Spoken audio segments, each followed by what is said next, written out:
and traveling here.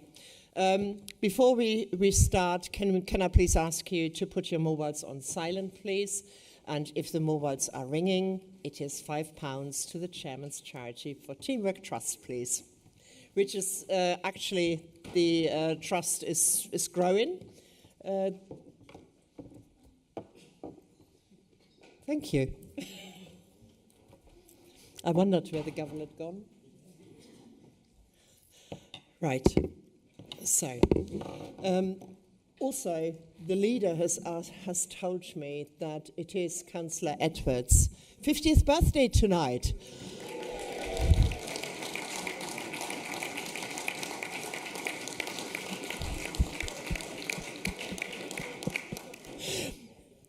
Councillor Edwards, did you want to respond before we start? I knew that. Oh, sorry, the leader got it? You're welcome. I think it is very noble to be on your birthday, to be present. I know I've broken the protocol in actually doing this tonight. So, before we start the meeting, may I inform officers, members of the public, we are not expecting a fire drill tonight, but in the event of a fire alarm ringing, please do not exit via the lifts, but use the stairs via one of the main fire exits at either end of the chamber or the public gallery. And for those who may not be able to walk unaided downstairs, please, they will have help made available to get downstairs. I would also politely ask again that you turn off your mobile phones or put them on silent and any other electronic devices, or switch them totally off. Thank you. Can I clarify that for all items, apart from the approval of the minutes, where a vote is required to be taken, this will be undertaken by using the electronic voting devices. And I would also like to remind members that should they leave the chamber during the debate of an item, they should satisfy themselves that they have heard enough of the debate to vote in an instructive manner. Furthermore, I would also be grateful if all contributions can be concise, succinct, and that the various time limits for speeches or statements are respected. I will cut you off after 3 minutes. Depending on the length of time for the meeting, it's also important that should we break, that councillors return, please, to the meeting at the allotted time in order that we can promptly recommence the meeting. Finally, as notified to councillors prior to the meeting, I'm formally confirming my acceptance at today's meeting of an urgent item, being the Council Tax Base 2526, following consultation with the monitoring officer and in accordance with the Meeting Procedure Rule 11. The urgent item has been accepted as the decision needs to be made prior to the next scheduled meeting of the Council. I would now like to formally open the Council meeting. Can I have apologies for absence, please? Could I see Councillor Rowley? Thank you, Chair. We've got apologies from Councillors Bell, Helen Harrison, Lavelle, Tighe, Irwin, Coleman, Deering, Waters, Harrington, Eakins, Llewell and North. Thank you. And Councillor Riley? The mic's on. Evening, Chair. So, Addison, Prentice, John McGee, Sims, Anslow and Pengelly. Thank you. Councillor Fedorovich? Oh, we on? Thank you. Thank you very much. I've got apologies from Councillor Dell. Thanks. Thank you. Councillor Smith? Thank you, Chair. I've got apologies from Councillor Brown, Councillor Hatewell and Councillor Griffiths. Thank you. Are there any other apologies to be recorded? No? Okay. I'm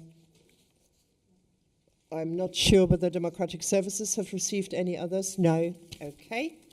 With that, we turn to item 2, the minutes of the meeting held on the 17th of October 2024. The minutes of the meeting, are there any issues in relation to the accuracy of the minutes, please? Councillor Evelyn? Yeah, just one thing. I wasn't actually put down as attending. That's all. Okay. So just make that. We will add that. Thank you very much for noting that. And are there any other? Sorry? Yeah. I will ensure that your name is added. And I would therefore like to move the minutes of the meeting held on the 17th of October. Please may I see a seconder? Councillor Tom Partridge Underwood was the first one. Thank you. And all in favour, please show. Any abstentions? Thank you. Any against? No. Okay. Therefore, I will sign the minutes. Okay. I will receive them in a moment. Agenda item 3, declarations of interest. Are there any declarations of interest councillors wish to make? Councillor Ali Bone. Thank you, Madam Chairman. Motion 4, I declare an interest. I am a farmer. It's a personal interest. It's not a pecuniary one. Thank you. Are there any other declarations of interest? No. Councillor Graham Lorman. Oh, I did press the button. In motion 2 and in item 12, the DPH report, there's mention of Kettering General Hospital. I'm a public governor of the hospital. It's only a personal interest. Thank you. Any others? No. Okay. With that, we attend to agenda item 4, my announcements. I would like, first of all, welcome the members of the public, including those who are making statements and those, no, we haven't got anybody in the public gallery, but those watching perhaps online from home. Please may I remind, for your own safety, stay seated, and when you're walking to your seat, but it doesn't apply because we haven't got anybody in the gallery. First of all, before we go any further, I'm sure that all members would like to join me in expressing the shock at the tragic death of Harshita Brella and utmost sympathy to her family and friends. I would like to hold a minute's silence in Harshita's memory, if you would please join me.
Thank you.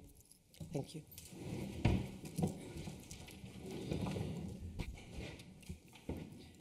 Harshita will be remembered by many people and sadly organizations who have been looking after her, and during my time at events with the Northamptonshire Domestic Abuse organization, it has been mentioned, and it is dreadful. I have seen, like probably many others, in last night's news when Harshita was finally laid to rest, and I hope that she may rest eternally in peace.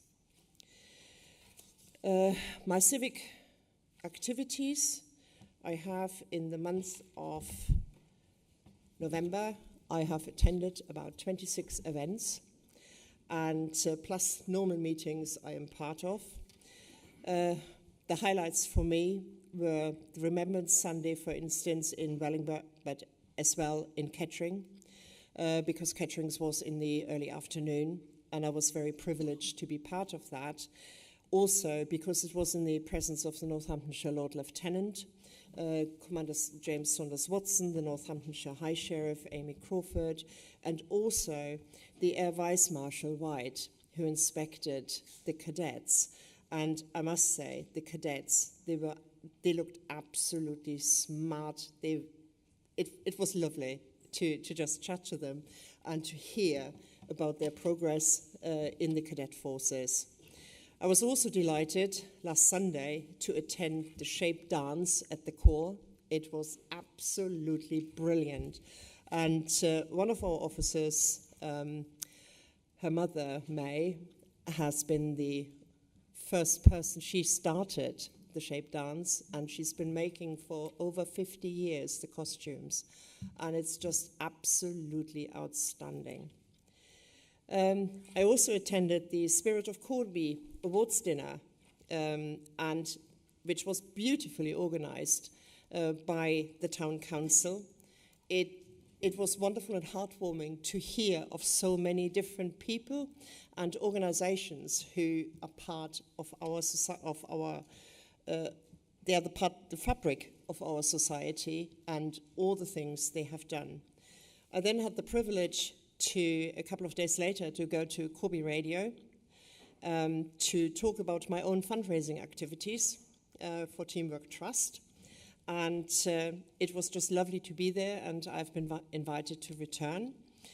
Handing out awards to primary schools who won throughout the year the NNC Library Summer Reading Challenges. And there was Stunion School who effectively have been awarded it third time. The last one was Glapthorne, and again, they've been awarded twice. And I also went to Rushden, and Rushden Town Council very kindly donated £100 in vouchers to them to add to their reading library. As I mentioned earlier, I attended the Northamptonshire domestic abuse-related organisations and listened to the often harrowing stories of a young man and a woman who very freely talked about what has happened to them. And being part in the morning of our, I think it was called STAR, and it was various different organizations coming together and talking to individual organizations and how we all work together to help with substance abuse as well as domestic abuse. And it's just amazing. And if you ever have the chance, I know it's not an easy subject to get to grips with, domestic abuse and substance abuse, but try to get involved somewhere. But my whole month was spent and was all about meeting people and hearing from them. I went to KCU in Kettering because I met them in Kettering at a different function. I didn't know what KCU were, and I admit that absolutely. So I went to see them, and it was absolutely amazing again what they do. There's so much out there of what volunteers do, and I'm very, very grateful. So I would also like to invite Barbara Jenny to say a few words because she's got something very important she wanted to share with everybody. Thank you. Well, I'm delighted to be able to make this statement. I hope that you will all join with me in applauding 3 voluntary organisations in Northamptonshire who have received the King's Award for Voluntary Service. That is the highest award a voluntary group can receive in the UK. These are Northamptonshire Search and Rescue, Rush to the Den, St Andrew's Healthcare Voluntary Service, who are based in Northampton. The King's Award for Voluntary Service is the equivalent of an MBE for the voluntary sector. It recognises the outstanding level of work these teams of volunteers do within the community. I'm particularly proud that Rush to the Den in Rushden received this highly prestigious award, as I had the honour of nominating them myself during my chairman year. Rush to the Den runs 2 charities, one that supports babies, tots and adults, and the other which is an award-winning youth club for young people aged 5 to 17.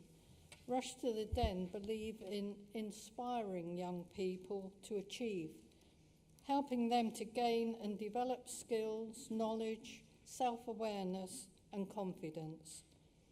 Heartiest congratulations to all three organisations on achieving the King's Award for Voluntary Service. Thank you for allowing me to make this statement. Thank you, Barbara.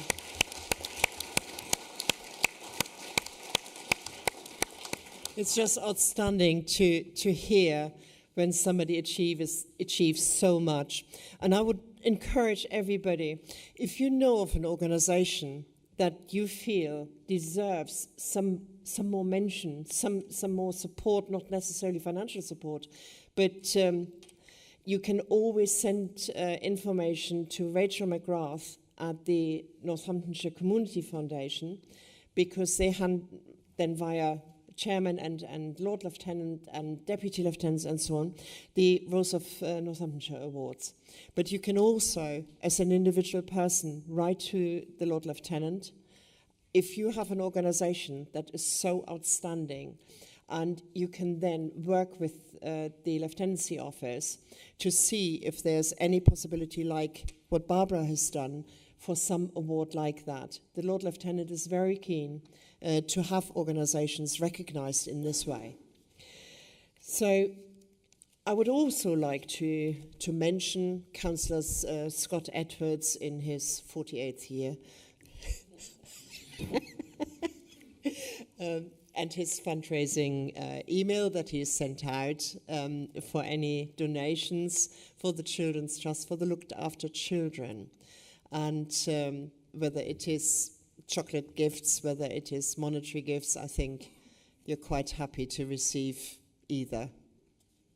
Thank you. Do you want to say a couple of words? You don't have to. But I think. Why do, Madam Chair?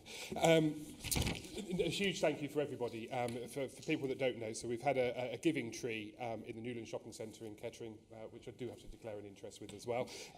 But we currently have 412 gifts that have been donated by members of the public that will go to the social working team next Wednesday, along with chocolate gifts and other gifts that have been given this evening, and also the monetary donations that have been given. I will be going to purchase gifts that are particular dietary requirements for children that may not be able to have chocolate or milk or anything like that at all. So huge thank you. They are an amazing work that they do in North Northants, and so we should have enough to cover every child that is currently in care in North Northants this Christmas. So thank you. Thank you.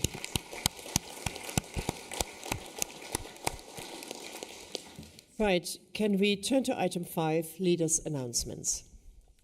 Councillor Smithers. Thank you, Madam Chair. As you know, this is the last scheduled meeting of full council for 2024, and we are approaching the end of another fruitful year for North Northamptonshire, and the last full year for the first political cycle of North Northamptonshire Council. However, I wanted to step away from politics for a moment, because I feel that this was an ideal opportunity to say a few words to acknowledge the excellent work that our staff have been doing since day one. Our staff, as you're all aware, are our most important asset. They diligently serve this council and the residents of businesses and the visitors to the proud and prosperous place that is North Northamptonshire. On Tuesday this week, I had the pleasure of attending the Council's annual Staff Awards, which were being held at Wickstead Park in Kettering. And it was an absolute delight to see so many of the staff who had been nominated for awards chair. But the bit that was so special, they were nominated by their colleagues. And they were all nominated to celebrate the Council's values of customer-focused, respectfulness, efficient, supportive and trust. Key things on the One Council agenda. There was real energy in the room, and it was fantastic to see staff win awards, as I had already said about colleagues nominating them for. Regarding the awards, I would also like to acknowledge some splendid achievements of Andy Bissell, who works in the Council Employment and Disability team, Andy was shortlisted for the British Association of Supported Employment Practitioner of the Year Award, and I'm absolutely delighted to say he won it. The award celebrates an individual who works in a supported employment team, has gone above and beyond in promoting inclusive recruitment, not just only locally, but regionally and nationally. It celebrates individuals who demonstrate partnership working and innovative practice and who have achieved high numbers of well-matched employment outcomes for disabled people. So a massive well done to Andy. It's a massive, massive achievement, and he should be so, so proud of himself and his team. We also saw one of our diving coaches, Warren Hackley, who works at our swimming pool just across the car park, if I'm pointing in the right direction. He won the Diving Development Coach Award. Warren was presented his award at the Swim England East Midlands Regional Awards 2024 in Loughborough.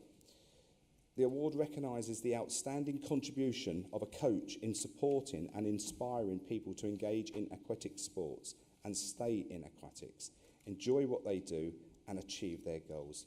So again, a massive well done to Warren. This again is an excellent achievement.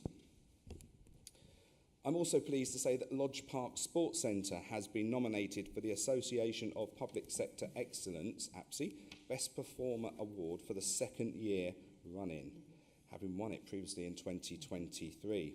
And also, the Northamptonshire Truck Stop Project won the Northamptonshire Logistics Health and Safety and Wellbeing Award in 2024.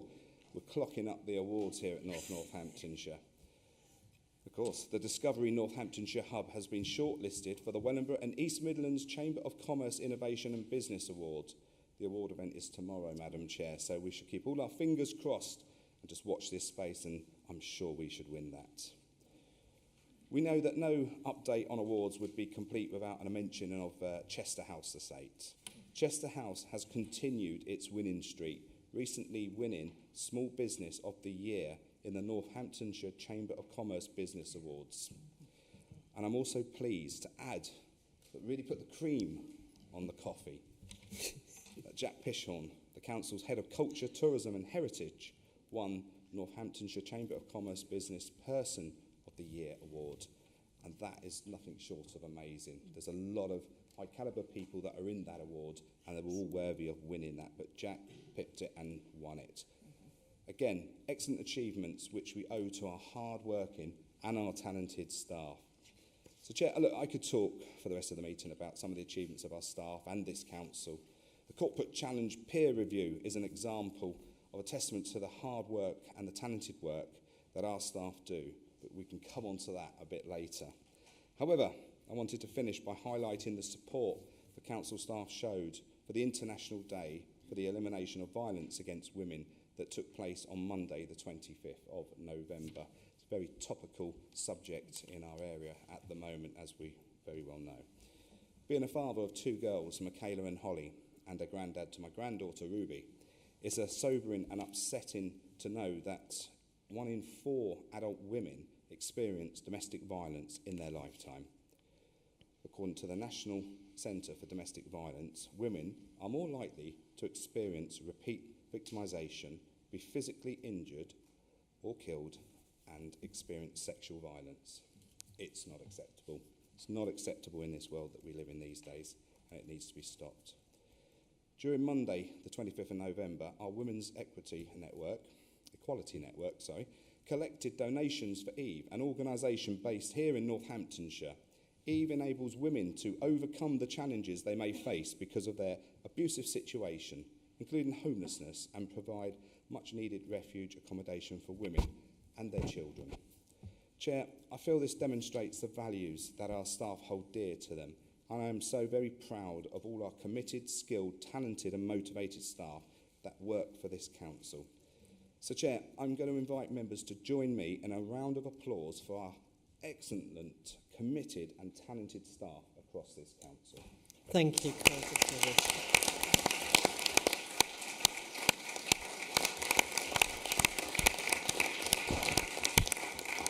We indeed are very blessed to have staff as we have.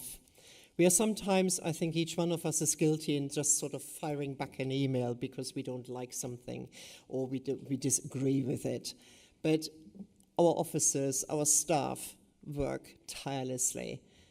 And without them, we wouldn't be anywhere. And I'm very, very proud of our staff. And I think each one of you should be too. So thank you very much, Councillor Smithers. It's absolutely brilliant to hear of all these awards for North Northamptonshire Council in our 4th year. It's just absolutely amazing. Thank you, and good luck for tomorrow. And so with that, we turn to agenda item 6, public participation. I can confirm no public statements have been received, but public questions. And 2 public questions have been received for this meeting from Dominic Stuck and Jackie White. Mr. Stuck is unable to attend the meeting, so his question and answer has already been circulated to councillors and now published on the website, will be taken as read. Could I see Miss Jackie White? I'm not sure. No, she's not. Is she possibly outside? No, she hasn't. Okay. Well, we hope everything is okay with Miss White, but unfortunately she's not here. You have seen what Miss White has said, and I think Councillor Bundy had the answer for that. Do you want to? Should we? Yeah, we take it as read, and you can always send it, and it will then be published on the website. So, no petitions have been received on this occasion, and we then turn to agenda item 7, the executive presentation. And I understand that there's one executive presentation on this occasion, and may I remind members that the executive presentations are limited to 10 minutes, following which councillors may ask questions and receive responses for maximum 10 minutes. We have got a very heavy agenda tonight, so please be mindful of that. Could I please invite Councillor Harriet Pentland, Executive Member Climate and Green Environment, to provide her presentation.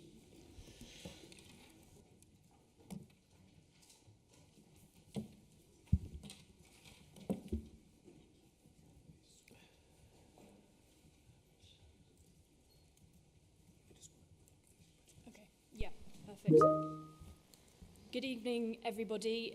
Hoping to do a fairly quick presentation to update you all on the work that we've been doing as a council to tackle climate change locally and look after the environment.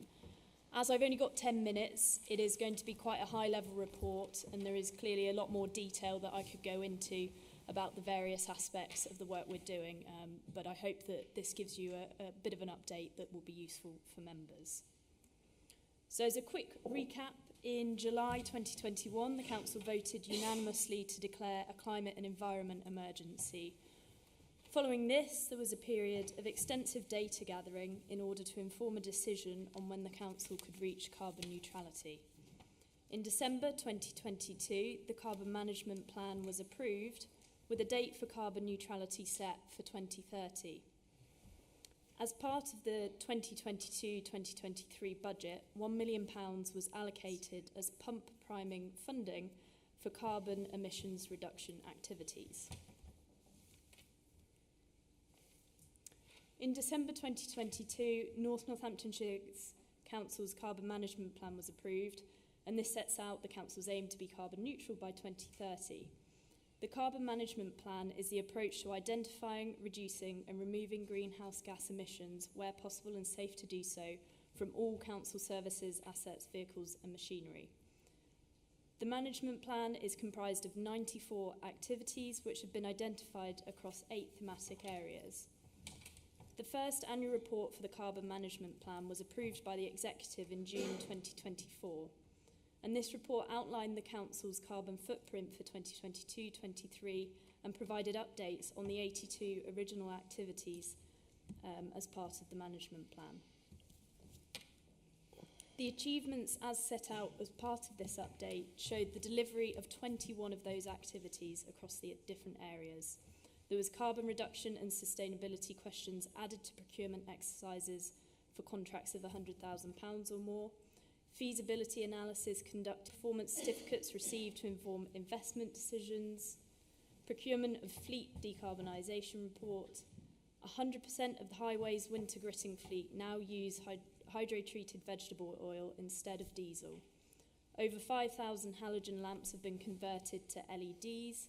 There is one electric refuse vehicle travelling around collecting our rubbish each week. 18% of the newly ordered fleet is electric, and over 169 EV charge points have been installed on streets across North Northamptonshire.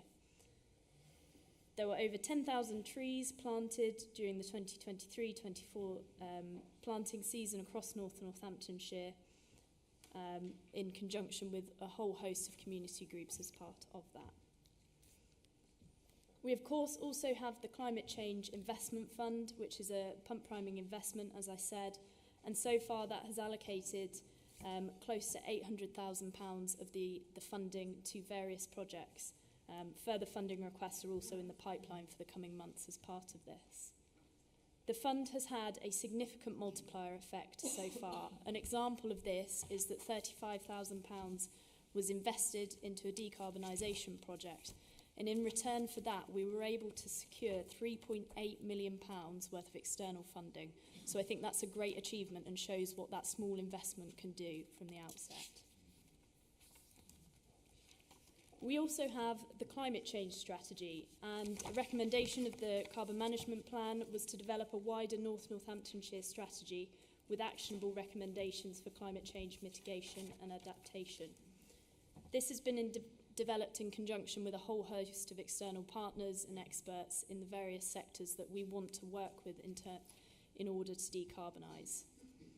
The strategy went out for consultation, and I was pleased to note that we received 358 responses to that consultation, which I think is really good when you look at other consultations. That strategy is now going through the governance process and will be coming before the Place and Economy Scrutiny Committee in the new year prior to going to executive, and has also been discussed widely at the Sustainable Communities EAP. We have our local nature recovery strategy that is in its final throes. This is now a statutory requirement for local authorities to have a local nature recovery strategy. And the strategies are there to agree priorities for that area's nature recovery, map the most valuable existing areas for nature, and map specific proposals for creating and improving habitat for nature and wider environmental goals.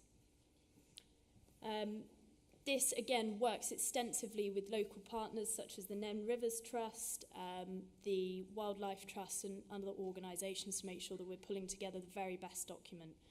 And this is actually out for consultation as we speak. That consultation will close on Monday the 9th of December, and I would really encourage people to get involved with that and put their views forward. You can find it on the website.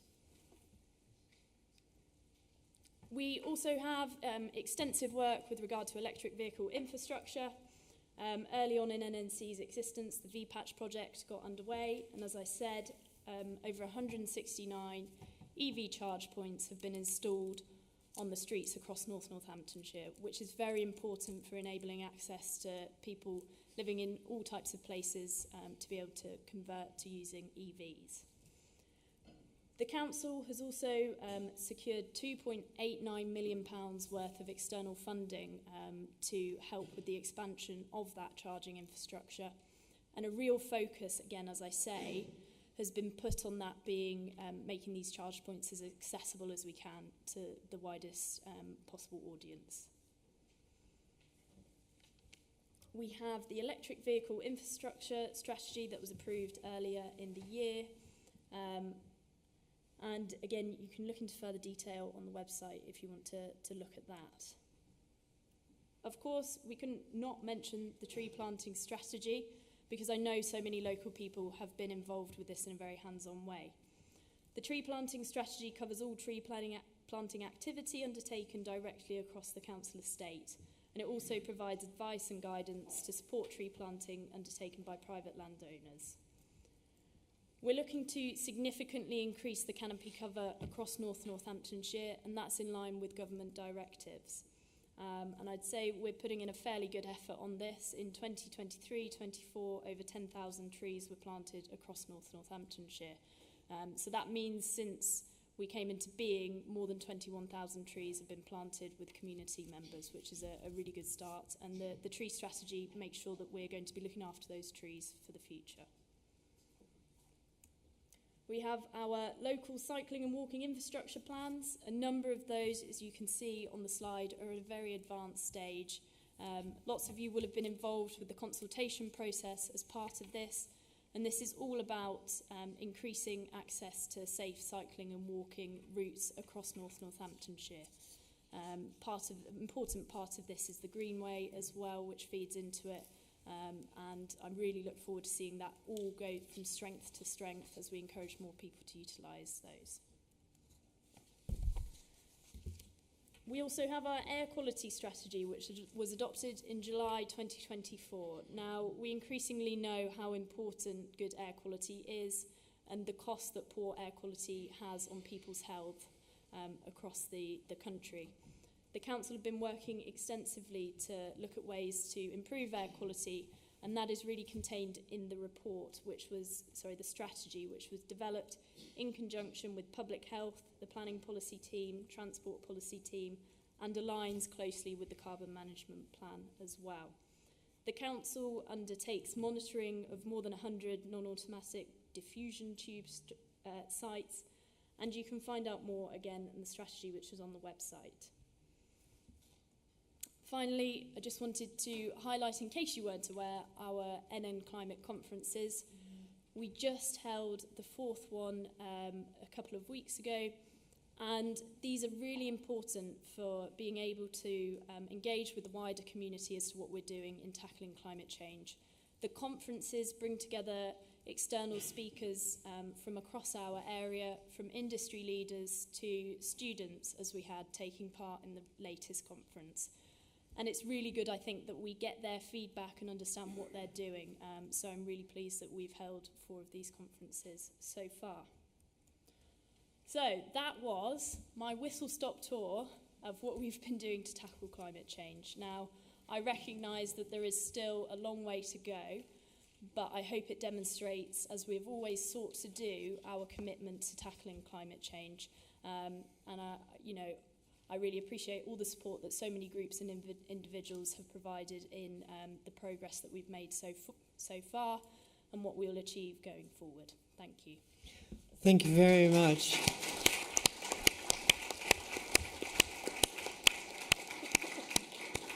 It was absolutely excellent. Are there any questions from any members? Any comments? Councillor Fedorovich.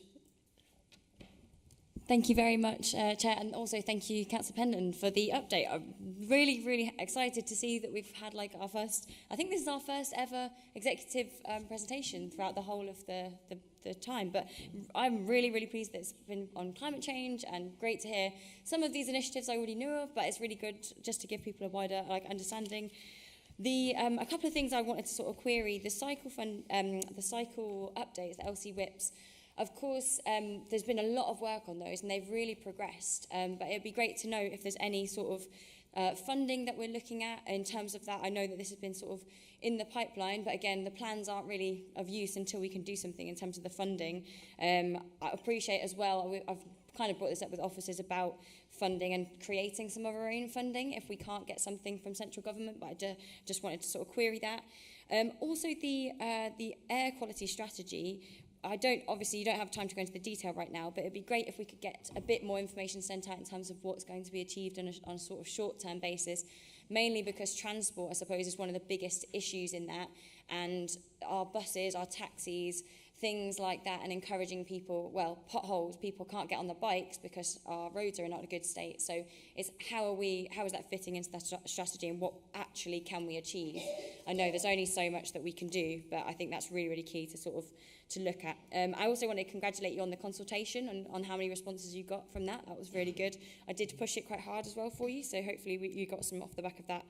And great to hear more about the EV charging infrastructure. Is really, really good. I think the big thing with that is I'd want to make sure that we're listening to, obviously the technology is moving very quickly now, and some of the EV chargers that we put in originally aren't as fast as probably a lot of people would maybe like now. So just trying to continue to talk to people on EV charging would probably be something I'd just make a point on. But thank you very much. Thank you, Councillor Fedorovich. Councillor Smithers. Sorry, did you want to answer? Sorry. Thank you, Chair. I jumped. It's probably best because I haven't got my notepad to write them down, otherwise, and I'll forget. Thank you, Councillor, for the questions there. Some of them I can pick up offline as well, but in terms of the LC WIP, or LC WIPs, we had an update to the Sustainable Communities EAP just this week, so it'd probably be worth going back onto YouTube and just finding that. There were questions, as you rightly point out, around funding to be able to push this forward, and officers spoke about that. There are opportunities, and that is the really important next stage as we go through that. In terms of the air quality strategy, it's an incredibly comprehensive document which sets out all the different ways in which the various teams are coming together to improve air quality. So, for example, the promotion of low emissions transport, public information, transport planning and infrastructure, freight and delivery management, which is important in our area, environmental permits and so forth, and it goes into the detail on that document as well. In terms of funding for external groups, at the moment we've got the UK Shared Prosperity funding in relation to NN to Net Zero, supporting businesses, but we are of course looking at how we can support wider community groups as we move forward with sustainability and having active conversations around that. Now, as I say, I'm afraid I forgot my notebook, so if there were other bits that I haven't picked up, very happy to do so offline. Thank you very much, and my apologies that I jumped onto Councillor Smithers before you had a chance to answer. It's just incredible work you've done, and we know you are extremely passionate about what you represent. Councillor Smithers. Thank you, Madam Chair. And look, Councillor Pentland, you have done an amazing job in the time that you've been here on the green environment stuff. It's absolutely amazing, just the high-level stuff that you've just gone through there, which is very high level.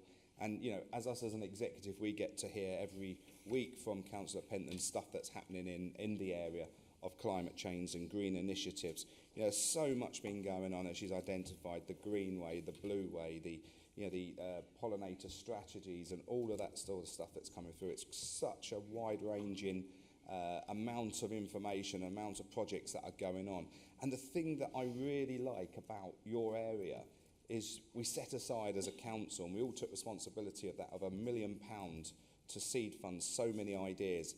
And I think we can all categorically say that Harriet has been absolutely fantastic in holding that budget and using it to its maximum benefit to release fantastic amounts of money coming back into our area through great initiatives. So I'd like to thank you, Councillor Pentland, for what you've done over the last 3 and a bit years. It's amazing. It's absolutely fantastic. And I'm sure our colleagues from Labour here would probably like to say something quite similar, but thank you very much. Thank you. And are there any other comments from anybody else? No? Okay. But I want to add as well, you've done an amazing job. Congratulations on the work. You really do care, and it shows. So thank you very much.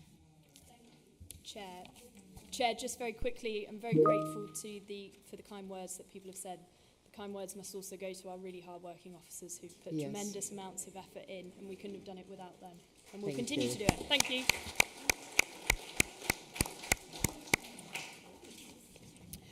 So with that, we go. I have a request to could we have one meeting, please? Request to vary the order of business on the agenda. I understand that a request has been made by Councillor Jason Smithers. Councillor Smithers? Would you like to stand?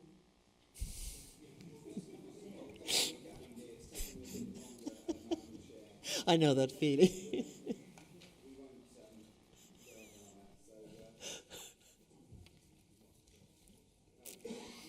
It's meeting procedure rule.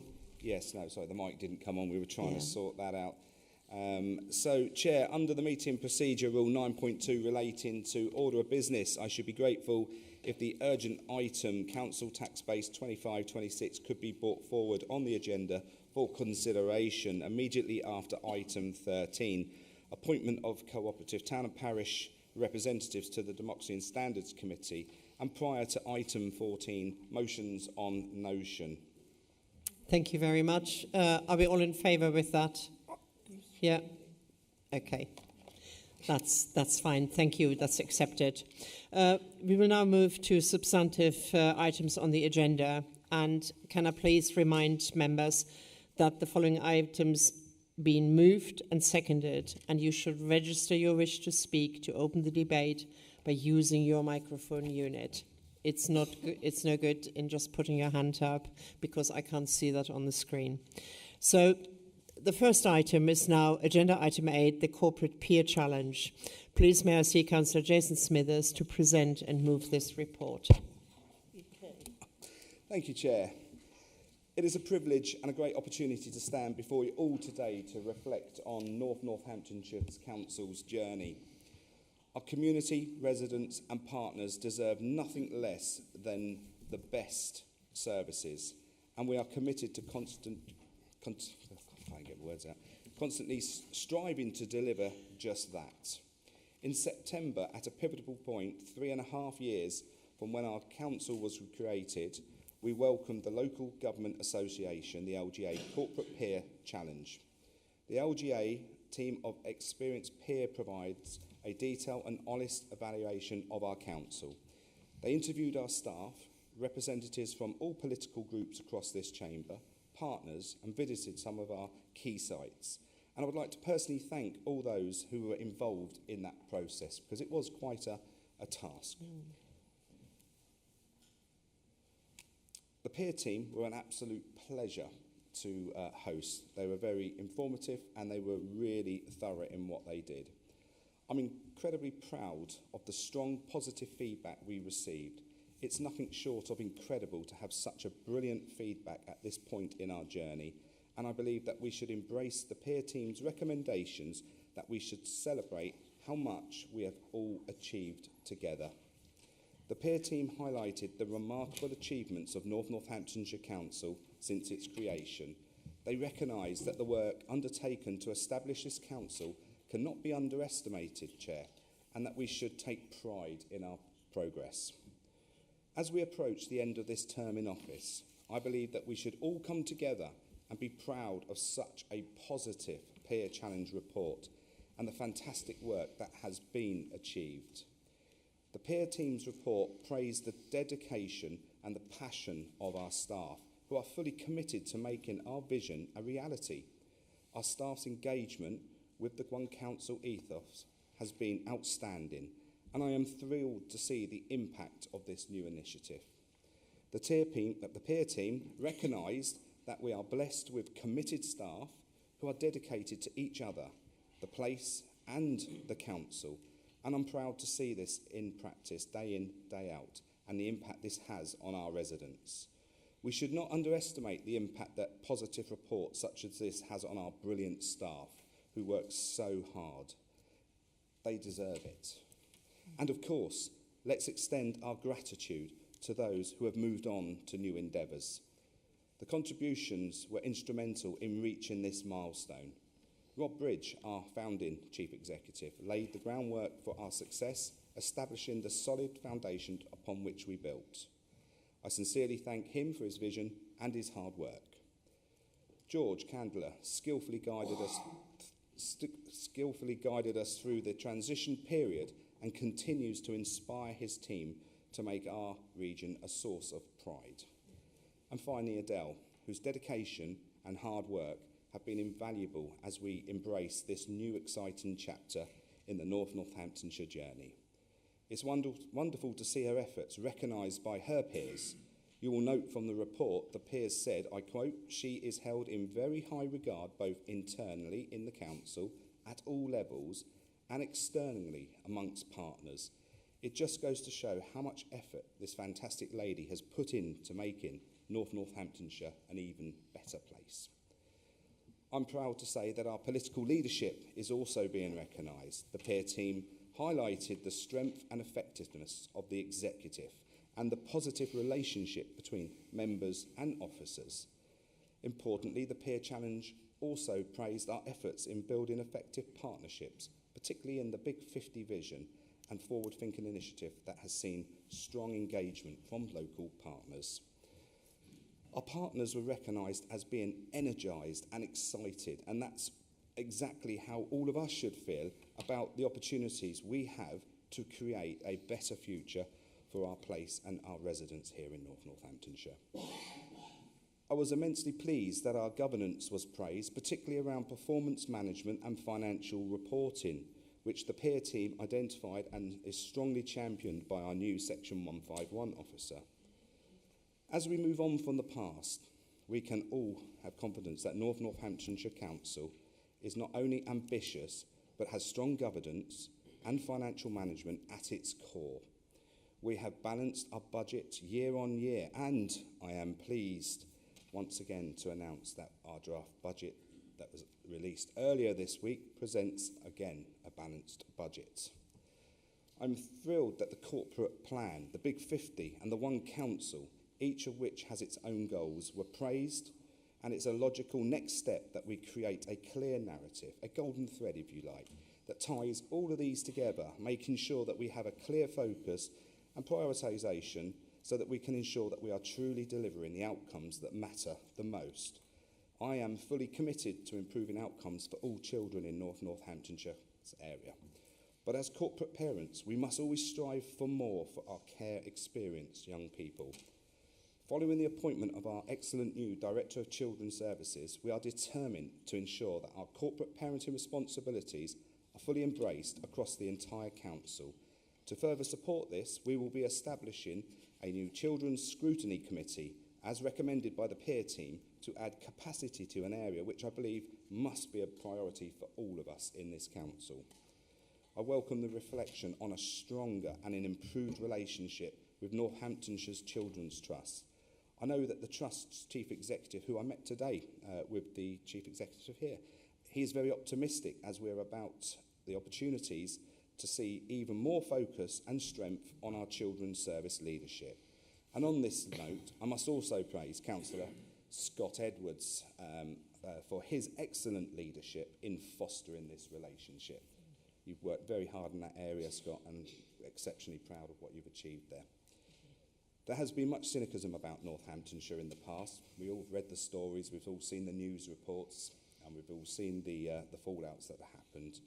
But this report provides an absolute validation that this new council is a success. We have achieved a vast amount, are delivering better outcomes for our residents, and are ambitious to strive for even better.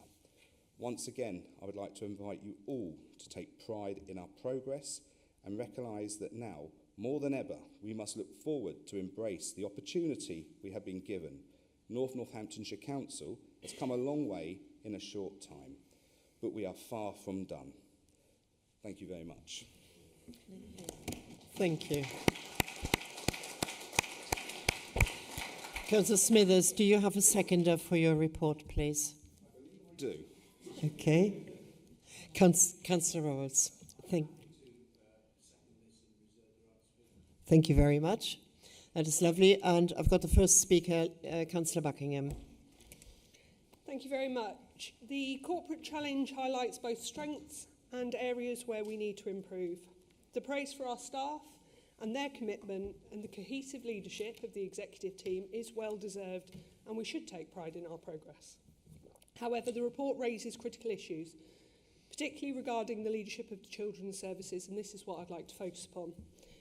The recommendation to strengthen leadership in this area is described as urgent. But will this urgency translate into impactful action? Strong leadership is essential, but it cannot be allowed to become a political hot potato.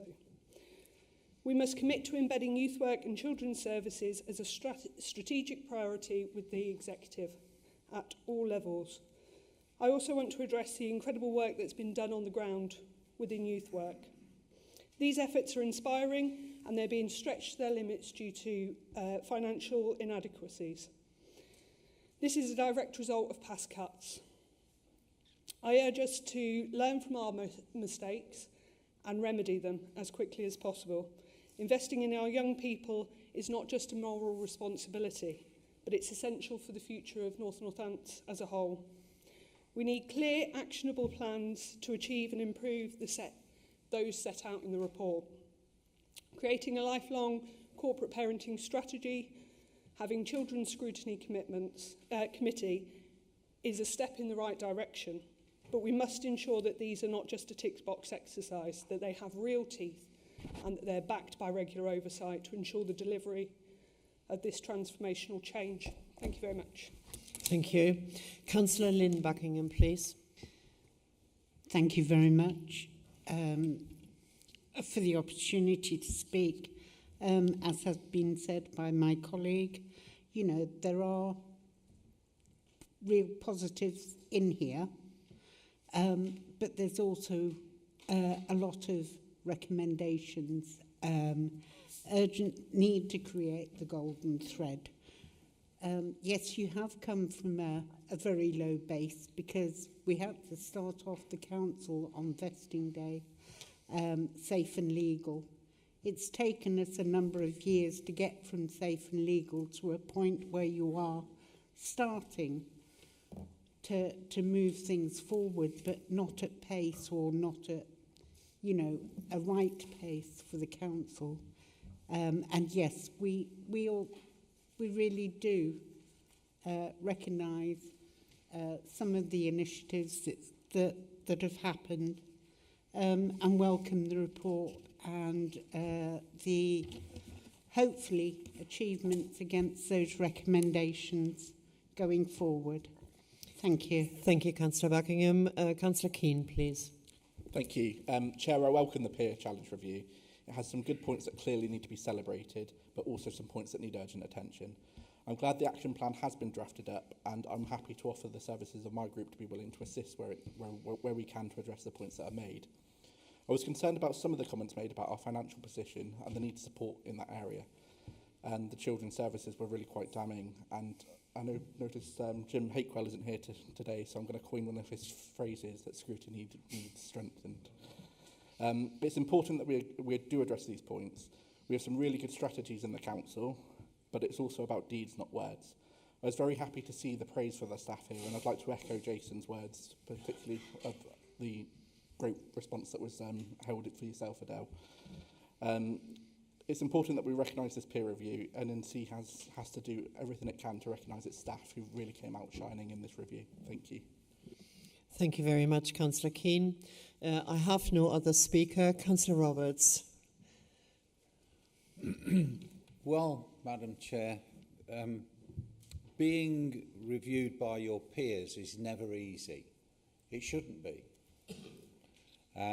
What this report says to me, having read it through a couple of times, is that there's more right than wrong, and you do learn by your mistakes. And when you do something wrong, you probably learn quicker than you would otherwise. But there's also huge amounts to be proud of in this. All of you, everybody, has come together to make this work for our people. And I just want to say I'm truly proud that we've got such a good report. And I would just like to take this opportunity to say, Jason, well done. It's very lonely at the top, but you've just got to keep going with it. Thank you. Thank you, Councillor Roberts. Councillor Smithers. Yeah, thank you very much, Chair. So I'll just address a few of the comments from Leanne Buckingham. As mentioned in my report, we will be bringing together a Children's Scrutiny Committee, which will be a formal committee, as you know how scrutiny works, and it will be happening as a matter of urgency. It's something that we feel at this moment in time, we had identified it with, between myself and some of the team, had said that we need that focus on now as we head towards that good ILAC report, which we're hoping to get very soon. it's about time to think what happens to the trust and what happens to our relationship. We've matured that relationship massively at the moment. Colin Foster, the Chief Exec, is very relaxed about working with us. You know, record investment in children's since this council came into being. Just only last week we cleared a £20 million investment in children's homes in the area. You know, we're putting our money where our mouth is. We want excellence. There's no room for mediocrity when it's our children. As I'd already said in one of the reports earlier, we want to do the best for our children. And as you say, the cuts in the past, you're right, there was cuts in the past, and we all know the history behind that. Mr McGee, who's not here today, will certainly know all of that, and I'm sure he would be equally pleased to see the record investment that this council has put in to supporting our children. But I thank you for your endorsement of that report and the fact that you see the benefits and the good in it. And over to Mrs Lynn Buckingham. Thank you very much for your support on this. And, you know, the peers' recommendations are absolutely what we want to see. It would be a pretty poor peer review if we didn't get some recommendations, because no council is perfect. You know, these are sector-led experts that come in and do this. They give us their advice, they give us the recommendations, and we embrace that because they are the experts. So we will be moving ahead with those recommendations. And our action plan was pretty much completed within 5 days of the conversations that we were having with them, because we got a taste of what we needed to do. So we were trying to get ahead of the curve, as always. And Councillor Keane, thank you very much for your comments and support on this. You as well know how hard we've worked as a group, as a council, to take our responsibilities seriously on this. It is interesting that Councillor Hakewell's not here tonight. I understand he's sunning himself in Norway. I don't think there's sun in Norway, but it can get quite good with the northern lights up there at this time of the year. But I'm sure Councillor Hakewell would support this. As being an LGA peer himself, he knows how hard they work to get the best out of councils and those recommendations. But we can't take away from them. This is a very, very good peer review for such a new authority. And I think we have to look at our staff across this network of this council, and it's them that have done this. You know, we're councillors, we're elected members, we deliver, you know, strategic direction, but, you know, and where we want to go. But it is the staff that deliver the hard grunt. They push that water uphill and make it work all the time. Councillor Roberts, thank you very much for your wise words. You of all people know how lonely it can be sometimes. You was brought in by government to run the shadow period, and I know, being your deputy leader through that process, that it was a real challenging time, and that's something I will never forget, some of the conversations we had through that whole process. But I do appreciate your observation of where we are with this, and thank you so much. But generally, as a council, we should be absolutely thrilled with this. Thank you, Madam Chair. Absolutely. Thank you very much, Councillor Smithers. And thank you for the contributions to that subject. We will now move to a vote, and can I please remind you to use your electronic voting buttons, which will appear on your microphone unit once the vote has commenced, and then you will have 30 seconds to vote. Thanks very much. The vote has now commenced.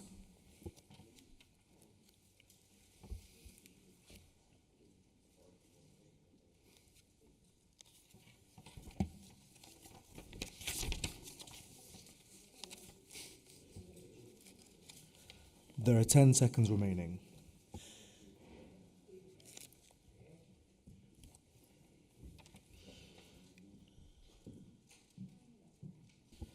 The vote has now ended. The results were as follows: 51 for, 2 abstentions, 0 against. The recommendation is therefore carried. Thank you very much. And we turn to item 9, the Local Council Tax Support Scheme 2025 to 2026. May I please see Councillor Lloyd Bundy.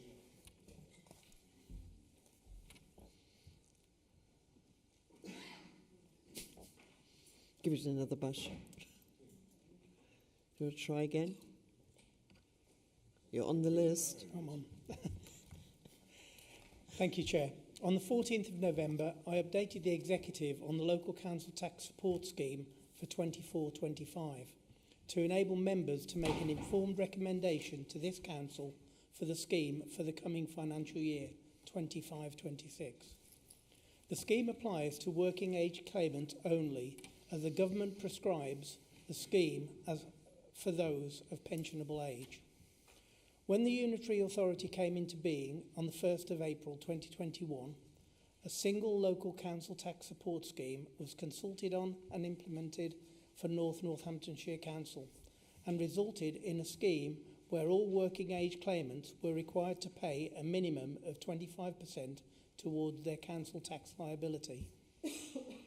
The Local Government Finance Act 1992, Section 13A, amended by the Local Government Finance Act of 2012, stipulates that for each financial year, each billing authority must consider whether to continue its local council tax support scheme or replace it with another one. In the years following the decision in 21-22, it has been agreed to maintain the same level of council tax support. I now seek approval from full council that this level be maintained for a further year. There are around 17,287 claimants in receipt of local council tax support in North Northamptonshire, which is a reduction of 206 since the same point last year. Of these, 59% are of working age and 41% of pensionable age. The current scheme expenditure for this financial year is some £17.6 million, and this may change by the end of the year depending on whether the claimant caseload increases or decreases. As members will know from the key performance indicators, council tax collection rates are monitored monthly. The amount of council tax collected for the financial year 23-24 was £233 million, which equates to just over 96% of the net debit raised. This was less than 1% below in-year collection rates for 22-23. The amount of council tax collected for the period 1st of April 2024 to the 31st of August 2024 was £122 million, which equates to over 47% of the net debit raised. This is 0.16% above the 24-25 target and 0.66% below the collection rate at the same point in time during the 23-24 financial year. In past years, there has been concern about a person's ability to pay the minimum 25% contribution towards their council tax. Members are reminded that under the Section 13A of the Government Finance Act, the Council has discretionary powers to reduce council tax liability. The council tax discretionary discount awards are made to mitigate any unforeseen or exceptional hardship circumstances that threaten taxpayers' ability to pay the council tax.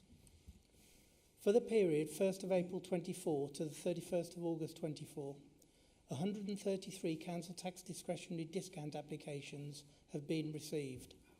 Of these, 80 have been processed, resulting in 2 awards of £1,671 and 78 refusals.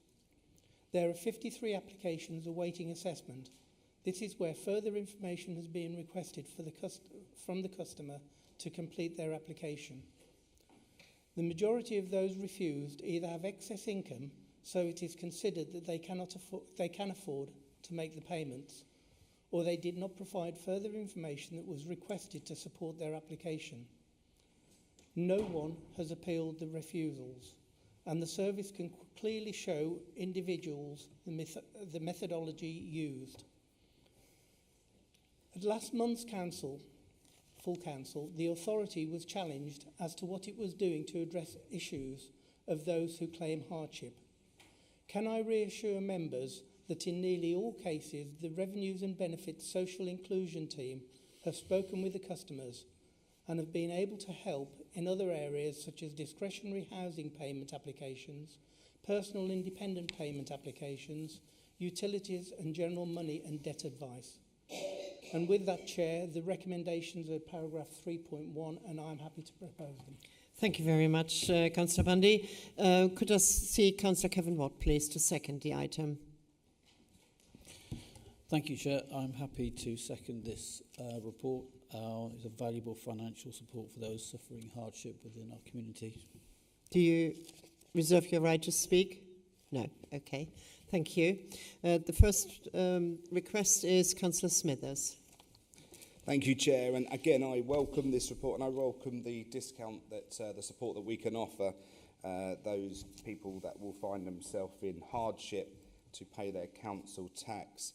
Now, it's really encouraging to know that those numbers, as Councillor Bundy just talked about last year and the year before, as we know, were relatively low, so that's quite reassuring. However, I do believe that those numbers will rise dramatically under this Labour government that we have in place. Winter fuel cut for the old people, not acceptable. We're going to see hardship there. Tax rate frozen, again. Employers' national insurance cutting in at £5,000, all costs that are going to hit the people in the pocket. And that awful raid on farmers as well. So we're going to probably start to see quite a few people coming forward for support under this sort of barbaric cuts that we're seeing under the Labour government. Thank you, Councillor Smithers. I don't have any other requests for speakers. Councillor Bundy, over to you. Thank you, Chair. I don't really have very much to say. I just want to remind everybody that we do have a social inclusion team within Revenues and Benefits, and they stand ready to help anybody with hardship. Thank you. Thank you very much. We now move to the vote. Please use your electronic voting buttons, and once the vote has commenced, you will have 30 seconds to press a button. Thank you. The vote has now commenced.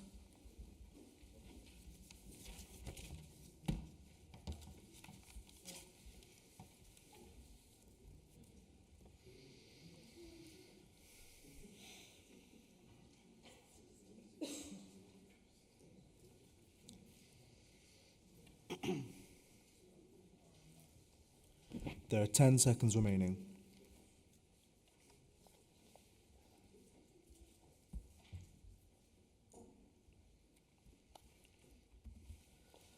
The vote has now ended. The results are as follows. 52 for, 0 abstentions, 0 against. Thank you very much to everybody. That is carried. And we go over to agenda item 10, the Statement of Licensing Principles 2025 to 2028 under the Gambling Act 2005. May I please see Councillor David Brackenbury to present and move the report.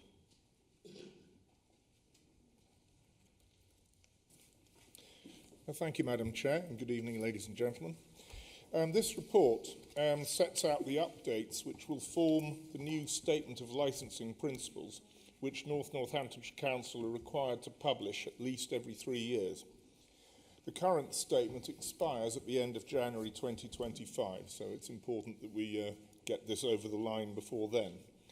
And the document is intended to guide the administration of the licensed activities under the 2005 Gambling Act, and as always in these matters, the statement and the Act all seek to provide balance between those who wish to provide or take part in legal gambling activities and those who may be affected by these activities.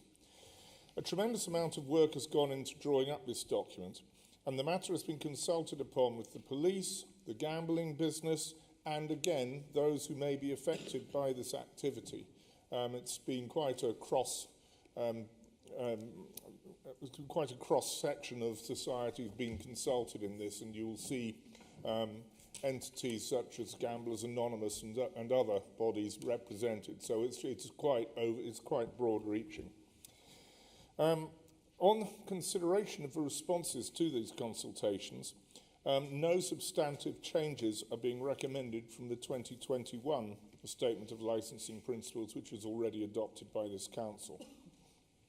An option that is available to the Council would be to approve a specific no casino regulation. It would be very unlikely that an application for a casino is going to be brought before this council, as regional numbers for casinos are fixed centrally and are already met, as explained in the report at 4.6. Nevertheless, in the event that a casino licence was sought, then the council would be able to consider the matter under its existing planning and regulatory powers. And so, Madam Chairman, I commend this document to all members. It's actually well worth reading. It's admirably clear and transparent, and I think it encapsulates the difficult and complex world of gambling quite clearly and with a good deal of articulation. I'd like to thank the team who've put it all together. I'd like to thank all those who were engaged in the consultation, as well as the members of the Licensing and Appeals Committee for their patient scrutiny of this document. And so, Madam Chairman, I move for recommendations at 3.1 A to C for the reasons set out at 3.2 and 3.3. Thank you. Thank you very much, Councillor Brackenbury. Could I see Councillor Dorothy Maxwell to second it, please? I'd like to second this motion. Thank you. Thank you. I have no speakers registered. Therefore, we will move to the vote. Sorry, Councillor Brackenbury, you've got the last word. Very kind, Madam Chair.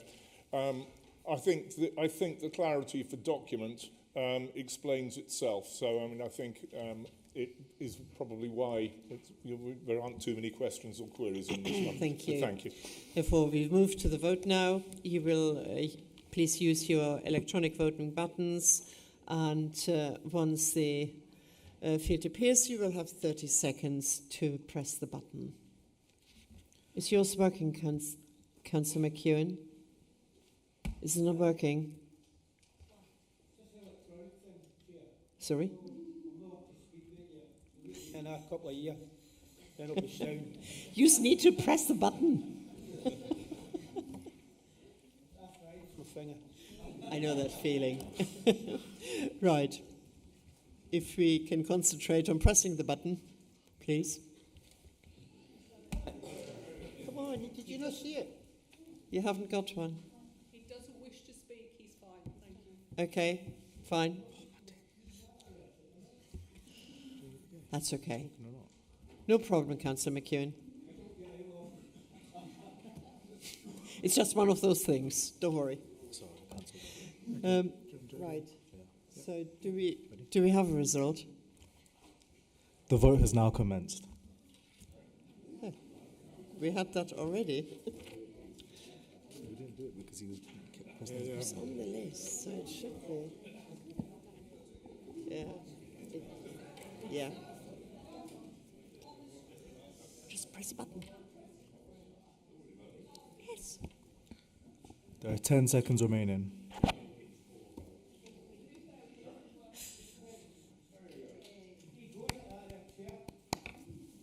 That was a challenge for tonight.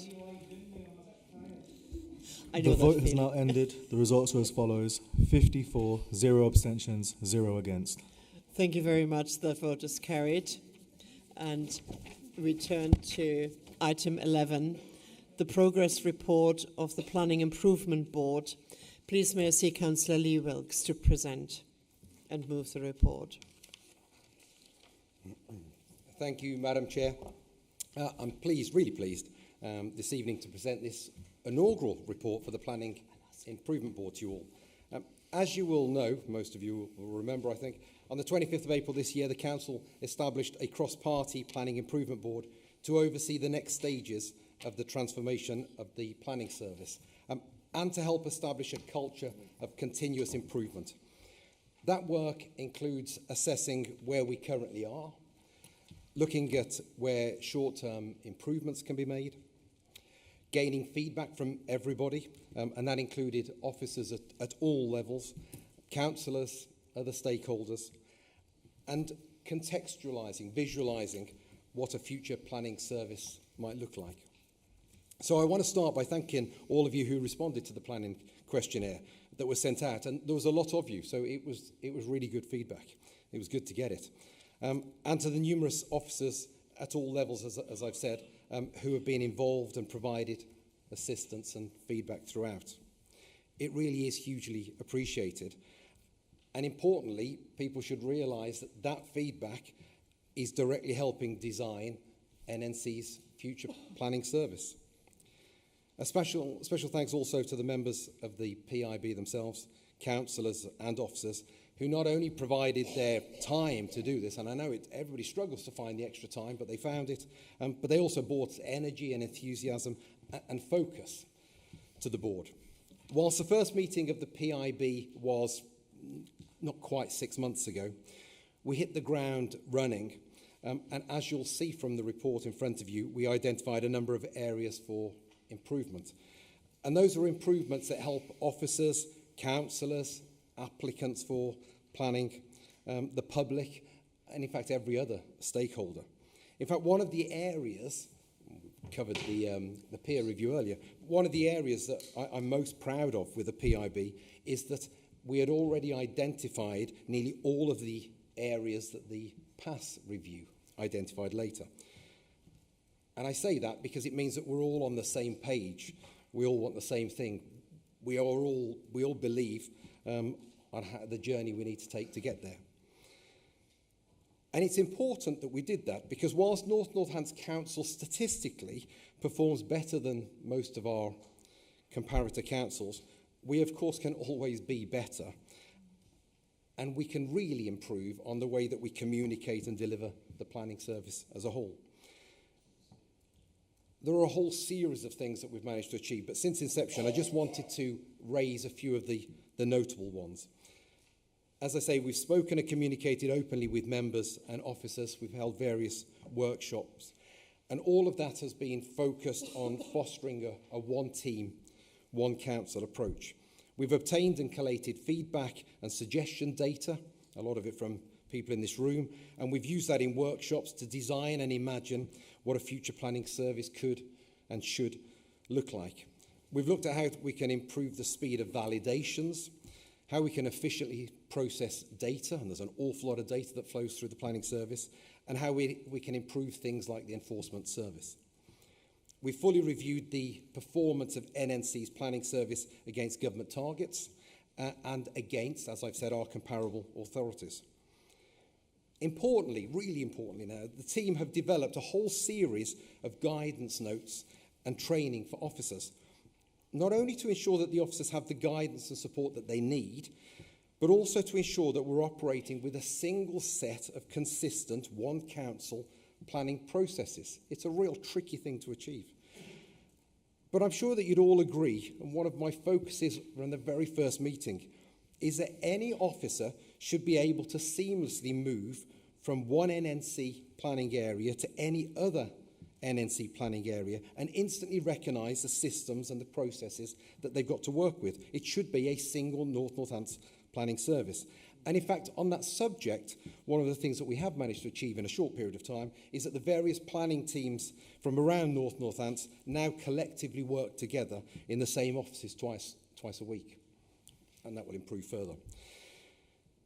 With that in mind, the board, the Planning Improvement Board, of course, also reviewed the pay and grading system and emphasised the vision of a single planning culture. Again, part of that move to a single, consistent planning service.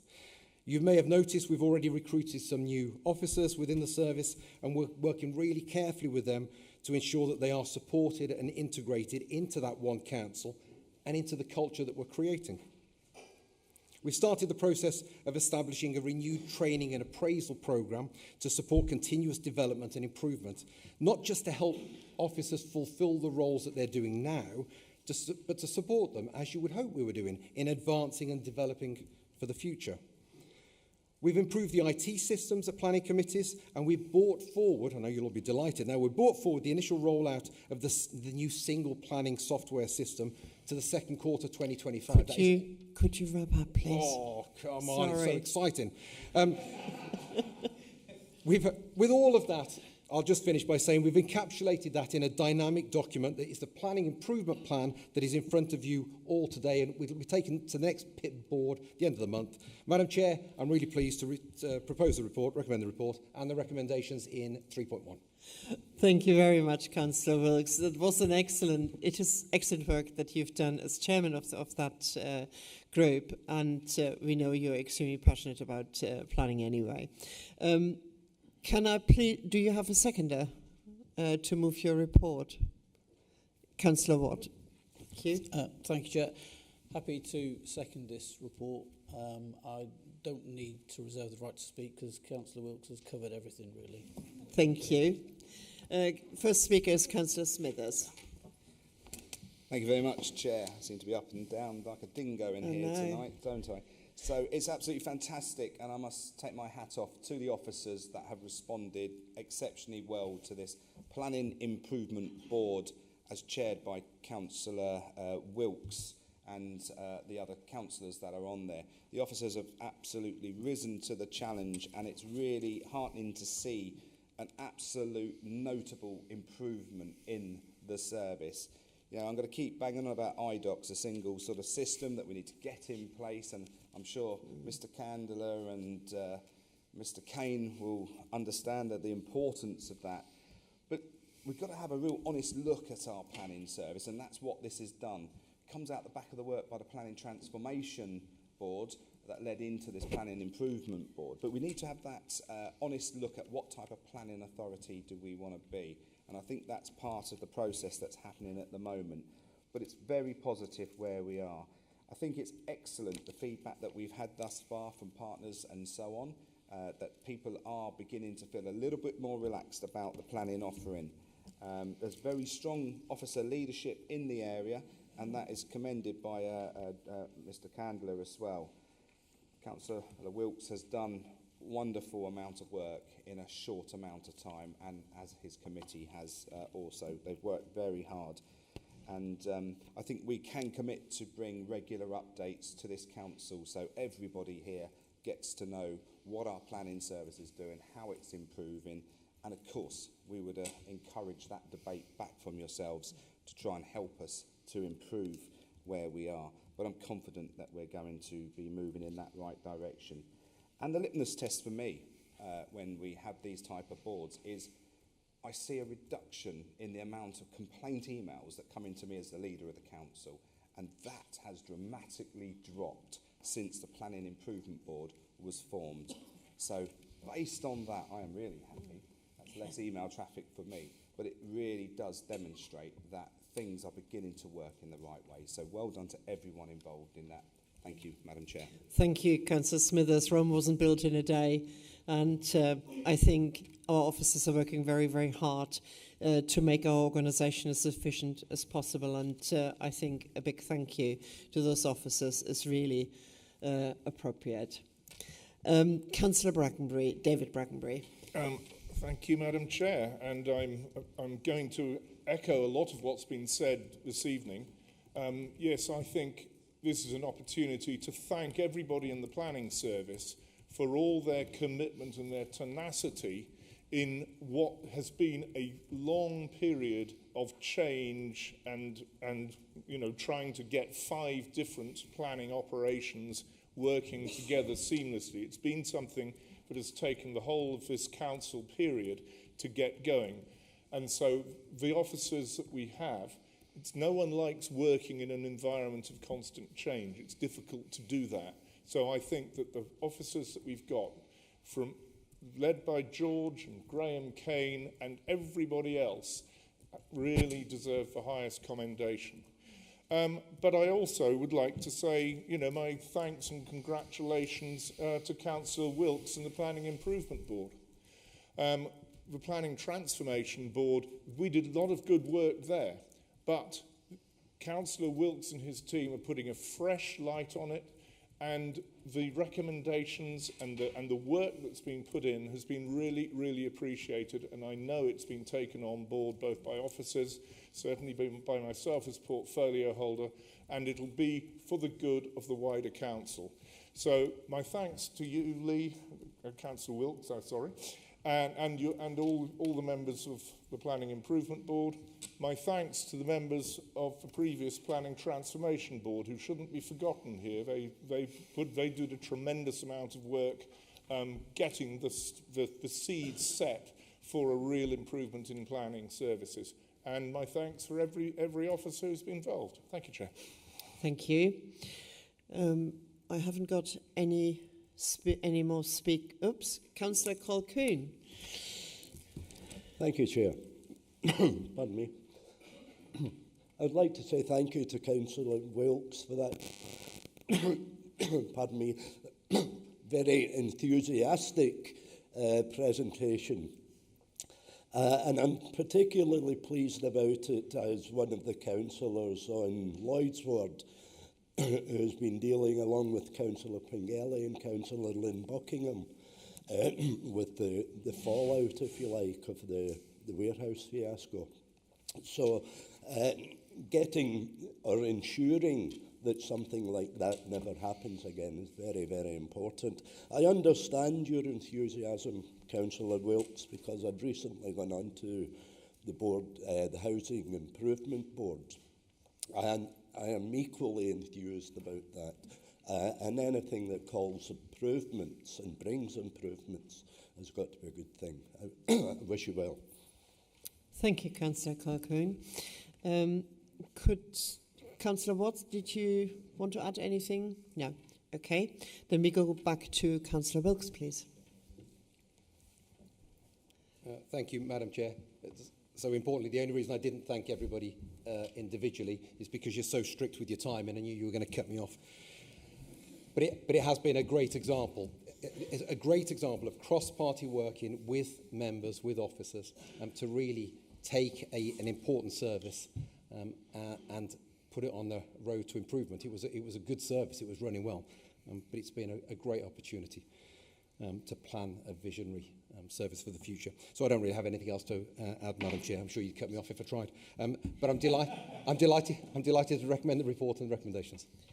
You still had 2 minutes and 30 seconds left. Thank you very much. You will have to vote now using your electronic voting buttons for everybody. You got it, Councillor McEwen. And excellent.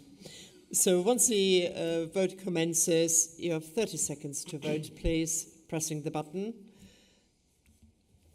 The vote has now commenced.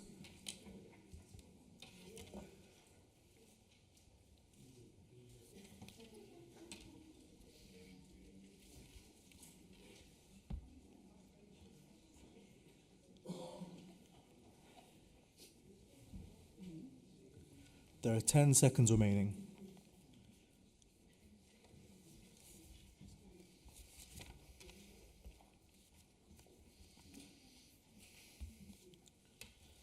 The vote has now ended. The results are as follows. 52 for, 0 abstentions, 0 against. Thank you very much to everybody. That's an excellent outcome. The vote is therefore carried. And we turn to agenda item 12, the Director of Public Health Annual Report 2023-2024. Could I please see Councillor Mercer to present and move the report?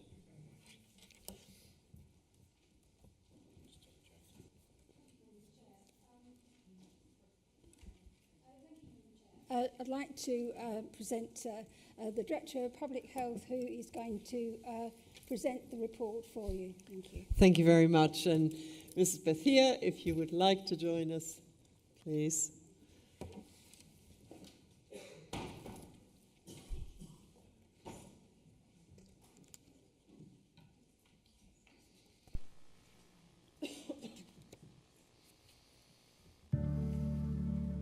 I'm Jane Bethea. I'm the Director of Public Health here in beautiful Northamptonshire, and I'm really pleased to be able to introduce the DPH Annual Report for 23-24.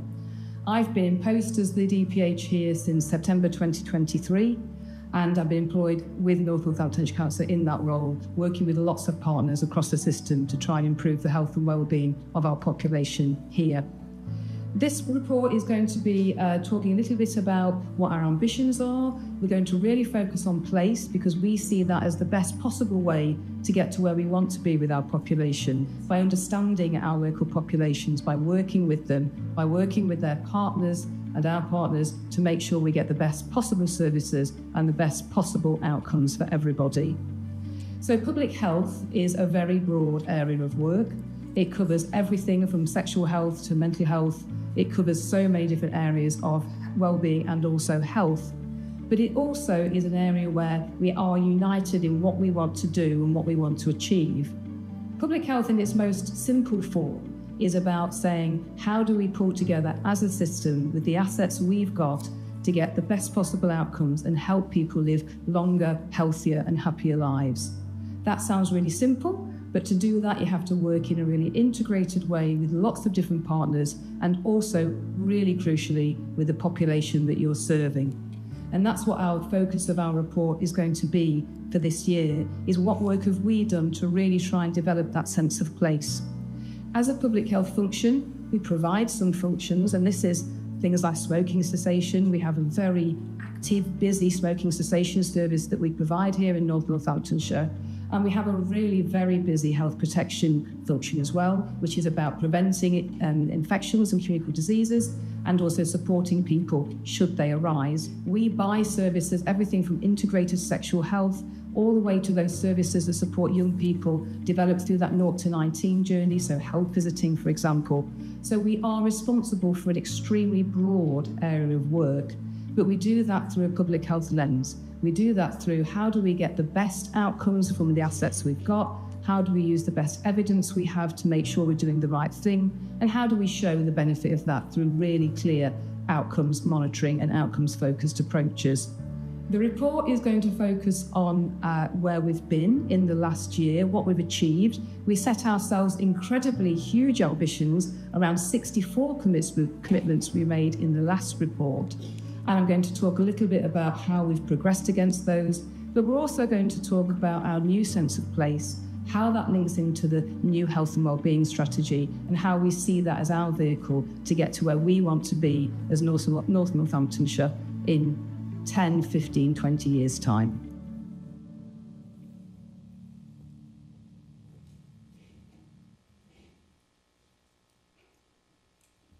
Thank you and good evening.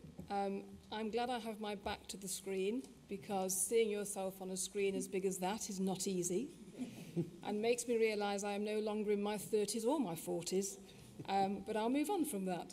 So the film is just a snippet of a much longer film that's embedded within this year's DPH annual report. Gives much more detail about what the report covers, and we wanted to do that to make the report as accessible as possible. Not everybody wants to read a very long report, so the film is embedded within there. I'll just say a few extra things today, just a few extra words to add on to that short video. So this is my first DPH report here in North Northamptonshire. And as I mentioned in that video, Dr. Ashton's previous report did set out 64 commitments for us to meet in this period. And we have been extraordinarily busy as a team to make progress against those.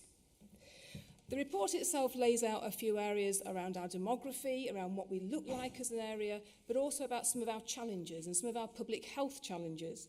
So it talks a little bit about the fact we've made progress around smoking rates, for example, but we still have work to do. We still have communities where our smoking rates are much higher than we would like them to be, and we still have areas where we have children who are overweight or obese, and we need to do something as a system to bring that back to a level that we're much happier with. The report also talks about what we have done in the last year. And what we have done in the last year is pretty, in my view, and I am biased, but I think we've done a lot, and I think that's impressive. A couple of areas I'd really like to pick up on. One is around healthy schools. So we made a commitment in the last report to make the healthy schools team part of our structure, and we have done that, and it is here to stay. The Healthy Schools team have worked incredibly hard to deliver a whole range of interventions, and we should be very proud of the schools locally who've engaged with that and with the young people and the parents who have done so well. 51 schools have going through the Bronze Award process at the moment, and we have 21 going on to Silver. That means they are setting children up to have a better understanding about how they lead a healthy life. We mentioned health protection already. That team has been incredibly busy. We are a very small but perfectly formed function, and we deliver lots of activity with our NHS partners and with the UK Health Security Agency. The team deliver training and have delivered training to 32 care homes in the last year to make sure that those really high-risk, vulnerable settings have the best possible offer in terms of preventing communicable diseases, but responding well if an outbreak happens. They've also supported schools and other settings in that way. The final thing of our last year's activity I wanted to mention was workforce. So the public health team in North Northamptonshire, when I started in September 2023, was not fully staffed, and we were reliant on agency staff and interim staff for a number of our roles. We now do not have any agency and interim staff in the public health team, and we have a fully staffed structure. That has been an enormous amount of work, and we have attracted high quality, high calibre professionals to this area to make sure that they do the right thing for the people of North Northamptonshire. And I'm extremely proud of the people we've brought into the team and of the work of the team to attract those fantastic individuals. The report talks about place, and place is our vehicle for change. Place, and the way that this council and our partners approach place is one of the reasons I applied for this job. I think it's very exciting. It's bringing about change. And that will be the vehicle for the health and wellbeing strategy. That's in final draft form at the moment, but what we're doing through that is taking an active approach to health and wellbeing. How do we identify the gaps? How do we work with our communities to make sure we get the right offer so that people can lead happier, healthier lives? Finally, I would just like to thank the public health team at North Northamptonshire Council for their absolute commitment to the health and wellbeing of our local population. I'd like to thank all of our partners for their incredible work over this last year. And I'd also like to thank Councillor Mercer for being a very strong advocate for the work that we do here as a council. Thank you.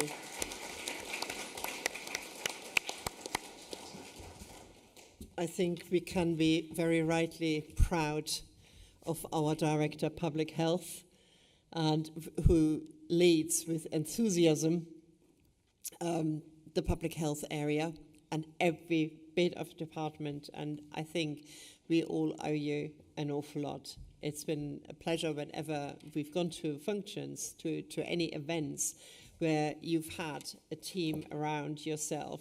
It's been wonderful to witness how much you work together. And thank you. Councillor Mercer, would you like to just move the report? Yeah. I think that's all that's required. Thank you very much.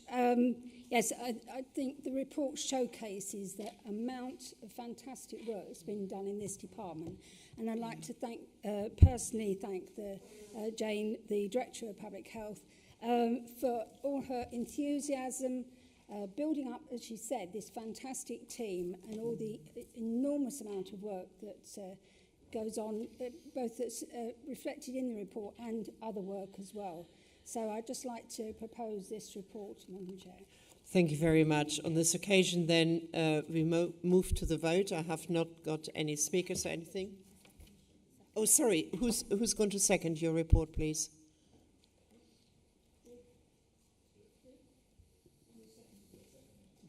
Who's putting their finger up? Is it Councillor McElhinney? Okay, thank you very much. And sorry, did you want to speak? Okay, thank you. With that, we now will move to the vote. Oh, sorry, Graham Lorman. Sorry, Councillor Graham Lorman.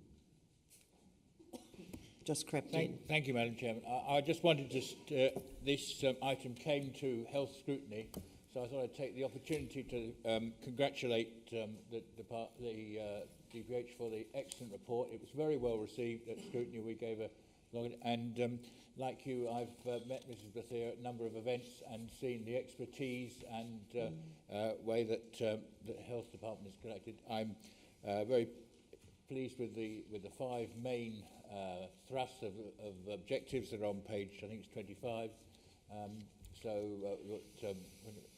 we should be able to look at, and also pleased that we see that there's an emphasis towards place, and there's an opportunity for all councillors to get involved in their local area partnerships, which is the bottom-up way of feeding into the system, and I would encourage them to do so, and this is mentioned in the report, and there for all to see. So I'm very impressed with the report and the way it's presented and the work that's been done. So just my congratulations, and the scrutiny committee was very pleased.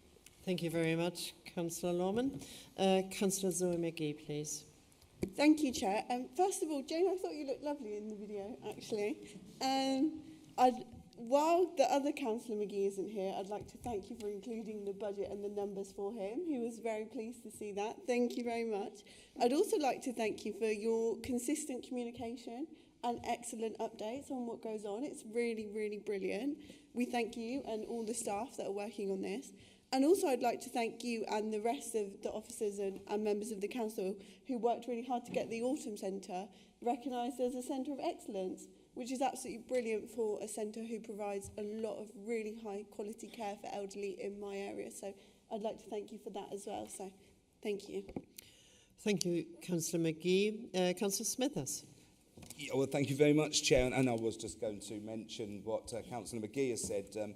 I was at a meeting at the University of Northampton yesterday, and there was a lot said about how Northamptonshire is working with the university and how they're working with us. And Jane was mentioned by the Vice-Chancellor as an excellent Director of Public Health. And I think we can see that in this report. You know, the sense of place, putting people at the heart of everything we do is fundamental about what we do as this council. The peer review picked up on that. We look at the robust health protection offering that we have and the team that's been built around that. It's nothing short of amazing. I think Jane has brought a refreshed view of public health into local government, and especially here in Northamptonshire. And I'm glad that that's why she chose this organisation, was our strong sense of place and what we wanted to do. And again, I would like to thank her massively for enlisting the help of that PhD student that's going to help at the Autumn Centre to build this Centre of Excellence for Dementia.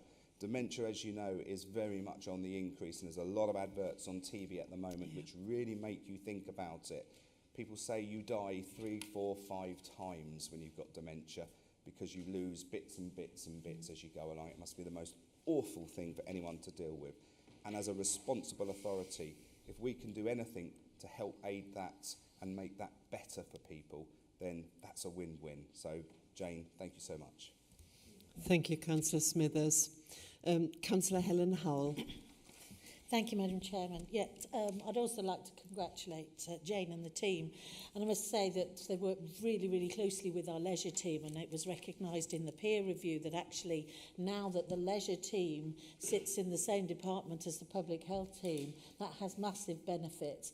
A lot of the services provided by the public health team are facilitated in our leisure premises. So that connection and bringing those services together, because we talk about not just about health but also about activity and making sure that people are active, which also then has lots of health benefits for everyone. So bringing those services together is absolutely invaluable, and I thank Jane and the team and everybody involved in that. So thank you, Chair.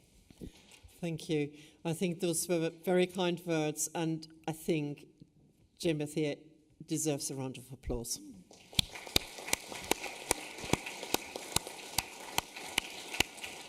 You've done outstanding work and you deserve it. I know you don't want it, knowing you, but it's outstanding. So, Councillor Mercer, the final word. Thank you very much, Chair. Yes, I'd just like to thank everyone for their kind words. As Jane said, there's a lot of partnership working in public health. It's not health alone. You can't solve health problems just on their own. So the work with the LAPS and place is absolutely essential. And working with the leisure team as well is absolutely fantastic, because it gets people moving and keeping healthy.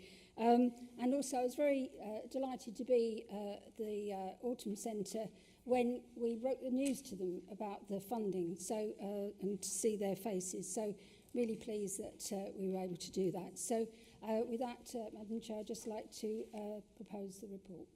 Thank you very much, Councillor Mercer. With that, we now have it moved and seconded, and we will turn to the vote now. You'll use your electronic voting buttons, please, and you will have 30 seconds when the vote commences. The vote has now commenced. Thank you.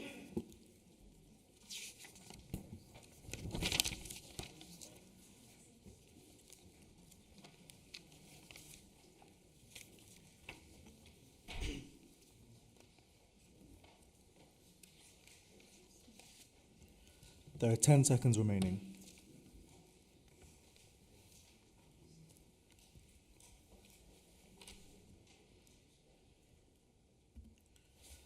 The vote has now ended. The results are as follows.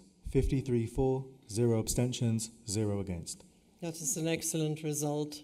Thank you very much. With that, we turn to agenda item 13, the appointment of co-opted town and parish representatives to the Democracy and Standards Committee. May I please see Councillor Andy Mercer to present and move the report. To update the Council on the progress for the nominations and selection of co-opted town and parish council representatives to the Democracy and Standards Committee in respect of the important work supporting the authorities' obligations in dealing with the code of conduct matters. A nomination and election process took place between August and November, with 3 nominees being approved by the committee for consideration and final approval by this full council this evening. These are Councillor Beth Ring of Weekly Parish Council, Councillor Paul Davis of Oundle Town Council, and Councillor Keith Goutry Prue of Dean and Deanthorpe Parish Council. I would like to thank the members of the Democracy and Standards Committee and the officers who worked with us on this matter for their support in bringing forward these 3 town and parish council nominations for co-option. I would also like to thank NCALC and the town and parish clerks for their support in helping to facilitate the nomination and election process. Before I propose the motion, I would like to just make an amendment to the recommendations that are in the report on page 196. On 3.1b, it should read, approve the appointment of 3 candidates. With that adjustment, I would like to propose that we accept the recommendations in 3.1a and b. Just a second, Councillor Mercer. Yep. Could I first see the seconder, please, to Councillor Howell? Oh, thank you, Madam Chairman.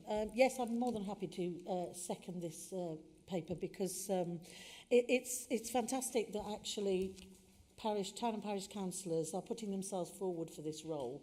It's a very important role to be within the democracy and standards, and it's about time that we got these people on board. So there's a great calibre of individuals coming forward, I think. So yeah, thanks to them for putting themselves forward and everybody for voting as well. So I'm more than happy to second it. Thank you. Thank you very much. If you just bear with me for 1 second. Okay. So we will accept the amendment adjustment you're proposing. Sorry for the missing word. And with that, I have got Councillor David Howes to speak. Yes, thank you, Madam Chair. So I am very pleased to see this report, and the reason I'm so pleased to see this report, Madam Chair, is it's a great opportunity for me to remind members that we've got over 100 town and parish councils. I'm sure there's lots of people in the room that either sit on a town and parish council or certainly attends, or certainly you should be, attending town and parish council meetings. And from day one, we very much set out, Madam Chair, to have a very strong relationship with our town and parish councils. with the establishment of a strategic town and parish forum meeting, which happens every 6 months for both Wellingborough and East Northants and Kettering and Corby, which is growing in attendance. And again, shameless plug, I would hope that every member in the room is advising their town and parish councils to be attending those meetings. They are extremely worthwhile. Lots and lots of officer time goes into preparing for those meetings, and they are all focused on our rural town and parish areas.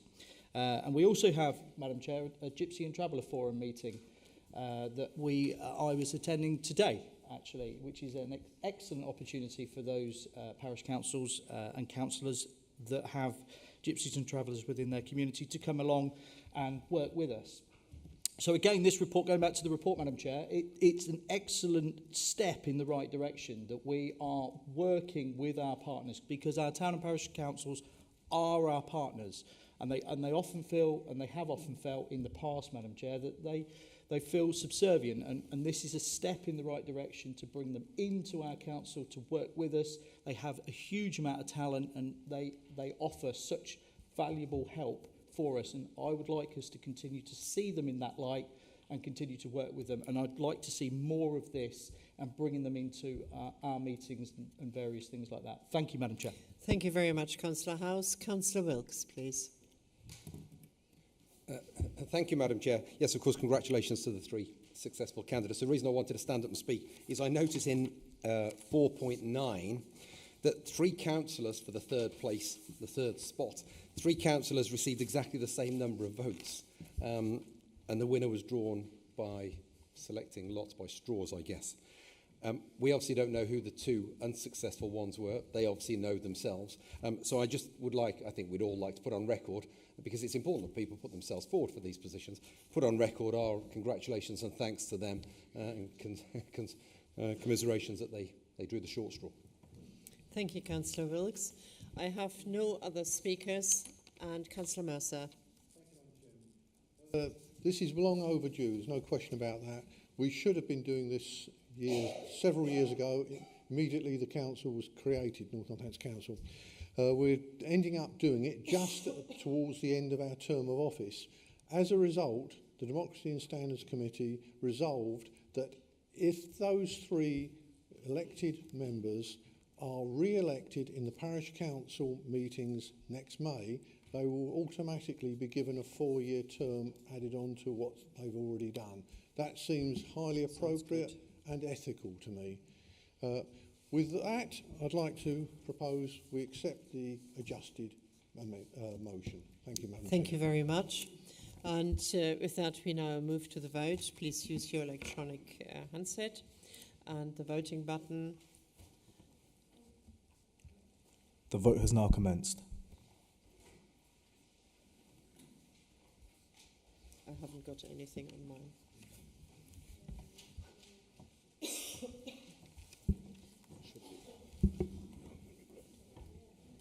So start recording.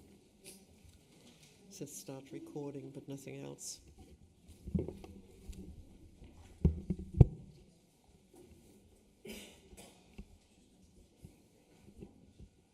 Okay. Thank you. It works.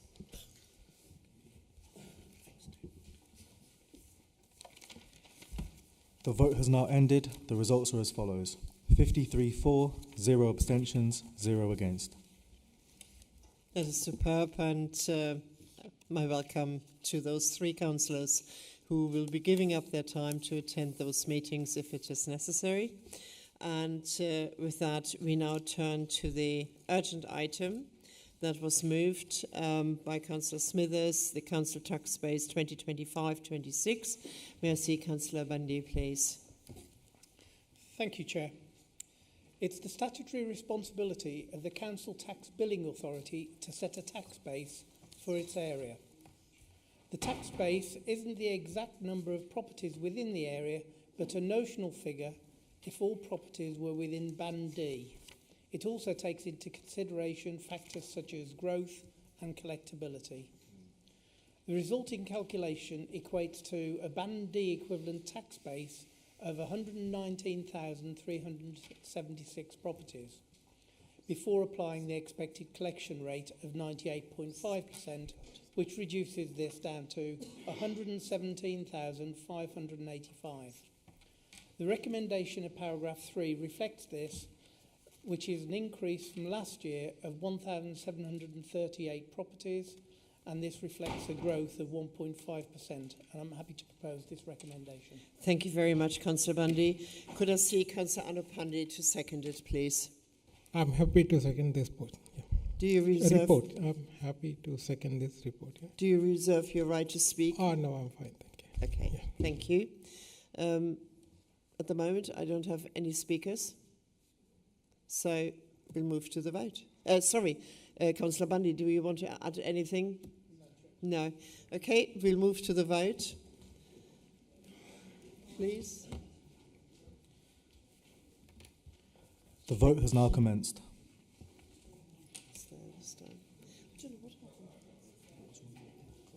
No, it's had a mind of its own.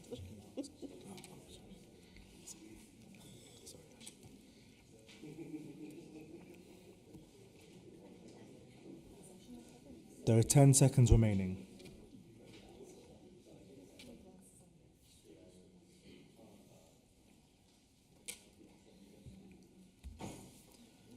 The vote has now ended. The results are as follows. 48 for, 0 abstentions, 0 against. Thank you very much. The vote is therefore carried, and I now propose that we have a 5-minute comfort break. We have been in session for 2 hours. Don't run all at once.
Could you please sit down?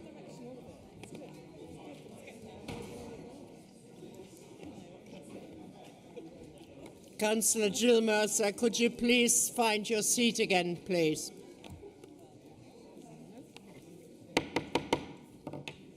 Councillor Mercer, could you please sit down so we can start the meeting again?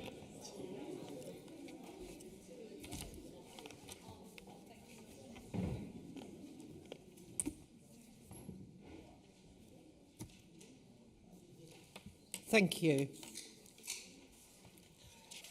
We now turn our attention, and please can I ask for politeness in the discussions, civility, humility, and everything. And the first one is the motion on notice. It is now amended because we have 4 motions on notice for consideration this evening as printed on your agenda papers.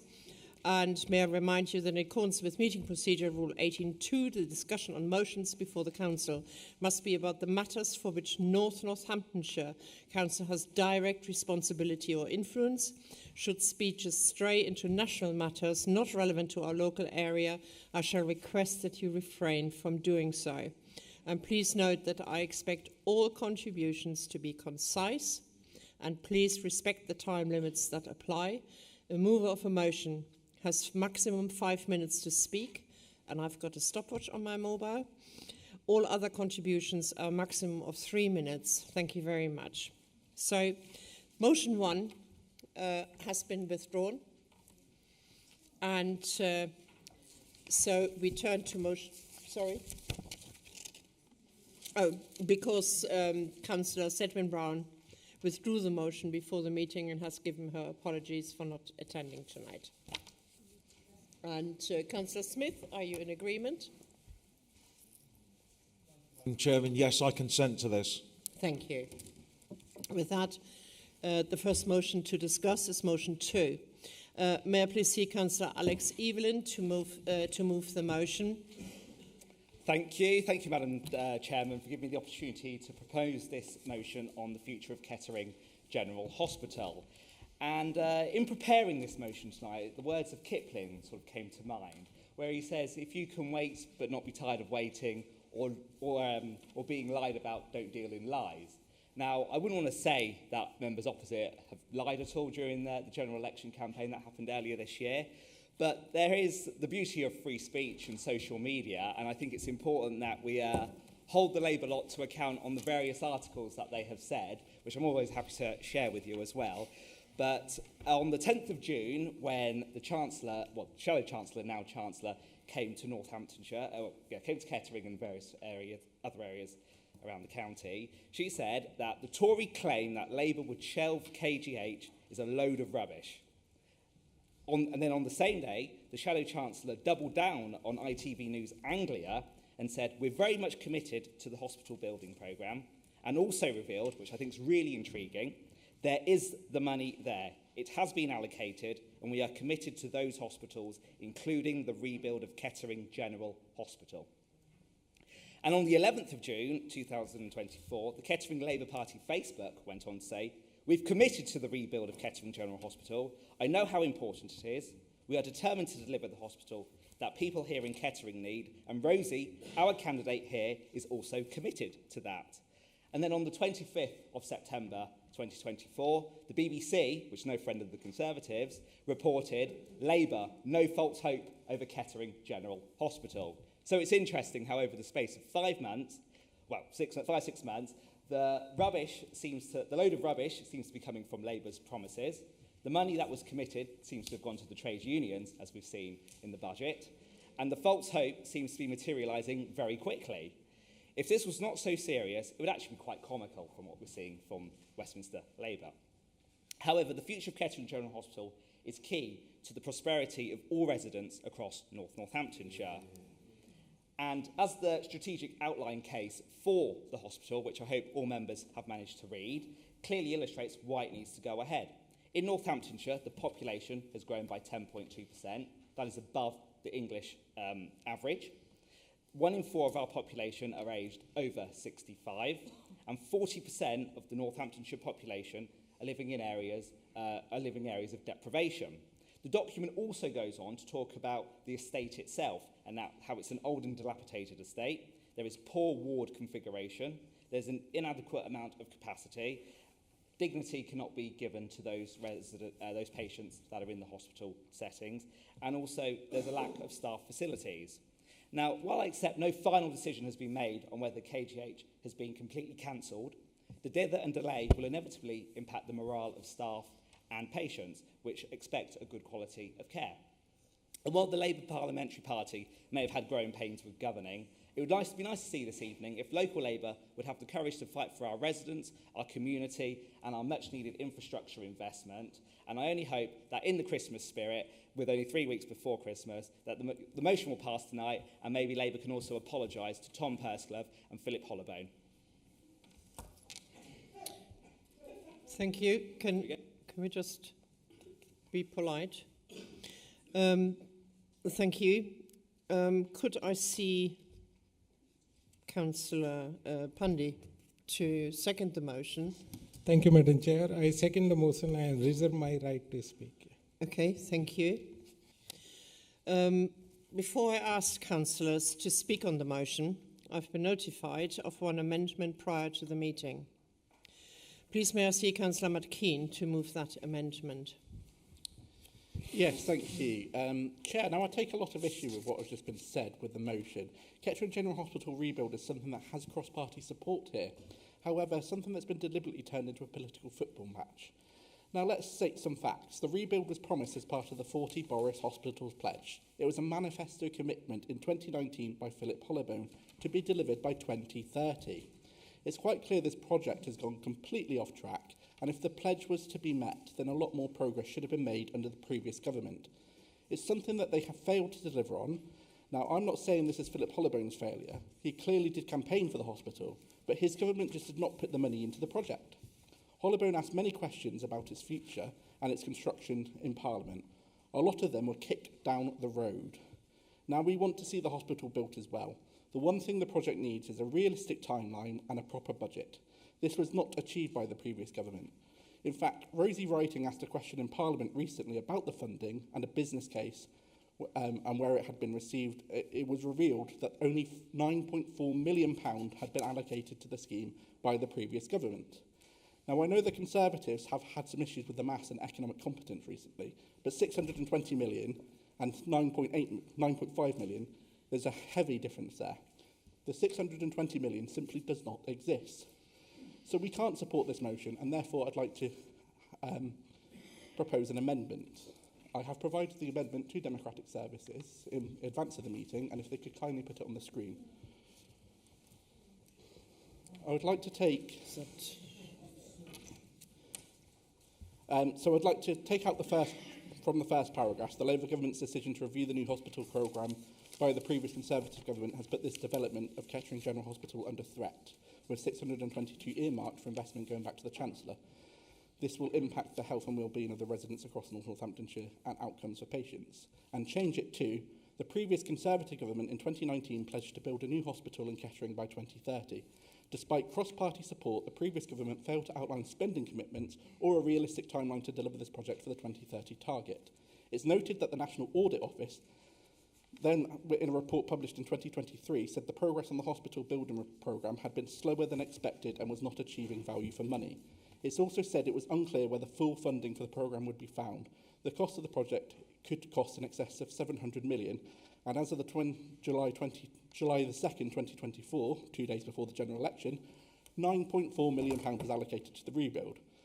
And on the last sentence, I would like to take out, bring forward the earmarked 622 million and replace with, to approve the rebuild of Kettering General Hospital, commit the funding required and outline a realistic timeline to deliver the project, because we want this project delivered as well. Chair, as previously said, it's misleading to say the 620 million earmarked for the Kettering General Hospital because it was a matter of public record that only 9.5 million was allocated.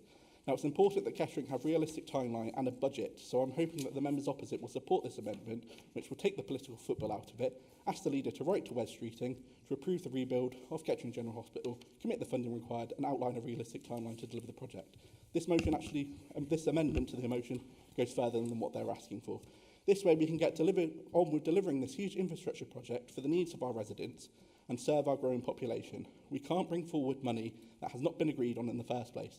It's part of many of the reasons why the previous government left us with a £22 billion black hole. Thank you. Thank you. Could I just clarify, have all members seen in writing this amendment? No. Only on the screen? Okay, thank you. Could I see Councillor Anne Lee to second that amendment, please? Yes, Chair. You have 3 minutes. I would like to second the amendment. The Labour amendment removes the factual inaccuracies from this motion, since no 620 million was ever earmarked, as Councillor Keane just said. This is factually incorrect, and the fact that only 9.4 million has been allocated is actually recorded in Hansard.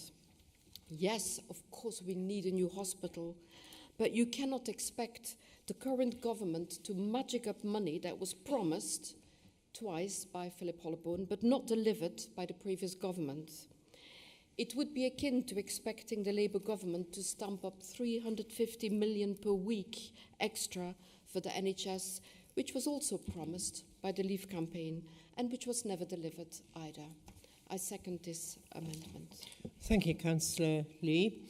With that, I have got a list of speakers. Please note to all the speakers, this is on the amendment. So the first one is Councillor Dorothy Maxwell. Do you wish to speak on the amendment that Labour are proposing? No. Okay. Then we have Councillor William Colquhoun. Do you wish to speak on the amendment? No, Chair. Thank you. Councillor Paul Marks, do you wish to speak on the amendment? Thank you, Madam Chairman. Yes, I do. The name of my former colleague on Kettering Borough Council and the former MP for Kettering, Mr. Philip Hollebourne, has been repeatedly mentioned. Did work with him slightly on this. It is true that there was a lot of obstruction from officials for several years. Each new batch of ministers had to be briefed and had to be persuaded of the case. But they were fully committed to the project as of July 2024, indeed before then. As for any black hole that's been mentioned, salary increases agreed by the present government negate that argument. If there was money for that, there's money for this. So I don't see it. I worked with Philip on this. It was fully agreed by ministers. Admittedly, I've already admitted, after massive resistance from officials, we took them to Kettering General Hospital. We showed them. We got the commitment. So the motion should be passed as it is, not as amended. Unfortunately, Philip is not a member of NNC and so cannot speak to defend himself against these unwarranted attacks. Thank you, Councillor Marks. Councillor Evelyn, do you wish to speak on the amendment? Yes. Thank you. I guess this is sort of the perils of delivering a speech before we're actually listening to the speech I delivered. I'm not going to go into all of it, but I just want to repeat one little bit from my speech, which completely negates that amendment. On ITV News Anglia, the Shallow Chancellor, now Chancellor, was very clear. We are very much committed to the hospital building programme. The money is there. It has been allocated, and we are committed to those hospitals, including the rebuild of Kettering General Hospital. Now, I don't want to say anyone is lying here, but if that's what she said, that motion is not correct. Thank you very much. And the next one and final one is Councillor Smithers. Do you wish to speak on the amendment? Absolutely, Chair. I'll speak on the amendment. I find it's really very difficult to understand why they would try and bring an amended amendment to this motion. It's clear that they support the fact that we need a new hospital in Kettering. Is that right? Absolutely. It's clear. My colleague over there has laid out the bare facts that the Chancellor and the incoming one had already said the money was there. And I think probably a lot of the money and these black holes that keep appearing from everywhere, changing all the time, is really just a thing of your government paying its paymasters, the unions, and looking after the train drivers rather than looking after the residents of Northamptonshire and looking to cut where they can and blame the Conservatives. Now, I'm sorry, I will take no lectures from you lot on fiscal responsibility. I still have him listed on in my brain the note that was left by the outgoing Chancellor of the Labour government saying that we had, excuse me while I'm speaking, he left a note saying, sorry, we've spent all the money. And look, support us on this. It's Parliament 2 saying that there was no money in the pot for it. Support us on our motion. We're going to vote down your amendment. Support us on our motion. We will hopefully get our hospital. We'll all put pressure on the government, and we have to do that type of thing to make sure that our residents in Northamptonshire have a first-class, world-class facility in Kettering that is fit for the future. If we don't put that pressure on now, in 5 years, we will be at breaking point at that hospital. We all need to come together on this. We need to apply pressure to government to get what this area needs. Thank you, Councillor Smithers. Councillor Wilkes, please. Do you wish to speak on the amendment? Thank you, Chair. Yes, I will. I wasn't going to, but actually I feel now like I should clarify some of the comments made by Councillor McKean and explain why I just can't support the amendment. It is now, of course, trying to rewrite history. Let's pretend that the money isn't there. But in July this year, on a BBC radio interview, Lee Barron, now the MP for Corby and East Northants, was telling voters how he could be trusted to ensure that the Kettering Hospital was rebuilt. It was part of a narrative that he was building that Tom Pursglove, who had fought diligently for years to get a rebuild, couldn't be trusted. Only Lee Barron could be trusted. The interviewer asked Mr. Barron, well, what happens if the funding for Kettering Hospital isn't available? And he said, if it's the right thing to do, the money will be found. No excuses. A Labour government will always find the money for doing what is right. So this here, pretending that the money doesn't exist, even Mr. Barron would say it's irrelevant. If it's right to do, the money will be found. Thank you, Councillor Wilkes. Councillor Kevin Watt, is that on the amendment? Yes, I'd just like to help Councillor Lee with her assertion. From 2016 to 2019, spending on the NHS rose £400 million a week in real terms. It was spent. Sorry, I was distracted. Next one is Councillor Leanne Buckingham. You're nothing if not consistent. You continue to peddle lies and believe it. And you are very convincing indeed. Sorry, sir. Could we have one meeting, please? Thank you, Chair. I appreciate that. You were speaking about paying unions, Councillor Smithers. Could you address me, please, Councillor Buckingham? As Councillor Smithers has said that we're paying unions, you're right, we are paying the people that once upon a time we called key workers a fair and decent wage. That's not a bad thing. Now, I can't support the original motion, and I can't support it because it's so factually incorrect. We all want this. We desperately need a hospital that is fit for purpose, that is accessible. There are people in hospital beds for far too long because we never did get the health and social care bill through, did we? Also, people are not getting their relatives coming to visit because we've had to put different car parking situations. There is no more expansion. We need a completely new hospital. Everyone on this side of the room is in agreement with that, but your motion is incorrect. Thank you, Councillor Leanne Buckingham. Councillor Lynn Buckingham, please. Is that on the motion, on the amendment? Yes, it is. And for too long, the old government just treading water.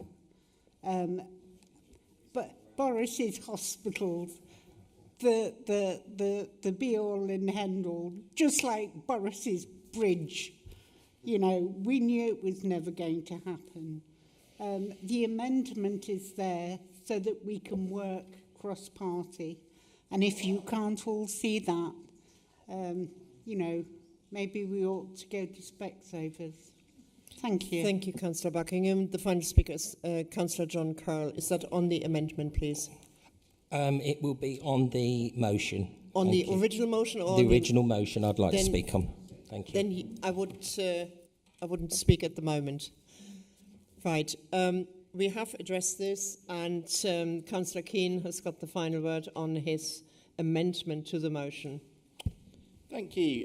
Councillor Marks, I actually paid quite a lot of tribute to Philip Oliver, and it was clear that he wanted to get the hospital done, and he did work hard to it. It was the government that had clearly had his fingers tied, otherwise Spade would probably be in the ground by now, because there is no way we're reaching that 2030 deadline if work hadn't been started at the minute. And there probably would have been spades in the ground if that money had been there. Councillor Evelyn, the Shadow Chancellor at the time, well, she's now the Chancellor, has not ruled out the rebuild at all. It's important to note how much the previous government had masked the figures that they were hiding. A Treasury audit had forecast a 22 billion overspend in department day-to-day spending this year that was concealed from the electorate. That's a matter of fact. Smithers, black holes, bankrupting Councillor Smithers, sorry. Yeah. Let's not get into the whole Liz Truss thing, because the economic incompetence that she caused the government was, well, if you're saying it didn't, then I'd like you to speak to some people that pay mortgages. But if you wanted, if you're on about putting the pressure on now, why weren't you guys putting the pressure on 5 years ago? Because it was clear that deadline after deadline, slippage after slippage, that happened. And you guys sat there, did nothing. And Councillor Wilkes, Mr Barron, Lee Barron, the MP for Corby and East Northants, is going back to the same thing. Rachel Reeves at this point has not ruled out a Kettering Hospital rebuild. And this motion, as amended, goes even further than what your original motion is going to do. We're asking Wes Streeting to approve the rebuild of Kettering General Hospital, commit the funding and give a realistic timeline. Because one thing that Kettering General Hospital need is a realistic timeline that they can work to and the money there. Something that you guys have not, your previous government had led them up the garden path for. Thank you. Councillor Evelyn, I'm disregarding your request to speak because Councillor Keane was the last one to speak on the amendment. We will now, to just clarify, we will now put to the vote the amendment as proposed and seconded by Councillor Keane and Councillor Lee.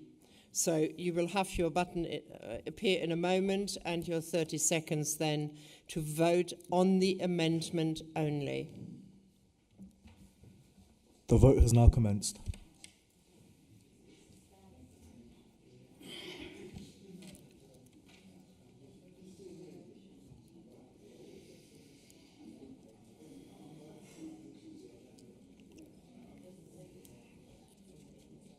Nobody's given the amendment. There are 10 seconds remaining. Seen the amendment until now. I wasn't even told. Yeah. The vote has now ended. The results are as follows: 9 for, 2 abstentions, 38 against. Therefore, that amendment is lost, and we turn our attention to the original motion. And are there any speakers on the original motion? I have got Councillor Marks. Am I allowed to speak on the original You motion? are. Thank you. Yes, the original motion is correct.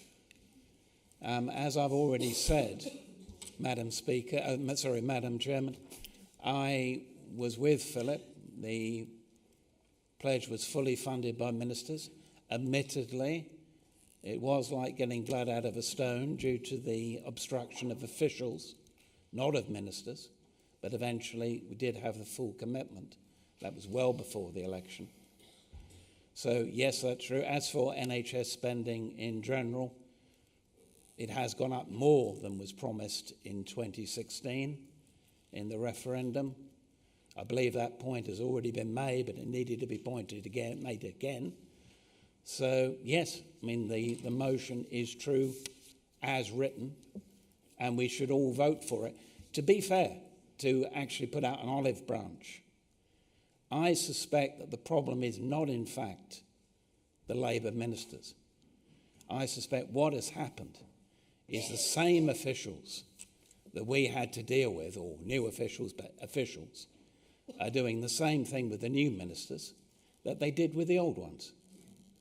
And that's why we had to get ministers physically here to the Kettering General Hospital and actually show them to get round that. So if we can all unite, this is not actually an anti-government motion. If anything, this would help the Labour ministers against the officials if we write this letter, helping, I think. Thank you, Councillor Marks. The next one is Councillor Fedorovich. Thank you very much, Chair.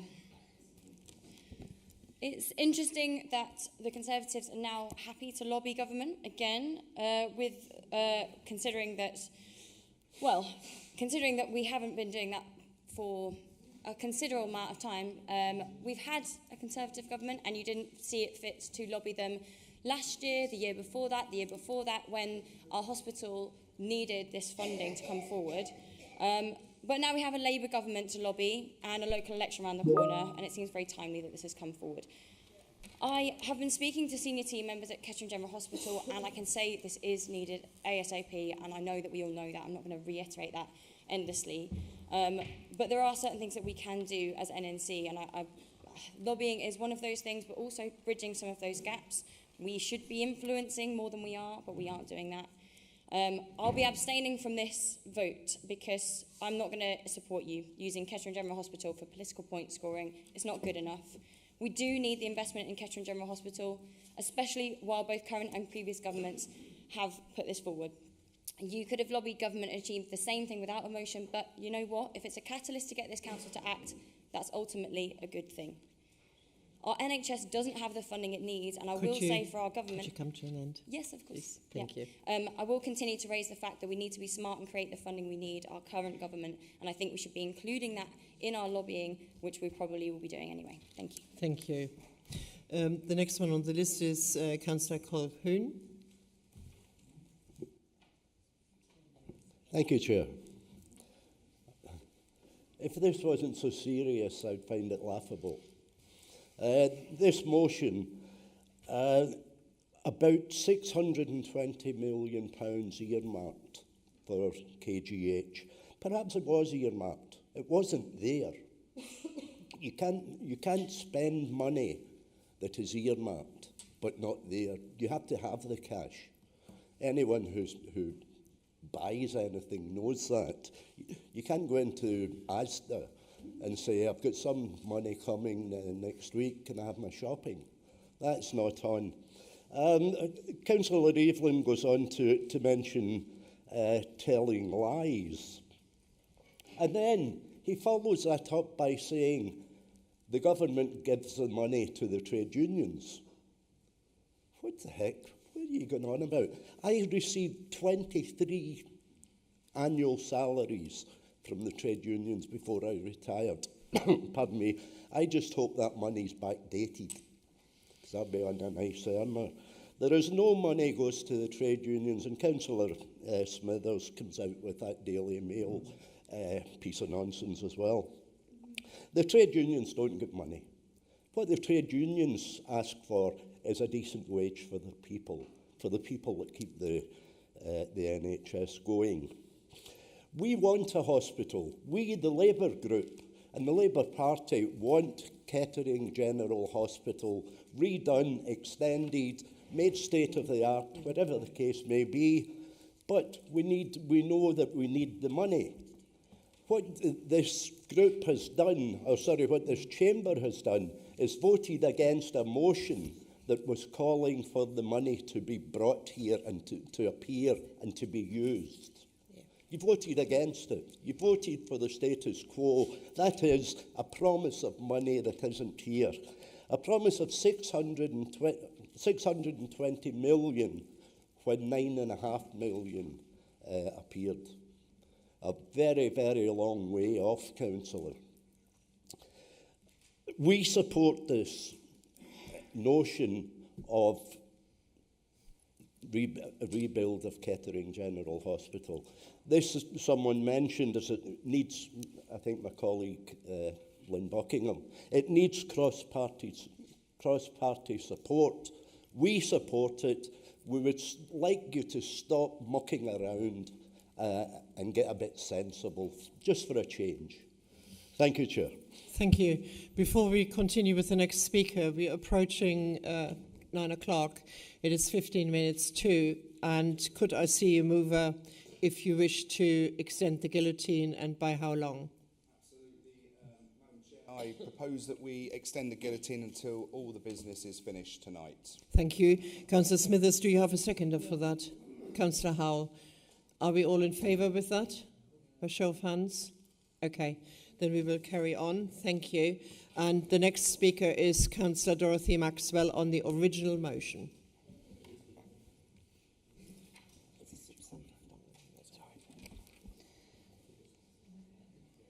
The new hospital programme.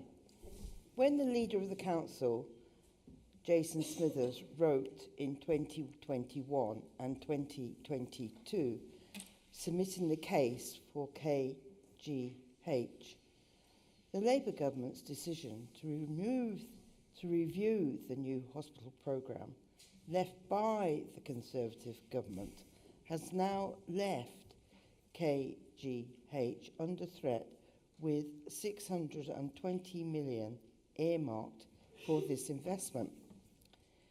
We know that North Hants is expected to grow by tens and thousands. This is important why we have this hospital fit for purpose for the future. Anybody who's been an inpatient will realise how important this is, because it's desperately in need of a rebuild. Certain operations like eyes cannot happen in this building over 100 years. None of it is unable to do these highly specialised operations to thousands of people. We have a major trunk road, the A14, which is linked to the M1, M6 and A1. This means further demand for KGH. Therefore, we call upon the leader of this council to write to the Health Secretary to prioritise KGH and bring forward this 620 million to meet the needs of residents, which is expanding every day with complex needs. I hope, like others in the chamber, that they will back this motion of 620 million for KGH, which we cannot afford to lose or leave the residents having to travel miles for treatment, i.e. Coventry. On the personal front, I had to travel to Addenbrooke's for an excellent eye operation, which saved my eye. Thank you very much indeed for listening. Thank you, Councillor Maxwell. The next speaker is Councillor John Curl on the original motion, which is now the substantive motion. Thank you, Madam Chair. I wish to express my strong support for the continued funding of Kettering General Hospital redevelopment under the new hospitals programme. This project is crucial for ensuring that our community has access to modern, high-quality healthcare facilities. Kettering General Hospital serves a growing population and is in dire need of updated infrastructure to meet current and future healthcare demands. The redevelopment plans, which include a new emergency care department and additional wards, are essential for improving patient care and reducing wait times. The funding allocated to KGH is not just an investment in bricks and mortar, it is an investment in the health and well-being of our community. It will enable the hospital to provide better services, attract and retain skilled healthcare professionals and ultimately save lives. Thank you. Thank you very much. Councillor Curl. Councillor Ian Jelly, please. Thank you, Madam Chairman.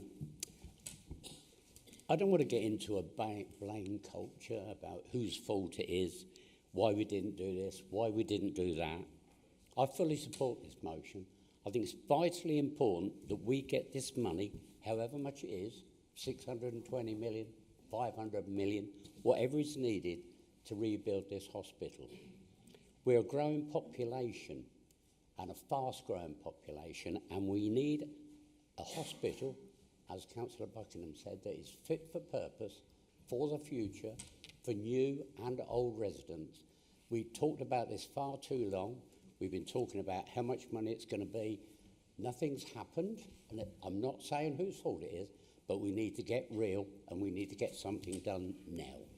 Thank you very much, Councillor Jelly. Councillor Andy Mercer, please. Thank you, Madam Chairman.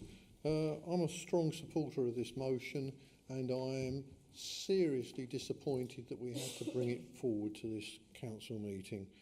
I heard the various promises that the hospital building programme would be protected, and it's disappointing that it's being reviewed. Now, we managed to we worked on this side of the house, chamber, sorry. We worked on this side of the chamber to use the back channels, the sort of thing that you say, lobbying the government. We managed to persuade the Prime Minister to come here and do a shift working in KGH so he could experience what the need there, and it worked. So I would like to invite our colleagues on the other side of the chamber to see if they can be as effective. Can they persuade Sir Keir Starmer to come and do a shift at KGH? Because then he might say, right, I've reviewed it now, we're going ahead. Thank you. Thank you very much, Councillor Mercer. Councillor Kevin Watt, please. I think I'm on that, yeah. It's very disappointing it hasn't been started. And you ask why hasn't it been started? Well, in 2021, we had a pandemic. That sort of set things back a bit. We also spent £400 billion fighting that pandemic, so where is the money? And perhaps the reluctance by the new Chancellor to commit to this is perhaps the impacts of her taxes in her budget, which the OBR are predicting that the UK economy will be smaller. Maybe the money won't be there. Thank you, Councillor Watt. Councillor Matbindi, please. Thank you very much, Madam Chair. First of all, I'd like to thank Councillor Evan for bringing this motion forward. And it's, of course, it's not the last of his tonight. The opposition have talked about being factually correct. That's been quoted quite a bit tonight. But they keep quoting this £22 billion black hole, which their media team love plugging out there. But let's talk about being factually correct. The Office for Budget Responsibility said the biggest single item within that £22 billion black hole is £9 billion promised and given to the train drivers and to the junior doctors.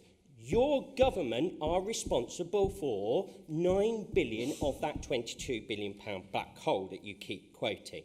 So when we're talking about a lack of money there for the development of Kettering General Hospital, and they're looking at the previous government, actually they need to reflect within themselves and their own party, Madam Chair. Because, of course, they have quoted on that item, and they said it was specifically for key workers, but let's not forget they're happy to kill the elderly by removing their winter fuel payment. Maybe that's the plan. Reduce the population. Sorry, Madam Chair, point of order. The Constitution specifically states that you should either raise your hand or stand if you wish to call a point of order. You are absolutely correct. Which area of... Councillor Binley's tirade about this being relevant to the motion as it stands. Okay. Sorry, Madam Chair, I wish to raise part of the Constitution specifically states that the member should stand or either raise their hand to raise a point of order and must quote the section of the Constitution that it relates to. Would you like... Yeah. I think it was more a point of clarification than a point of order, Councillor Keane. A letter went out. Stand up, please. A letter went out by the monitoring officer prior to the meeting to inform councillors to keep things to the motion. That doesn't. Councillor Binney, would you like to continue? Thank you very much, Madam Chair. So, as I was saying, maybe the plan is that we reduce the population to mean that we don't need a new hospital? I don't know. I think, Councillor Marks, you were being very generous to the opposition earlier with your early remarks about the government ministers, because let's not forget, the relevant Chancellor has actually been here and and experienced it all and quoted about their previous experience of family members. So there's not that excuse that they need to come and see it. So, yeah, I think you're being too generous, but I do get where you're going with it.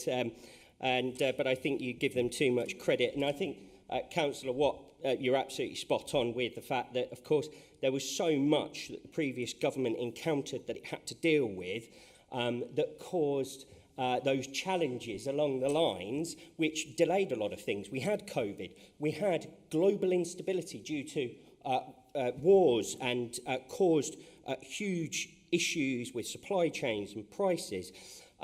Madam Chair, I wholeheartedly support this motion, and I think anybody that votes against this motion is voting against the people of North Northamptonshire. Thank you very much, Councillor Binley. We have Councillor Lynn Buckingham, please. Thank you very much. And I really can't understand what you don't get. What we've said is we agree with you. We desperately need this hospital. But you've voted down something that goes further than your little motion saying, oh, you've been naughty boys, you're reviewing something because, you know, and let's face it, if we come into power, we're going to have to review your budget.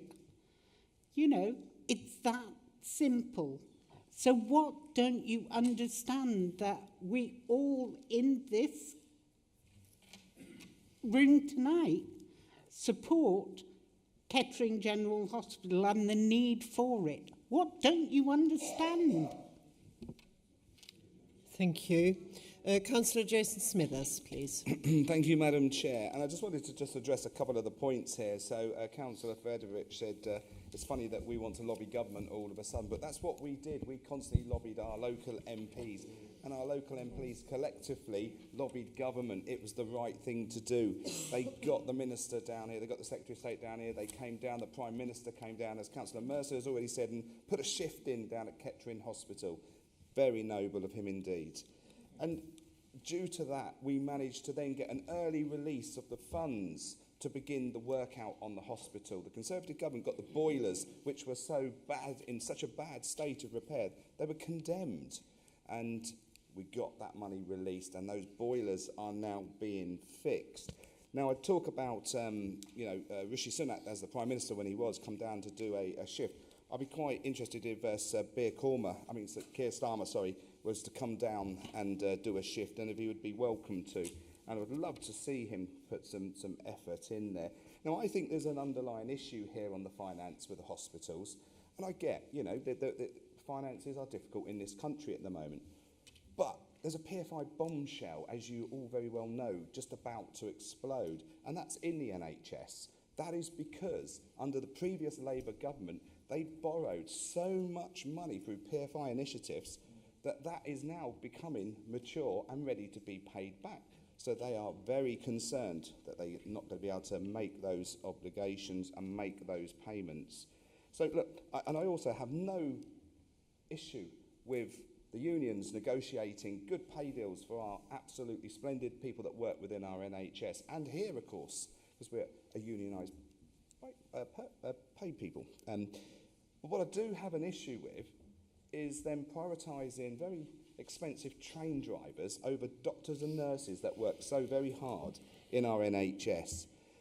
So quite frankly, you talk about all these black holes, you talk about the dodginess of the Conservatives' budgets and so on, but really, you've really got no way to be saying some of this, because your Chancellor, her budget, has got as much credence as her CV, which we know has absolutely no credence at all. Thank you. Thank you, Councillor Smithers. Councillor Helen Howell, please. Thank you, Madam Chairman. We all agree that we need a new hospital. Nobody is questioning that. Excuse me. What I can't understand is why anybody would think that a review needs to take place. Because all of the due diligence was done previously. It was highlighted that a new hospital is required. Is anybody turning around now and saying that actually there might not be a new hospital required? There might not need to be investment in a new hospital. So if that's the case, why do we need a review? Why does anybody need a review? Why are you thinking that a review is a good idea when everybody in this room knows the evidence is there that we need a new hospital? Surely this is just a waste of time, knowing that it's not going to be delivered by the Labour government. This is just ridiculous. All of that work has been carried out. There's been years of it. We all know that. This motion quite clearly says that the Labour government's decision to review the new hospital programme by the previous Conservative government has put the development of Kettering General Hospital under threat. That's a fact. That's an absolute fact. And if you vote against this motion, you are saying that actually all of the work that's been done before, the facts that we have, that we need a new hospital, you disagree with. You're absolutely saying that. Of course you are, because you think a review is a good idea. And it's not. So vote for this motion, because we all need a new hospital. Our residents deserve a new hospital. And this is the only way we're going to get it. Stop these ridiculous reviews. Get on with the job in hand. Thank you very much, Councillor Howell. Councillor Keane, we are not entirely sure whether you've spoken on the substantive motion or not. Right, you do it then. Did you? On the original one? Spoken on the original motion. I made a point of clarification. You may speak. But yeah, just talking about waste of time, the reason we need a review is all the work has been done, but the money wasn't there. The money wasn't allocated. And you pledged to have it built by 2030. That just clearly isn't going to happen. So we need to review. What point of clarification? I just want to know. Councillor McGee, could you... I think this is really key, because clearly I think they're saying that we don't have a free press in this country anymore, because it's quite clear, and I'll read it a third time. We are very much I'm sorry, committed I'm to the disregarding that, Councillor. Councillor Evelyn, I'm disregarding that. Councillor Keane, please continue. Yeah, so it's quite clear that the 2030 manifesto pledged by the previous government is just not going to happen. So this is why things need to be reviewed, because we do agree we want to see Kettering General Hospital built, but we need to make sure that they have a realistic time frame, and that's what we're asking for. We had a motion that you guys voted down. You voted down for Kettering General Hospital for the money to be committed. Thank you.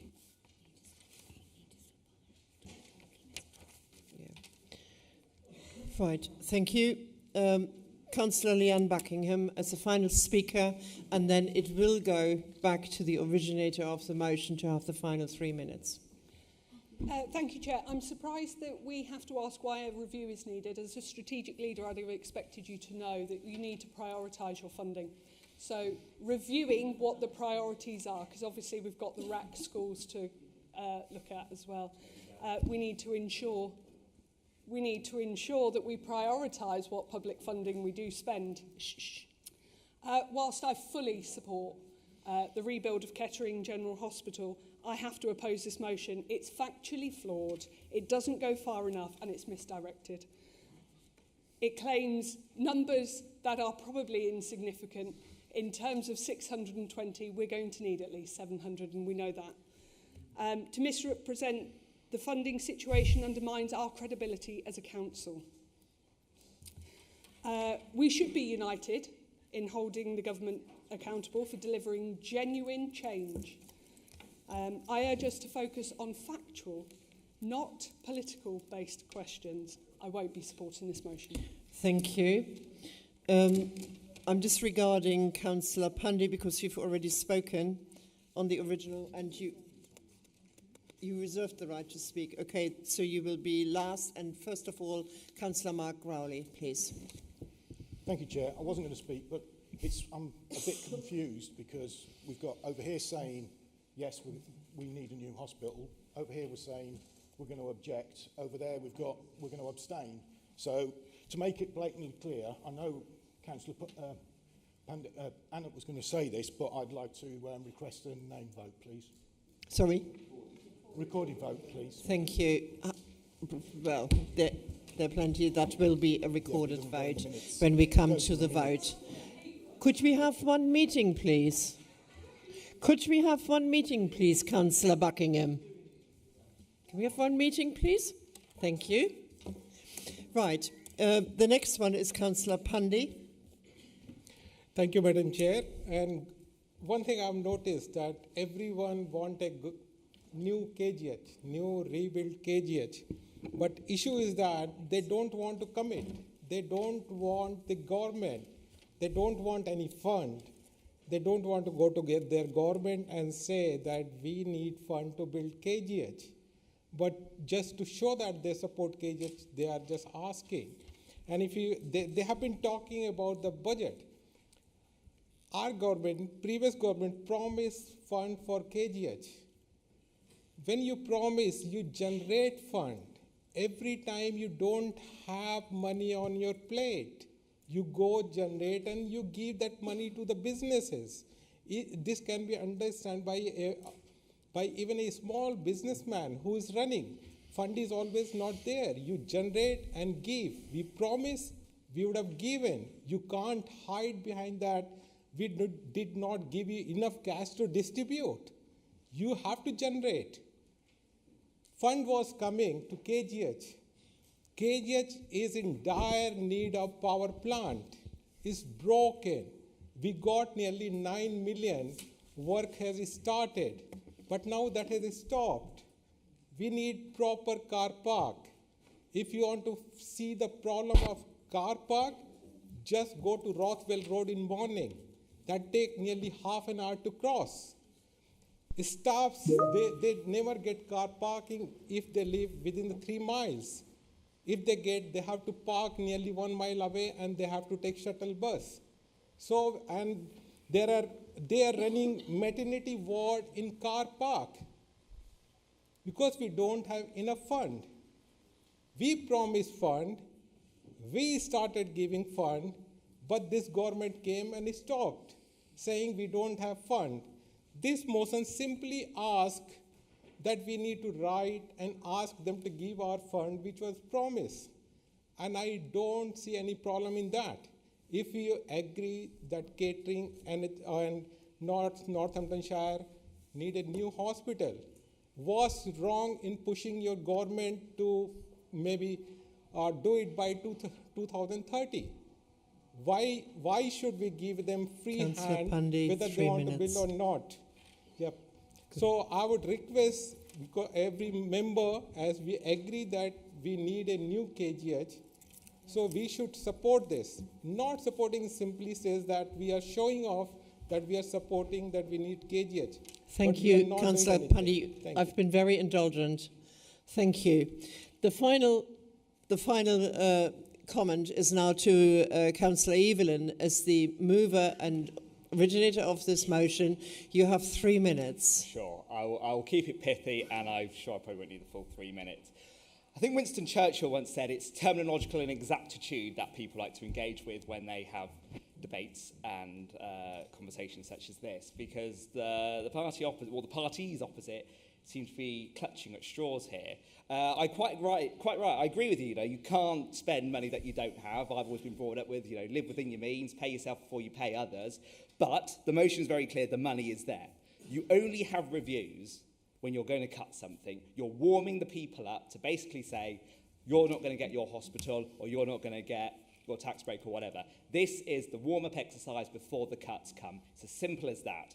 So it's actually just disingenuous of the Northamptonshire left to disagree and not support us on this motion tonight. And anyone that's an economist here will know that in the budget, Rachel Reeves has increased the debt ratio. So you're already happy with debt, but just clearly not when it comes to our hospital. But also there's the multiplier effect as well when you have infrastructure buildings which actually generate more revenue and more income. So it's very bizarre as to why you will not support it. And then obviously the councillor at the end says that you support us. Well, I say it's very clear. If you agree with us, back us. Thank you very much, Councillor Evelyn. It was proposed earlier that we have a recorded vote. If we can effect that, please. And we now will vote on the motion, on the original motion, as proposed and seconded by Councillor Evelyn and Councillor Pendy. You will have, it is already in front of you. Please vote. The vote has now commenced. Thank you.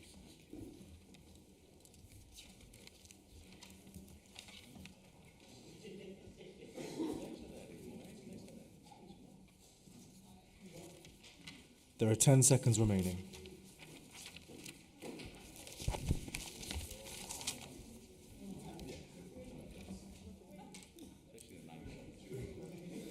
The vote has now ended. The results are as follows: 39 for, 3 abstentions, 7 against.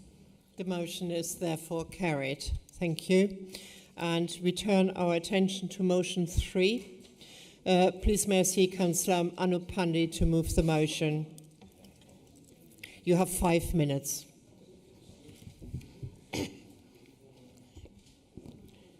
Thank you, Madam Chair.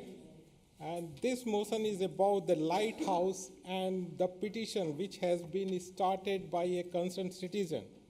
Nearly 1,900 people have signed this petition.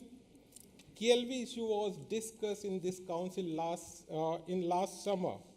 I remember hundreds of people standing outside of this building, so many sitting in the gallery, every councillor from that side, talking to people and saying KLV is doomed. Council is not going to take care of your valuable asset.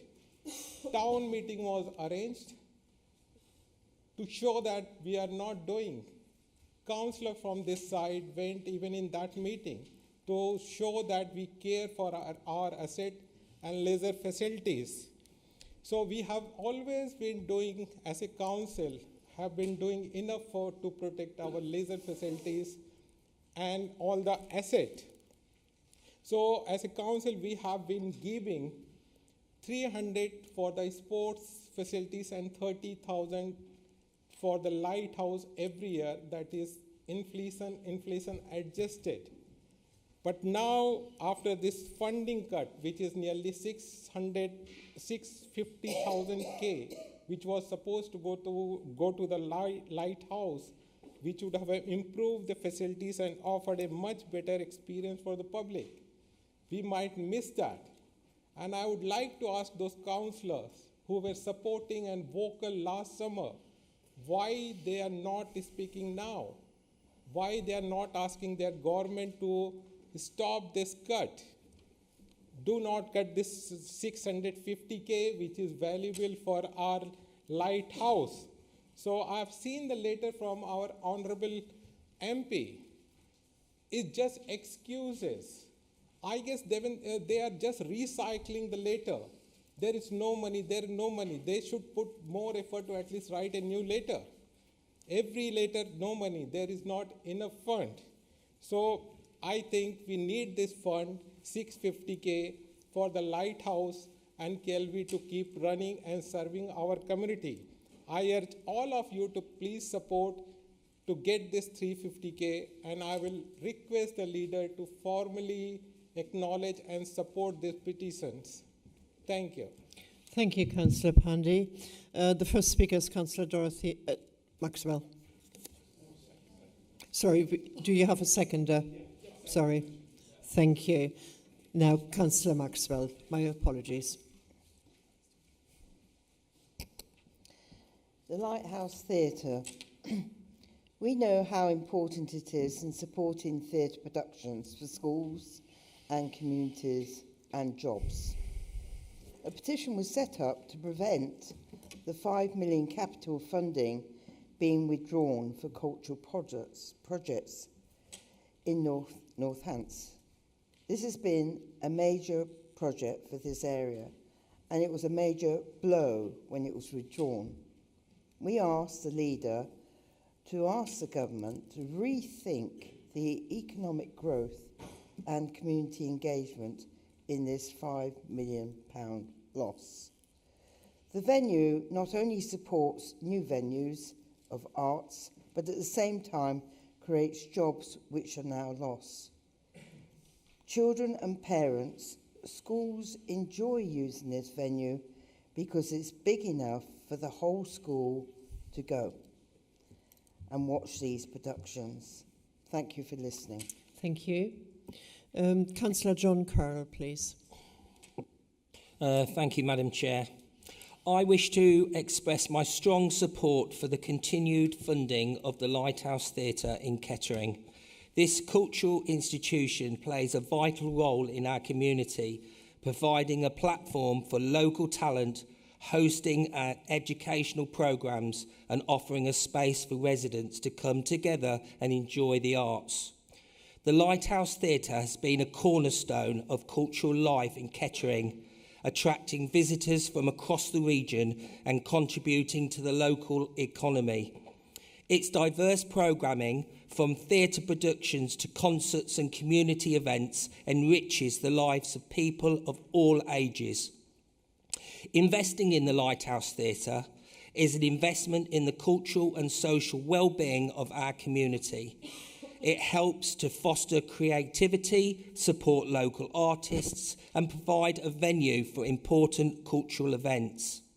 The theatre also plays a crucial role in education, offering workshops and performances that inspire and engage young people.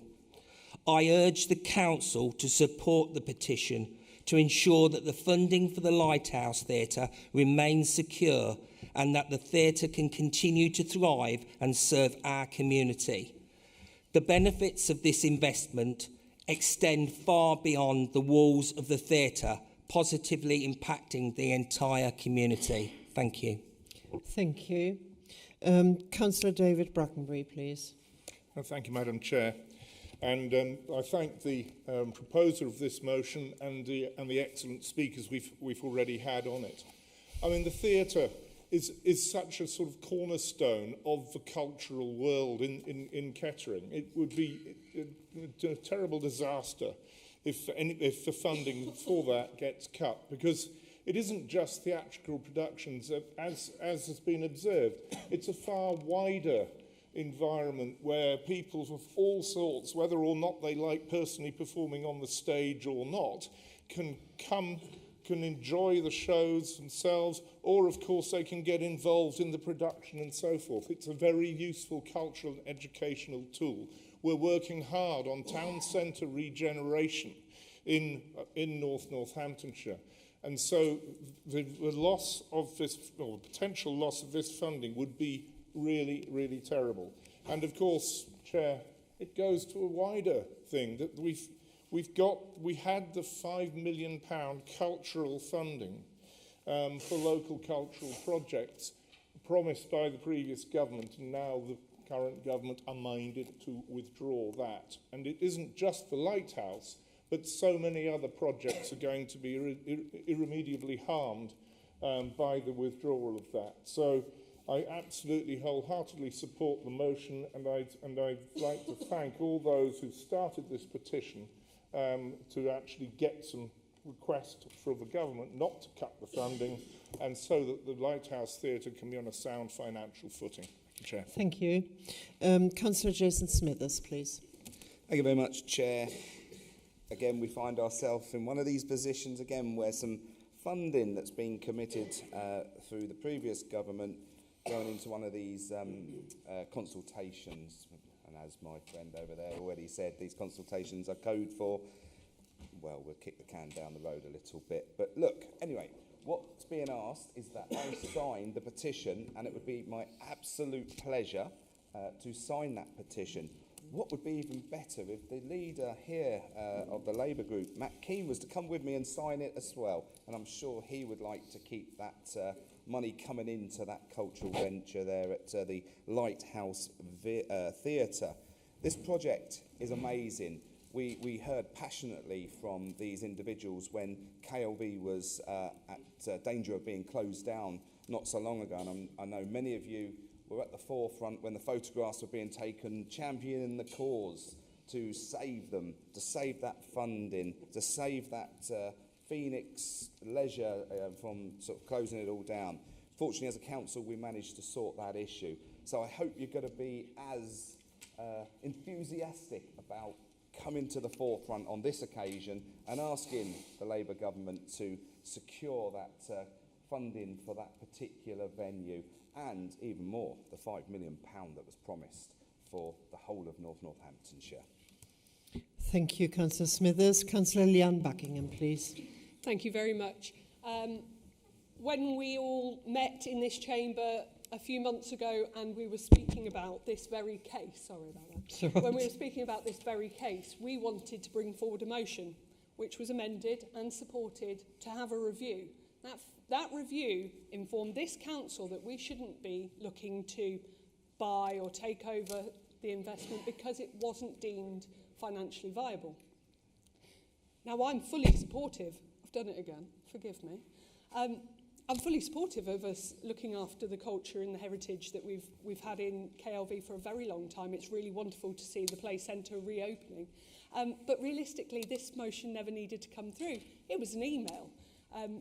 You just needed to send an email to ask Councillor Smithers to be able to sign a petition. I'm sure he would have done it happily. Wasting time, we should have been doing real business.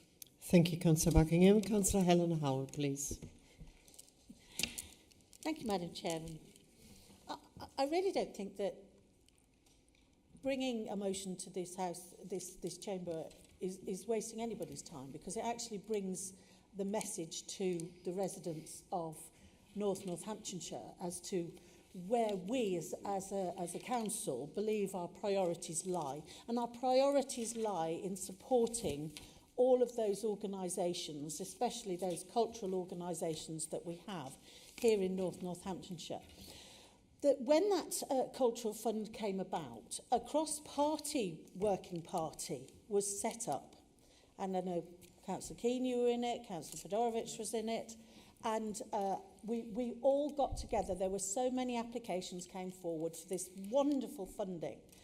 Let's not forget that these smaller organisations don't often have the opportunity to apply for this funding. Most of those organisations are run predominantly by volunteers who have had to spend an awful lot of time putting together these bids, and sometimes obviously, that's not the sort of thing that they do on a day-to-day basis. So a lot of our officers have taken time and effort to assist all of these smaller organisations who desperately need this funding, this smaller funding, to allow them to continue to provide those cultural opportunities within Northamptonshire. So when we went through the massive process of actually approving all of these, and it was a long process, and we came to the very bitter end of that process. I've just done it myself. Bitter end of that process. And all we were waiting for was a yes for those organisations to receive that funding, to be able to help them grow their business. The Lighthouse Theatre, for one, has, as we all know, has gone through a really, really tormented time over the past few years. It's getting stability now, but this extra funding would have been an absolute lifeline to them, as it would have been to all of the other cultural organisations. And to have it snapped away at the very last minute, for absolutely no reason, it's been utterly devastating for them. And I would like to think that the opposition, as it was a cross-party working party, who helped develop that proposal, would be supportive of us trying to get that money for these organisations, trying to get what they deserve and what they've spent all of this time and effort to put those bids in, to get that funding. We all know they need it, I just don't understand why you wouldn't support this motion if you support our culture and heritage. Thank you, Madam Chairman. Thank you. Perfectly timed at 3 minutes.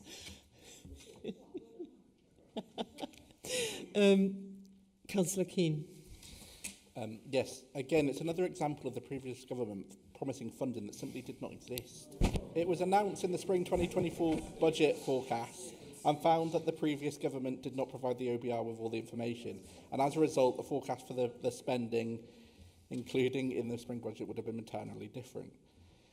It's simply not fair that the previous government let those behind local projects think that they would receive cash knowing it wasn't there, and it would be someone else's problem to tell them after the election.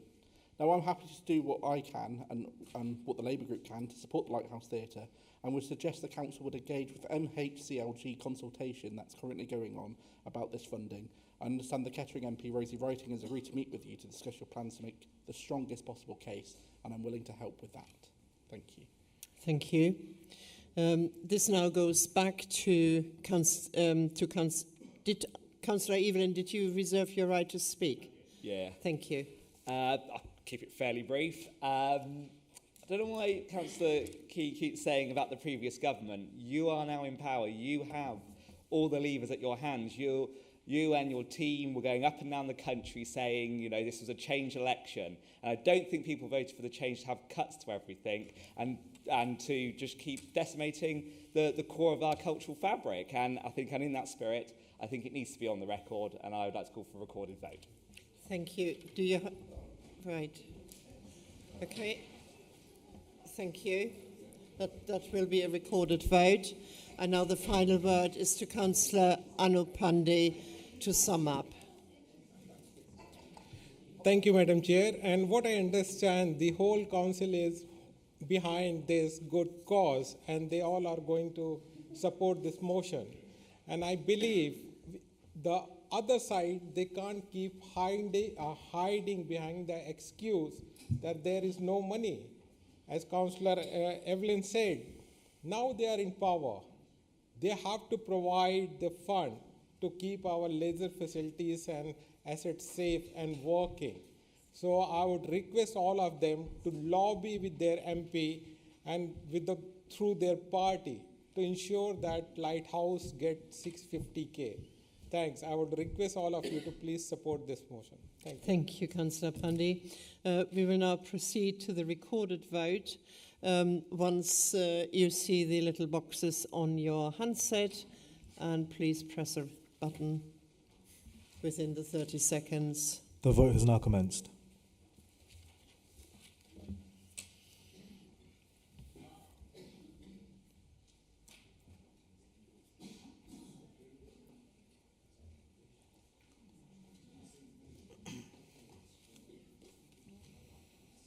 There are 10 seconds remaining.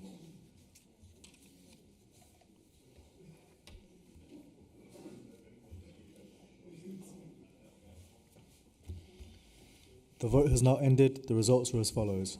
41 for, 3 abstentions, 4 against. Thank you. Therefore, the motion is carried. We turn over to motion 4. May I see Councillor Evelyn, please, to move the motion. You have 5 minutes maximum. I'll keep it. Please, any speakers afterwards, please don't repeat what has already been said. It is already coming up to 9:30. I think we all want to get home at some stage soon. I'll get to the point. Thank you. Yeah, no, thank you, Madam Chairman. I don't really want to bring this motion to the council tonight, but as I represent a semi-rural division which is home to a number of farms, I did feel quite compelled to actually speak on this motion and talk about our farming communities, because I think what's happening, and it's clear for us all to see now with this new Labour government, and sadly with local Labour in Northamptonshire, given their track record over the last few motions, is another day and it's another attack on the British people. You know, if attacking pensioners wasn't enough, attacking businesses, attacking those that are aspirational to send their children to private school, it's now an attack on farmers. And we have to ask ourselves, why is that the case? I suppose they, again, to pay for the trade unions, they don't want to admit that, but they are using the money to pay for that. That is all on the record. Just look at Hansard, various voluntary projects and various other socialist causes, really. But what I did find disappointing was, during this debate on the farmers, was a Labour advisor saying that Britain doesn't need small farmers. That is, well, I quite agree, yeah, it is rubbish. But what's even more disappointing was today in the Northamptonshire Telegraph, if you have all read that, there's quite a long read in there. And it was one of the councillors, Councillor Lee, actually, I believe it was, who said, once again, this debate is only wasting valuable time. Only wasting valuable time? I don't think that's how farmers will see that in Northamptonshire, or farmers... Sorry, what is your point of order?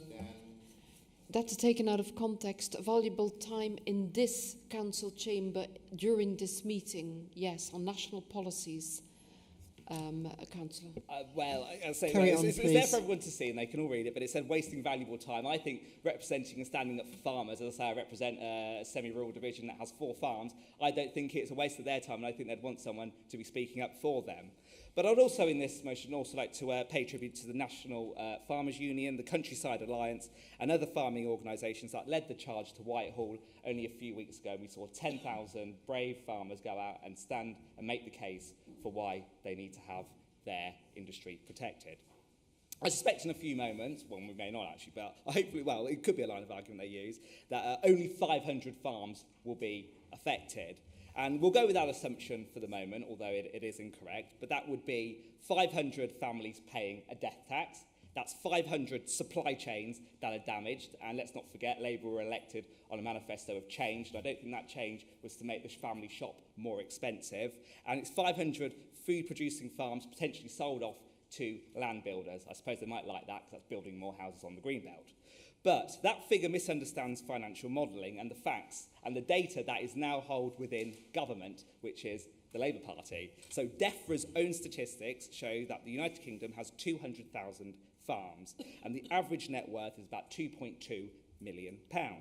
During the Chancellor's statement, and got that here as well, so happy to share that around, she says that 3/4 of claimants will be unaffected by these changes. So that means 25% of farms will be affected by that. And therefore, 25% of 200,000, certainly not 500, and I'm not brilliant at maths. But according to Full Fact, they say that it would be about 50,000 farms that would be impacted, and the Country Land and Business Association say it would be about 70,000. So, I mean, you can take your choice of which number you want, but it's certainly more than 500. But what was the most shocking statistic I came across was the one around demography. So there are 68% of farmers that are aged over 55, and there are 38% of farmers that are aged over 65.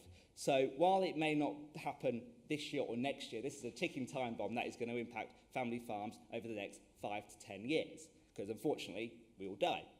But these are just some of the statistics which show why this is a pernicious policy. But there's also some real impacts on this from a social point of view. You know, we are currently, we're at a war in Europe, and our food supply chains are already pushing up the price. And you see that with your own weekly shop; they're clearly content for that to go up even more. It's going to hurt those family budgets, and it's going to leave family farms indebted for many, many years to come. Now, this will damage the livelihoods of people in Northamptonshire, and let's be collegiate on this one now. Let's all come together with 3 weeks before Christmas and say we back British crops, back British meat, and back British farmers. Thank you. Do you have a seconder for your motion? Councillor Alibon. Happy to second the motion, Madam Chairman. I reserve my right to speak. Thank you. The first speaker is Councillor Dorothy Maxwell. Farmers and inheritance tax. When Labour imposed inheritance tax on agricultural assets, did they have any idea what the effect would have on the farms? Clearly not. These people who pass their farms on to the next generation do this to help farmers survive. I think that Labour needs to rethink of what is going to stop this. We rely on home products. We are or which are organic and healthy? Why should we be given food from other countries, which costs more to buy and does not improve the countryside as it stands in North Hants? Therefore, think about children who we should be educating on farming today. At the same time, help farmers produce the products like wheat for Weetabix, which is a local company. Thank you for listening. Thank you. Councillor John Carroll, please. Thank you, Madam Chair. I wish to express my strong opposition to the proposed changes to inheritance tax on agricultural assets. These changes, which are set to take effect in April 2026, will have a detrimental impact on family farms and rural communities in Northamptonshire and indeed the whole country. The proposed reforms will limit the agricultural property relief to the first 1 million of combined agriculture and business property. While the government argues that this will only affect the wealthiest landowners, the reality is that in many family farms will be caught in this net, leading to potential financial hardship and the risk of farms being broken up to pay the tax burden. Family farms are the backbone of our rural economy, providing not only food but also employment and cultural heritage. The proposed changes threaten the continuity of these farms, which have passed down through generations. The additional financial strain could force many farmers to sell off land or cease operations, which would have a ripple effect on local communities and the wider agricultural sector. I urge the government to reconsider these changes and to work towards a solution that supports the sustainability of family farms without imposing undue financial burdens. Our rural communities deserve policies that encourage growth and stability, not those that threaten their very existence. Thank you. Thank you. Councillor Jason Smithers, please. Thank you, Chair.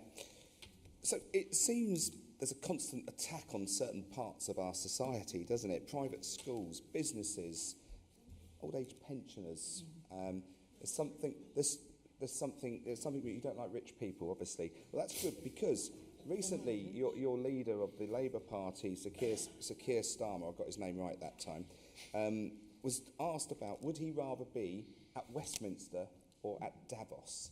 He responded, I'd rather be in Davos. So we've really got to ask ourselves, is Sir Keir Starmer a bit of a globalist? It's not relevant to the motion, well, Councillor Smithers, I've been told. Madam Chair, I'm just coming on to that bit. So what I want to sort of get to the point is, will Sir Keir Starmer fight for our hard-working farmers? Will this Labour group in front of us support this motion and stand shoulder to shoulder with our hard-working farmers? You know, we're in uncertain times in this world at the moment, and if war was to break out, we would be relying on our farmers for absolutely most of our food.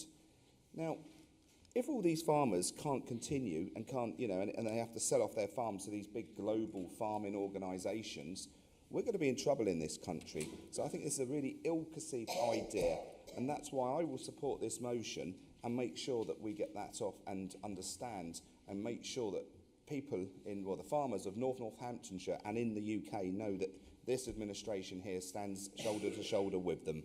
Thank you, Councillor Smithers. Councillor Zoe McGee, please. Thank you, Chair. Now, Councillor Evelyn spoke greatly and brilliantly, actually. I haven't seen you speak before, Councillor Evelyn, and you are a great speaker. It's brilliant to see. Spoke really well on this motion from the perspective of his residents. So if you'll indulge me, I'd like to do the same. So, the previous government, there's been a lot of comparisons about governments. Let's do a wee comparison, shall we? The previous Conservative government introduced so-called austerity, which exacerbated the financial trauma of my residents who live just down there. I'd happily take you round the estate one day, Councillor Evelyn, you'd love it. Exacerbated their financial trauma, decimated their youth services, turned their lights off, and shot up their rent sky high. How this is relevant is because I am speaking on this motion from the point of my residents. Now, if this Conservative government... Could we lower... What is your point of order, Councillor? Well, I made it quite clear. The cost of living, it will impact the cost of living on your residents if the farmers go away. We have to import our food. It's not a point of order, Councillor Evelyn. All I wanted to say, and it's a bit divisive, but I'm going to say it because I believe it, if this new Labour government, rather than hitting our most vulnerable residents, want to tax the rich, I can live with that. Ouch. Councillor Marks. Chairman, are we sitting comfortably? Then I'll begin. Could we have one meeting, please? Councillor Marks. Thank you, Madam Chairman. Could you just be quiet? Thank you, Madam Chairman. It will, as the motion points out, badly affect North Northamptonshire. But it is possibly driven by officials. I know I've already said that once tonight and been accused of being soft, but there you go. I think that when ministers stood up and started quoting figures, it's very unlikely they wrote those figures themselves. Those figures were given to them by officials, and those figures, as we now know, were misleading. But the ministers were quoting the figures in good faith. So now we know the figures are not correct. It would be logical for the policy to be changed without accusing the ministers of anything. As for the effect of the policy, it has been suggested that it will help the poor. Will Hutton in the Manchester Guardian, the Guardian, I'm out of date, suggested that, and it's been suggested in this chamber. That is not correct. The effect of inheritance tax on family businesses and farms is to transfer them from families to large corporate entities such as pension funds, financial funds, often international corporations, who will use the land for development or for corporate farming. So it's a very, very strange thing for a Labour government to be doing. And I think the Labour government itself has been misled by various corporates and various officials and really should reconsider the policy. Therefore, I support the motion. Thank you, Councillor Marks. Councillor Kevin Watt, please. Thank you. I think we've had from two councillors there what their feeling is. It's bash the rich, isn't it? It's Labour's whack-a-mole attitude to the rich and just whack them. So rich pensioners, whack them, but forget about the people on the cusp. People who can afford private schools, whack them, but forget the people who are doing two jobs. And now it's rich farmers. And there's an assumption here that farms are awash with cash. It's very expensive running a farm. You're relying on a good harvest. You're relying every year that the money will come in. You're relying that your equipment doesn't break down and that you don't have to spend perhaps £100,000 on fixing something or repairing something. And we're told it's only 500 families per year. But these families are custodians of our countryside. And what you're expecting is for them to sell off 20% of their business, which must have a financial impact on it, the viability of it. And then they're gaslit by saying this will bring down agricultural land values. So that's no comfort to a family who's had to sell off 20% of their productive land. This really is, I think, just one of the continued attacks on what are perceived as rich people, but they're the people at the backbone of this country. And there was a comment earlier on that the money's going to be taken from them and spent on working people. Now, if a farmer isn't a working people, I don't know what is. Thank you. Councillor Colquhoun, please. Thank you, Chair. I've been researching this the last couple of days, and I'm really taken by the misinformation, the downright lies and just the disingenuous reporting of it. And I speak with a wee bit of knowledge because one of my daughters owns an agricultural equipment business on a piece of land that, for tax purposes, they classify as a farm. Councillor Evelyn mentions the DEFRA estimates the average farm to be worth about 2.2 million. My daughter's is worth 2.3 million, so she falls in quite well with it. And I spoke to her yesterday. This is in Nottinghamshire. Spoke to her yesterday. I says, how's this going to affect you? It's not going to affect me at all. Not at all. She says, and the reason it's not going to affect her, and one of the reasons, or the main reason, which isn't being told by the Daily Telegraph, the Daily Mail, etc., one of the reasons is that there are tax allowances or exemptions before you have to pay inheritance tax. And for a couple, that exemption totals £3 million. Now, if anyone has got a business worth over £3 million, I think they should be paying a wee bit. I think they should be putting money into the exchequer so that we can get hospitals, for example. That would help KGH quite a bit. But it's not going to happen because a couple owning a farm can have an income of £3 million before they have to, can sell up for £3 million before they have to pay tax on it. So if you have a £2.2 million farm, then it follows that there's no levy of income tax, inheritance tax there.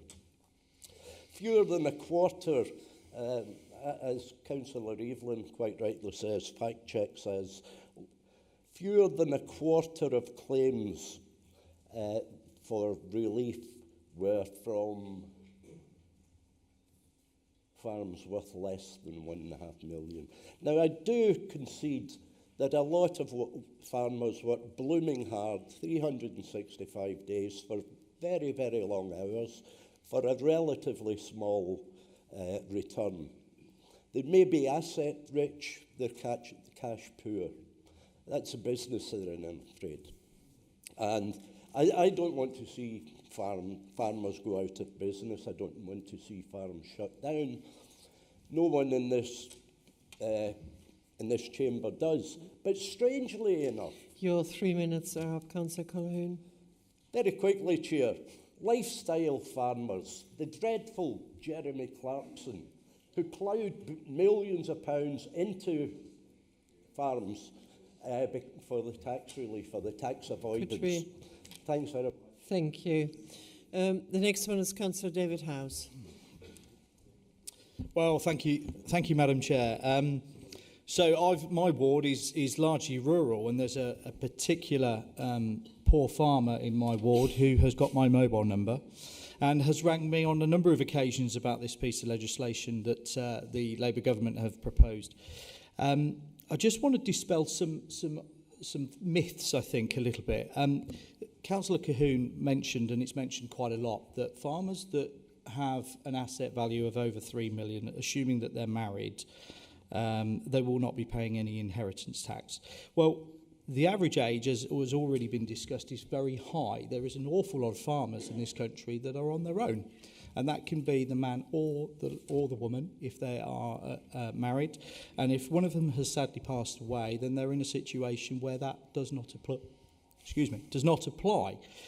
And as has already been said, the reality is that they're asset rich and cash poor. So the first £1 million doesn't get taxed, inheritance tax. It's normally 40%, it then goes down to 20%.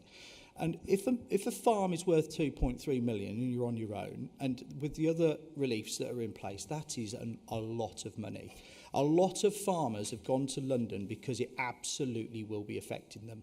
And they are asset rich and cash poor. They don't operate a £3 million business and get paid what a £3 million business CEO would be paid. That's the reality. They're being paid a pittance because the cash isn't there.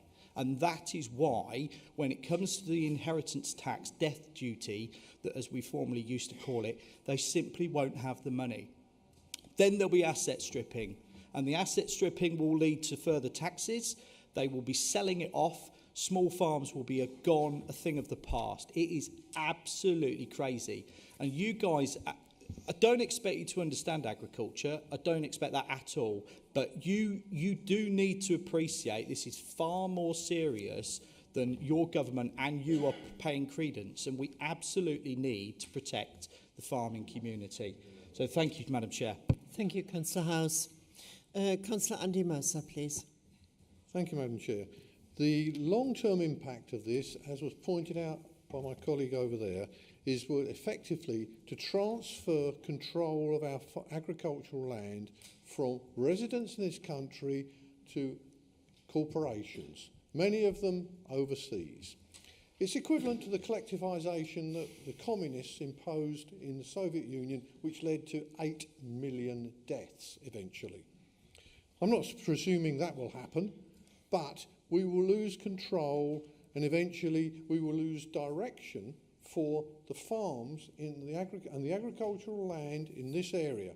It will not be utilised for the benefit of our community to produce local food for local people. It will be utilised to produce tax avoidance for corporations, putting in trees so that they can claim that they pay for a forest or something, anything to avoid tax. Because when you're an international corporation, that's what you do.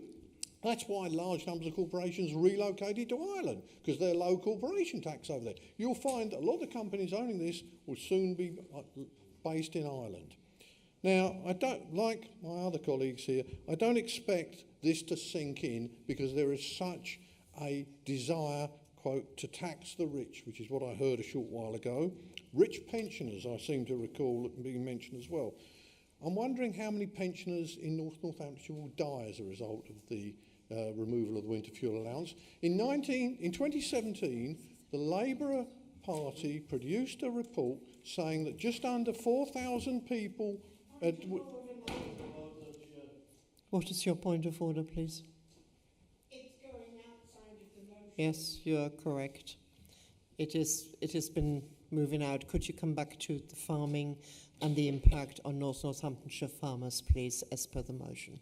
Yeah, I'm trying to point out that there is a general movement, which this is part of, that seems to not care about the impact of these changes, whether or not it's going to kill people. Their own report said 4,000 people would die. That being the case, I can't understand their position. Surely they want to protect North Northamptonshire, its people, its services, its food supply, but they don't seem to. Thank you, Councillor Mercer. Councillor Helen Howell, please.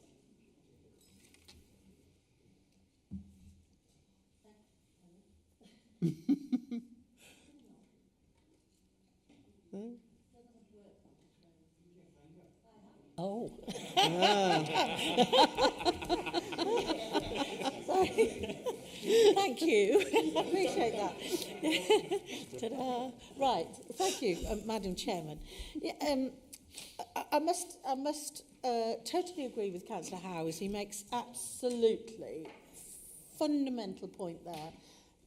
Unless you understand how the farming community works, you really don't understand what this means to those communities.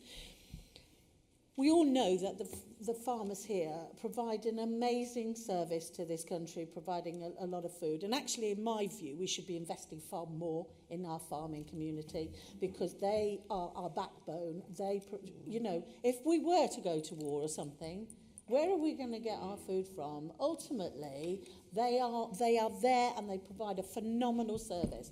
They work 7 days a week with little or no holidays. The suicide rate amongst farmers is phenomenally high. It's probably one of the highest in this country. They work in utter isolation most of the time. And we are turning round to those people who do this amazing work and saying, you don't earn a lot of money at the end of the year. but we want you to sell off some of your land, so you're going to earn even less.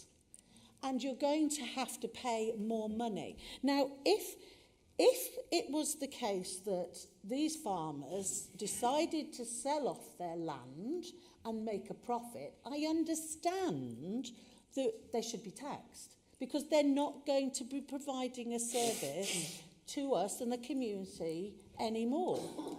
But they're not. This is about, they're inheriting this land from their family, and it goes down generation after generation. That land is not worth anything unless it's sold. It literally isn't, apart from providing food for us in this country. And realistically, it is a wealth tax. That's all it is. You talk about the Jeremy Clarkson. Yes, Jeremy Clarkson, despite this, he can afford to pay it. But it's those people that can't afford to pay it that you are targeting. And I think this is absolutely disgusting. Thank you. And I suggest you support this motion if you support our farmers. Thank you. Thank you, Councillor Howell. Councillor John O'Hara, please. Thank you, Madam Chair. I'm really quite saddened that we're here tonight, having to discuss this. This shouldn't be happening. We should be out there supporting our farmers. I happen to do accounts for various farmers, and I happen to work for a few farmers. And we've got farmers that have spent 30-odd years building up their farms. They've got children. I've got one farmer who's just died. He was only 81 years old, but to the day he died, he was still farming and still trying to make ends meet. And part of that is the money that he loses because there's prices agreed with supermarkets. And if we lose our farms, if we allow these farms to be sold on because their families cannot afford to pay the inheritance tax, we lose them forever. You can't recoup them because they will go to big corporations. They will be sold off, as Councillor Howes has already alluded to. And it's frightening. It's frightening to think that we are, as a council, trying to work towards net zero. Yet, if we lose our farms, we will lose the capability to be self-sufficient. We will lose the capability to grow our own crops.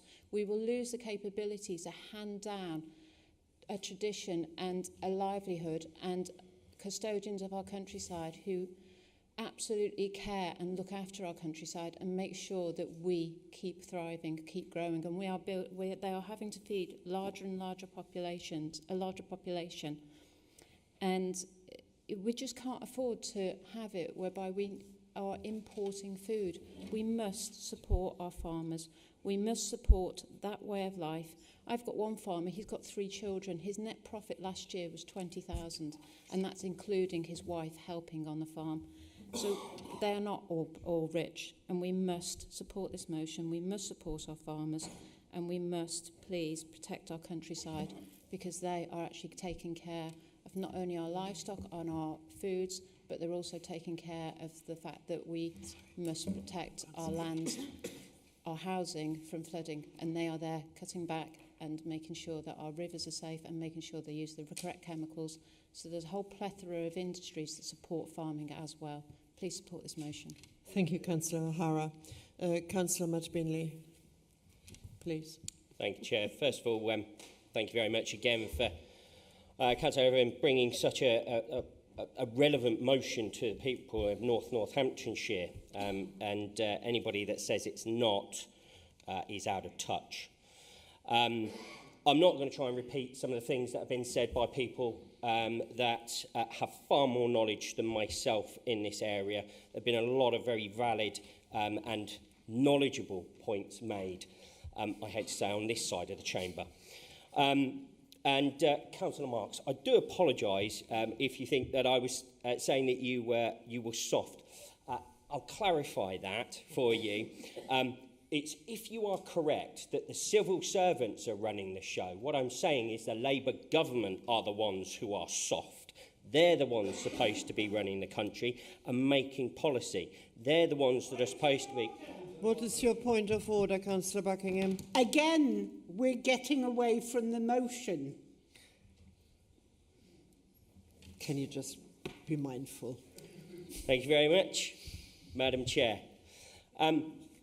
What has been said is that we have heard tonight on this motion from the opposite benches that it is a class war. They feel that taxing the farmers in this way is taxing the rich.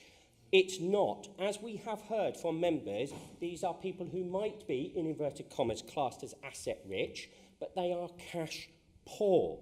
That is the point. This is a typical socialist mentality of go and take anything away from anybody that they think has got something and give it away to other people, forgetting that these farmers in Northamptonshire are hard-working people, and as Councillor O'Hara said, people who are struggling to make ends meet. This motion is simple, Madam Chair. It states very, very clearly that it's about looking at the data of how this will affect those farmers within Northamptonshire. Anybody and everybody in this chamber should be voting in favour of that to look at how it's going to impact our residents in Northamptonshire. If you don't want to vote in favour of it, you're just being cowards. Thank you. Thank you, Councillor Binley. The next one is Councillor Lynn Buckingham, please. Thank you. And I really do object to, you know, we don't understand. What a stupid remark to make. Sorry.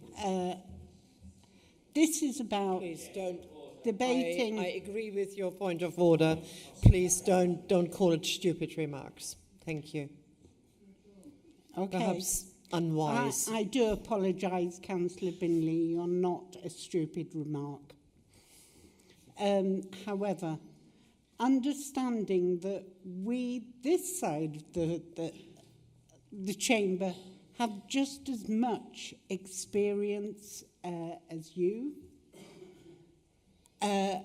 we deserve respect as well. I'm sorry. You know, it really is that simple. And if you really wanted to do some good for the, you know, and why are farmers not getting the money that they need? Because we've allowed cheap imports. We've allowed things to slip and slide. And it's obvious. If you want to help the people of Northamptonshire, don't let them build solar farms on agricultural land. Please. I want you to listen what I said. Sorry, could we have one meeting, please? Is that you finished? Yeah, but they're obviously not going to listen. Thank you. It is very late, and I think people are tired. Everybody a lot of people have been working all day, including our officers. It is a long, long evening. The next one I have is Councillor Fedorovich. Thank you, Chair. Our farming community is absolutely vital, but I will say that our farmers have not been adequately supported by this government or the last. We cannot afford to hit farmers right now, and I agree with some of our fellow councillors about the fact that sustainability and stability of our food supply is so important. We need to create funding in a smart way so that we don't have to bring in taxes like this too quickly without enough consideration of the implications. Thank you. Now, as the seconder, Councillor Tim Allybone, you reserved your right to speak. Thank you, Madam Chairman. There are two main flaws with these proposed tax changes, which ironically would reverse Dennis Healy's tax exceptions for agriculture contained in Labour's 1974 budget. The first flaw is the disparity in how many farming members would be affected. The Treasury reckon 500 a year, about 5%. DEFRA reckon up to 70,000, which is 75%. That would affect some 425 farms in Northamptonshire, because there are about 570. Well, they can't both be right, so who did the maths? Farming ministers weren't consulted on this, Madam Chairman, on the potential ramifications of such a change. They were only told the night before the budget. Now, with a dozen other farmers, I spent an hour with Daniel Zeitner, the farming minister at a meeting in Whitehall 3 weeks ago. Sorry, Councillor Evelyn. And he had been put Is there an issue? Sorry, Councillor Albert. Is there an issue, Councillor Evelyn? Right. Okay, please carry on. Sorry. He had been put in the farming minister had been put in a very difficult position. £1 million is not a lot of money these days. Some footballers could earn that in a month. And CEOs of our utility companies are routinely on several million a year. And this is cash, and that's a major element here. A £1 million asset sounds a lot, but you can't live off an asset. You can only live off the income it will produce. Farmers make around 0.5% return on capital. And on average, the farm size in this country is 200 acres. The average income, 22,000. So at a £2 million value on that area, you'd need to pay tax on £1 million. Well, you'd need a loan to pay that off over 10 years, and attached to that would come a fair chunk of interest. So you'd be paying actually more than 100% of your annual profit for 10 years. Some farms would be paying up to 150, 160%. So land would then have to be sold. Then, of course, you make the farm unviable. And it won't be farmers buying it either. It'll be the corporate buyers, wealthy individuals, the hedge funds, corporate sector. And what about the ancillary industries, the machinery dealers, the feed companies?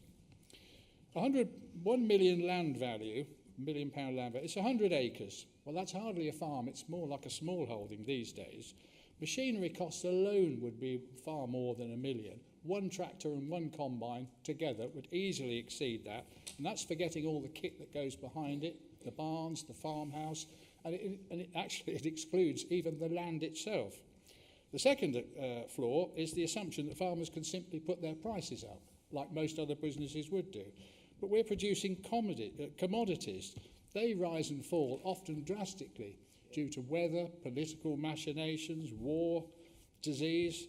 In any case, global wheat price is set by the Chicago Board of Trade. Farmers have always been, and will always be, price takers and not price makers. A possible solution, adjust the threshold. No need for a U-turn. Put it up to 8 or 10 million. That would protect the traditional fabric of small farms in this country. You come to an end, please. Yeah, I'll take me a second. I got interrupted earlier. I know. I have added that because we're at 3:29. Those that have built up livestock bloodlines, built soil health over the years. The high threshold would also capture the James Dysons of this world. It's not too late to look carefully again at the figures. Otherwise, we'll end up importing more of our food and be under no illusion it'll be a much higher cost once our food security has been destroyed. And Councillor McGee, most farmers aren't rich. You're stereotyping them. I've really indulged you enough, Councillor Allibone. Right. I'm sorry. Thank you. We fully understand how you feel about it, but we are at 3 minutes and 57 seconds. So I want to be fair. Right, that leaves now Councillor Evelyn to sum up with your 3 minutes, please. This will be it for me this evening, I promise. But I think we've got the cat's out the bag, really, ultimately, where we had one councillor describe it, Jeremy Clarkson, as dreadful. Really and truly, it's the politics of envy, isn't it? You just don't like rich people like him who are using the farms in that way. But he even himself did a piece to camera which admitted why he was doing it. But he's actually probably, I'd argue, a great defender of the countryside and someone we should be applauding, because through his show he has done more to raise the issue of farmers than Country File has ever done in the last 45 years. So I think he needs applauding for that. Councillor McGee, I say thank you for your warm words, and I'm more than happy to come to your ward and come and see that. But if you'll indulge me for 20 seconds where you talk about previous governments, one thing I'm very proud to say is the last Conservative government, we cut taxes for 30 million people. Sorry, can we come back to the motion? It is, because it's very related to the motion. And we also left 2 million more kids in good and outstanding schools. And why that's important is because if there's someone in your ward, Councillor McGee, who said they wanted to be a farmer, I'd say great. They can go to agricultural college and get a brilliant education. They would then hopefully be able to go to a farmer who'd be able to employ them as an apprentice or as a young start and not be clobbered by national insurance. And then at some point they may want to actually buy their own farm and actually produce fresh British produce which I think is a great thing, and therefore that would enable your residents to get on in life, and that's what I think all of us here would like to see. And on that point, I think everyone should back this motion, and that's why we want a recorded vote to cause this. All right, that looks like a recorded vote. Thank you very much, Councillor Evelyn. And we will now proceed to the vote. Please use your electronic voting buttons, and you will have 30 seconds to make your choice. The vote has now commenced.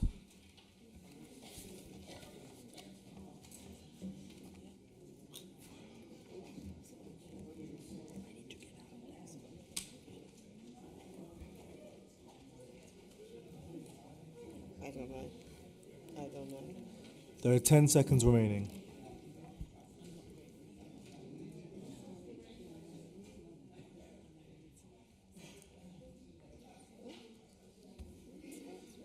The vote has now ended. The results are as follows: 38 for, 1 abstention, 7 against.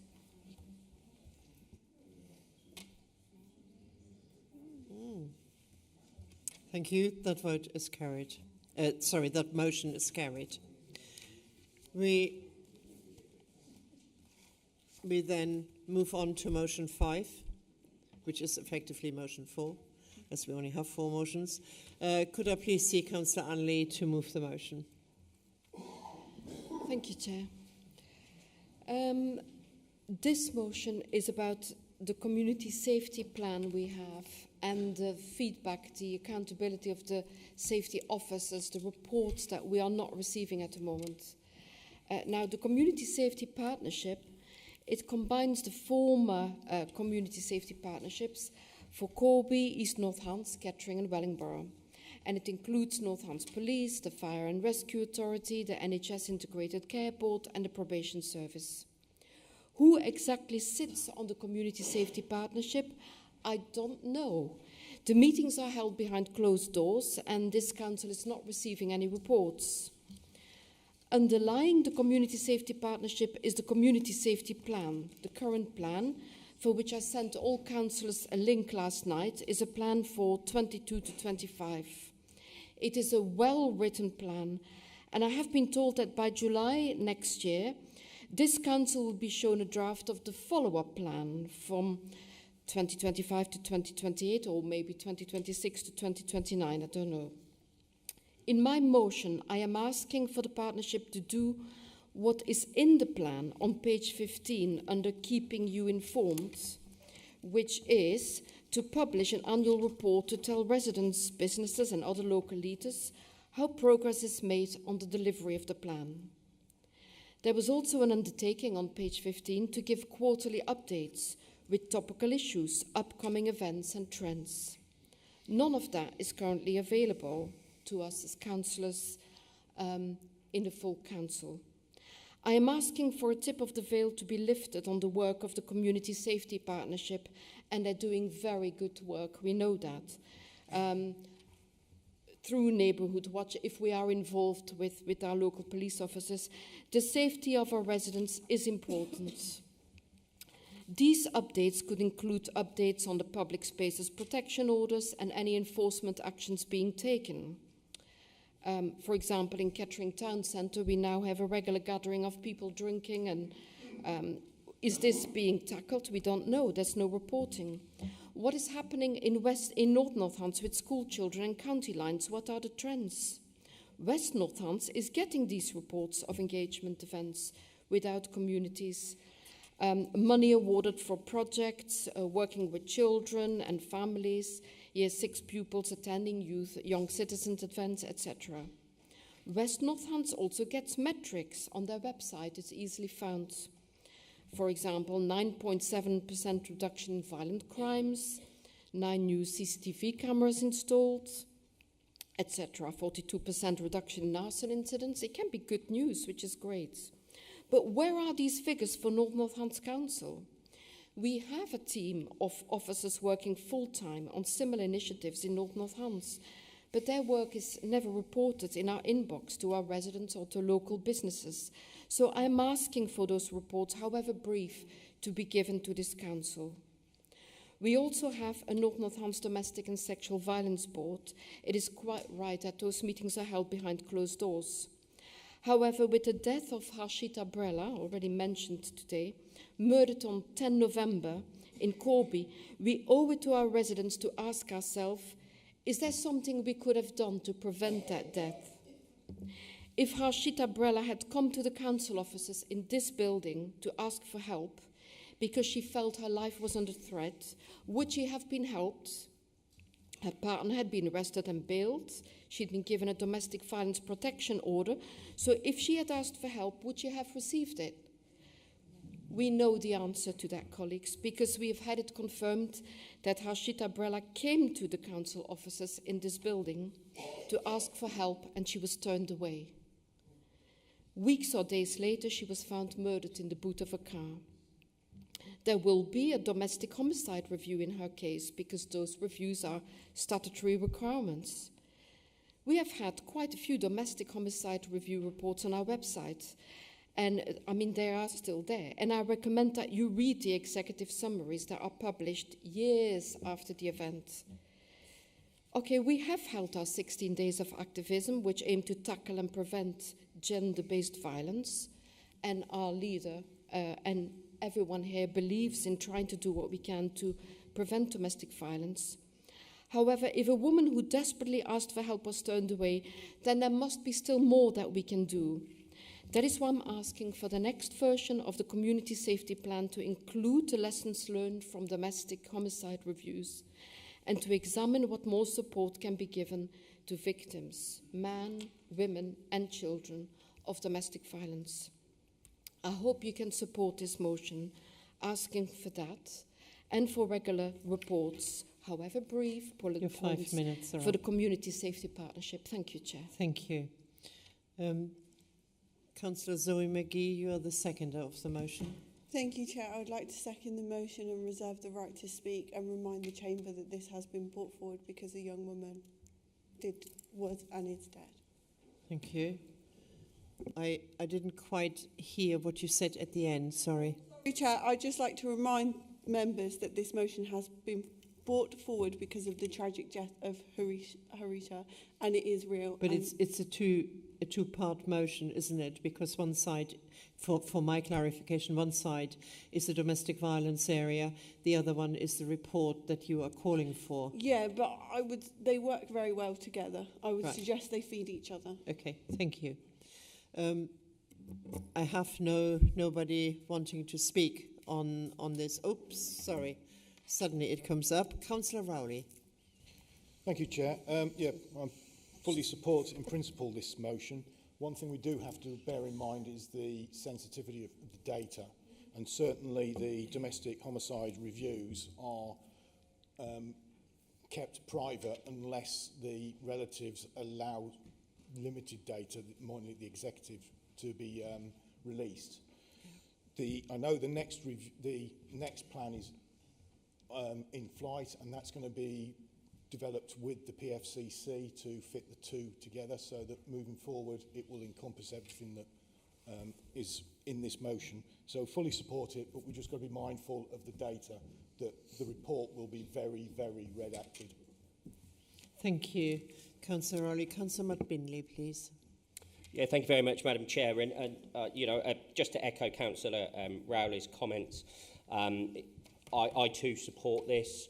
And of course, Councillor Rowley now sits a member of that Community Safety Partnership, as I did previously. And one of the things that I was pushing for was more information to go out there in the public domain. However, Councillor Rowley. Sorry, it's that time of night, Madam Chair. Councillor Rowley is absolutely right. There are the reason that those meetings are held behind closed doors is much like, I think it's about 95% of all other local authorities hold those meetings behind closed doors. For example, ours, I don't know whether it's changed, Councillor Rowley, but it certainly was chaired by the police. The police are the chairs of it, not us as a local authority, because there are operational matters being discussed that would not be appropriate to be out there in the public domain. And unfortunately, and I'm sure Councillor Rowley's got there as well, there are reports that are discussed. There are some incredibly graphic and quite disturbing bits of information that's sitting on that partnership that unfortunately you are cited upon, and they would not be appropriate, and the families would not want that type of information to be out there in the public domain, and certainly published over websites. Because I certainly know I wouldn't, and I wouldn't want to subject somebody to it. But I think, with regards to the motion about having those reports that are detailed in the annual plan, absolutely. Of course, just bear in mind certain things will have to be redacted. But I think this is very valid that there should be more transparency there. Thank you. Councillor Fedorovich is next. Thank you, Chair. This motion is obviously very well timed with what's happened, but I just think we're not doing enough. We're not doing enough. We've failed, CETA in this instance, and there have been instances that have come before this time and time again where we are not helping people who we know are at risk. I've had this in my ward, I've had this in other wards where we've reported issues that are happening, and we know that police are not going back out. So why are we not looking at this as, in terms of these processes? We shouldn't have to wait for something awful like this to happen, and yet we are still here. So I'm very, very, very happy to support this motion today, and I'm very grateful for it being brought forward. And I also have no doubt that the Community Safety Partnership are doing a huge amount, and I agree I would like to hear a lot more about it, especially because our colleagues in West Northants are getting these levels of reports. More transparency from our police and our community safety team is something that's been brought up in one of the recent Kettering Town forums. People really want to see this. And that transparency doesn't seem to be coming through to us as councillors, and it doesn't seem to be coming through to the public either. So whilst we know that there is good work going on in the background, we need to be more transparent. We need to be communicating it more. And if us as councillors can have that information, we can disseminate it and make sure that people know that good work is going on in the background, because it is. We know it is, but it's very hard for us to communicate that if we don't know about it. I really, really very much support this motion. Thank you. Councillor Jill Mercer, please. Thank you, Madam Chair. Yes, I also support this motion. We should be getting more information, I agree. But as well as that, I just want to pass on a little bit of detail. Whether you know this or not, I don't know. But the North Northamptonshire Council's Domestic Abuse and Sexual Violence Partnership Board, I had to read that out because it's such a mouthful, are joining up with their partners to hold a Reclaim the Night march tomorrow night at 6:30 in Kettering Town Centre. There is a press release about to go out, but if you need any more details and haven't seen that, then do come to me, but I have the details of where they're meeting. But, you know, more must be done. Domestic violence actually comes under my portfolio, although we sort of share it with other forms of community safety. But I am committed to looking into making sure we do more. Thank you, Councillor Mercer. Councillor Andy Mercer, please. Thank you, Madam Chairman. I also support this motion, which may surprise the opposition. I was on the Community Safety Partnership as a councillor for a while, and I was amazed just how much obscurity there was about the system. Where you do not have transparency, it is very difficult to ensure that the service delivered is of a high quality, because you can't see what the service delivered is. And it's a process. You start off by making something transparent, then you can assess it. You can monitor it from time to time, and you can see whether or not it's going in the right direction. If you don't publish anything about it, then nobody knows. And there is no way of ensuring you'll get the desired outcome that the community wants and deserves. So I feel very strongly about this motion. I agree with it. Thank you, Councillor Mercer. A seconder of the motion, Councillor Zoe McGee, please. Thank you, Chair.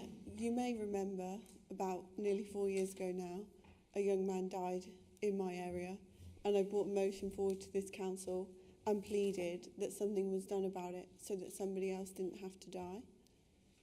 Hashita was a resident of mine. She lived not far from me. And I feel so upset that I'm standing before you again with another person who has died because we didn't do enough. So I'm struck that you're all supporting this motion. I'm grateful that you're all supporting this motion, but I really, really hope I'm not here in another 4 years' time with somebody else. I really, really do. Thank you, Councillor McGee. I think we understand exactly how everybody feels about domestic abuse and that. And yes, it needs to stop. I have no other speakers, so it goes back to Councillor Lee. Please to sum up. Thank you, Chair.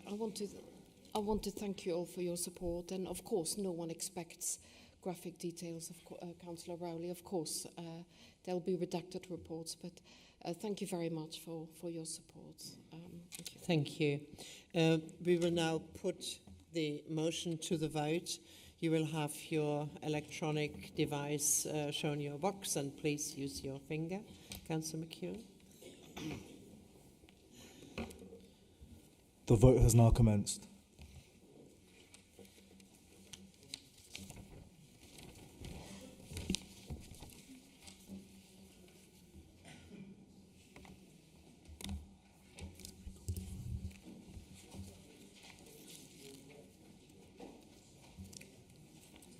There are 10 seconds remaining.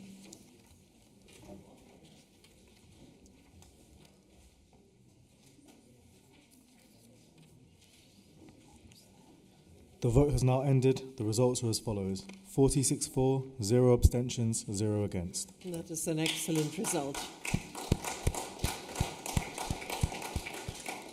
Right. With that, we now turn to, you'll be pleased to hear, to the last item, the councillors' questions. So the first question was from Councillor John Paul Carr. You have the answer. Do you have a supplementary question relating to that particular query? I do, and I'm quite happy to receive a written answer, Madam Chairman. The question is, do you think the removal of the winter fuel allowance will cut the number of younger family applicants who will be able to benefit from this funding? I'm very happy for Councillor Jill Mercer to give me a written response and to share it with everybody. Thank you. Please, Councillor Mercer. Be very quick. I haven't got a crystal ball. I don't know what's going to happen. However, if you look at the statistics of the 2 years where we've got full statistics, then the numbers of people receiving the HSF 3 was, say, 1,200 under 60 and 113 over 60. The next year was 1,600 under 60 and 114 over 60. To my mind, if people are needing support, which I can quite imagine, because there's a lot of people that are not able to get the pension credit, but are not well off and are going to struggle to pay their electricity bills. Bear in mind the electricity is also going up. Then I can foresee that they will come to us to ask for HSF money. Now, if they do, that money can only be spent once. So we can't spend it on the people under 60 and over 60. I can see that if we have more people, pensioners, coming to us for help, then younger people will not get the money that they deserve. Thank you, Councillor Mercer. The second question was by Councillor Macaulay-Nicholl. Do you have a supplementary? No, thank you. Thank you. The third question was by Lynn Buckingham, Councillor Lynn Buckingham. Do you have a supplementary? Not on the first one. The question 4 was also from you. Do you have a supplementary? Hang on a minute.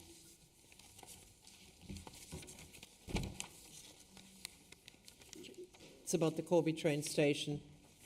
Yes. It has been beset with problems. I asked Councillor Brackenbury if he would go and look. Did you have a look at what had been achieved in that amount of time? Councillor Brackenbury, do you want to answer? Thank you very much for the supplementary question. Yes, I have had a look at the site, and I know there have been some difficulties, somewhat exacerbated by the recent weather. And I'll contact you separately regarding the overall project, which is, of course, as it's explained in the answer to the original question, is in fact anticipated to be on time and on budget. But I will get back to you more specifically if there's any further detail you'd like. Thank you very much. Question 5 was also by yourself. Do you have a supplementary to that one? I do have for that one. So we know that the members, that one hasn't been answered. So would Councillor Bundy please work with me on getting some answers about the members' questions, please, members' inquiries, because I've had so many that are unresolved and the quality is so poor. Councillor Bundy. We are in the process of reviewing the whole of the member inquiry system, but I will happily discuss that offline with Councillor Buckingham. That's lovely. Question 6 was for Councillor Riley. He's gone home. Question 7 was from Councillor Riley as well. Question 8 was also from Councillor Riley, and question 9 is Councillor Keane. Do you have a supplementary? Yes, I do. Can you advise if this will come to the executive before the May local elections, or is it just another example of kicking things down the road? Sorry, we couldn't quite hear you. Will we this usually come to... stand up. Can he advise if this will come to executive before the May local elections, or is it another example of kicking things down the road? Okay. Councillor Binley. Sorry, it's late. Exactly, Madam Chair. Thank you very much. Madam Chair, I'm not going to take any lectures from the opposition about kicking a can down the road, certainly not, or kicking pensioners. Anyway, I'm not going to make any guarantees at this point in time because we're going to do things properly, and we're making sure, as the answer says, that it's gone through executive advisory panel and that we're looking at everything properly. We are going to do our absolute utmost to make sure that this comes forward as soon as reasonably possible to make sure that we deliver for the residents of North Northamptonshire. Thank you. Question 10 is also by yourself. Councillor Keane, do you have a supplementary to that one? Yes, thank you. Is there a right of appeal for some of these claims, and how can we ensure we are not shortchanging our residents with expensive car repairs because they can't use many of our inadequate roads? Councillor Binley. I'm sorry, Madam Chair, it is late. Could I ask the Leader of the Opposition to repeat that? Yes, I didn't please. quite catch all of it. Apologies. I want to know if there's a right of appeal for the residents that have had their claims rejected, and how can we ensure we're not shortchanging our residents with expensive car repairs because they've had to use many of our inadequate roads? Thank you very much, Madam Chair, for indulging that repeat. With regards to the right of appeal, technically, Councillor Keane, as you should know, that anybody who's been involved in an RTC must be A, reporting it to the police, and B, reporting it to their insurance company. That is a term of insurance. So with regards to any right of appeal, they would have to go through their insurance company to follow the proper process with that regards. With regards to shortchanging our residents, as you can see, there are claims that have been paid out. And what I would point out is the fact that if we're talking about shortchanging our residents, we've invested a record £9 million of capital funding over the 3 years. In this year, we've carried out a record resurfacing programme scheme, the highest number of resurfacing scheme in the last decade. We're coming forward with new innovations to make sure the residents of North Northamptonshire are not shortchanged. What I would love to know is whether the residents of North Northamptonshire are going to be shortchanged by not getting the £149 million promised by the last government. Thank you, Councillor Binley. Question 11 by Councillor Keane as well. Do you have a supplementary to that? I don't have a supplementary for this one. Okay, thank you. Question 12. Jean Addison isn't here. Question 13, Councillor Hakewill isn't here. Question 14 and 15 are also by Councillor Hakewill. And we come to question 16. Councillor Pengelly has gone home. And question 17 is Councillor Lee. Do you have a supplementary? No. Okay, that's brilliant. And question 18, do you have a supplementary? Just very quickly, there's a reference made to a meeting on the 16th. Could Councillor Mercer please clarify which meeting that is? Is it possible that Councillor Mercer is in fact referring to the Integrated Care Board meeting on the 19th of December? I'm just trying to find out which meeting this is so that maybe I can attend if I'm allowed. I'll take that offline, Chair. I don't want to take any more time. Thank you. If you could make that into the... Councillor Mercer, did you want to reply? Yeah, we'll take it offline. That's fabulous. That is the end of the agenda. You will be very pleased to hear. I haven't closed the meeting yet, Councillor Nicol, nor Councillor Zuhi-McGee. May I take this opportunity, as it is the last meeting, last full council meeting this year, to wish you a Merry Christmas. I know it is early, but I wish you a Merry Christmas. Stay happy and healthy. And when you drive home tonight after this very long meeting, please take extra care, because the roads are absolutely awful out there. I understand. I've had text message from a village where outside Allingbury where a tree has come down. So please be careful wherever you go and take good care, and Merry Christmas. The meeting is closed.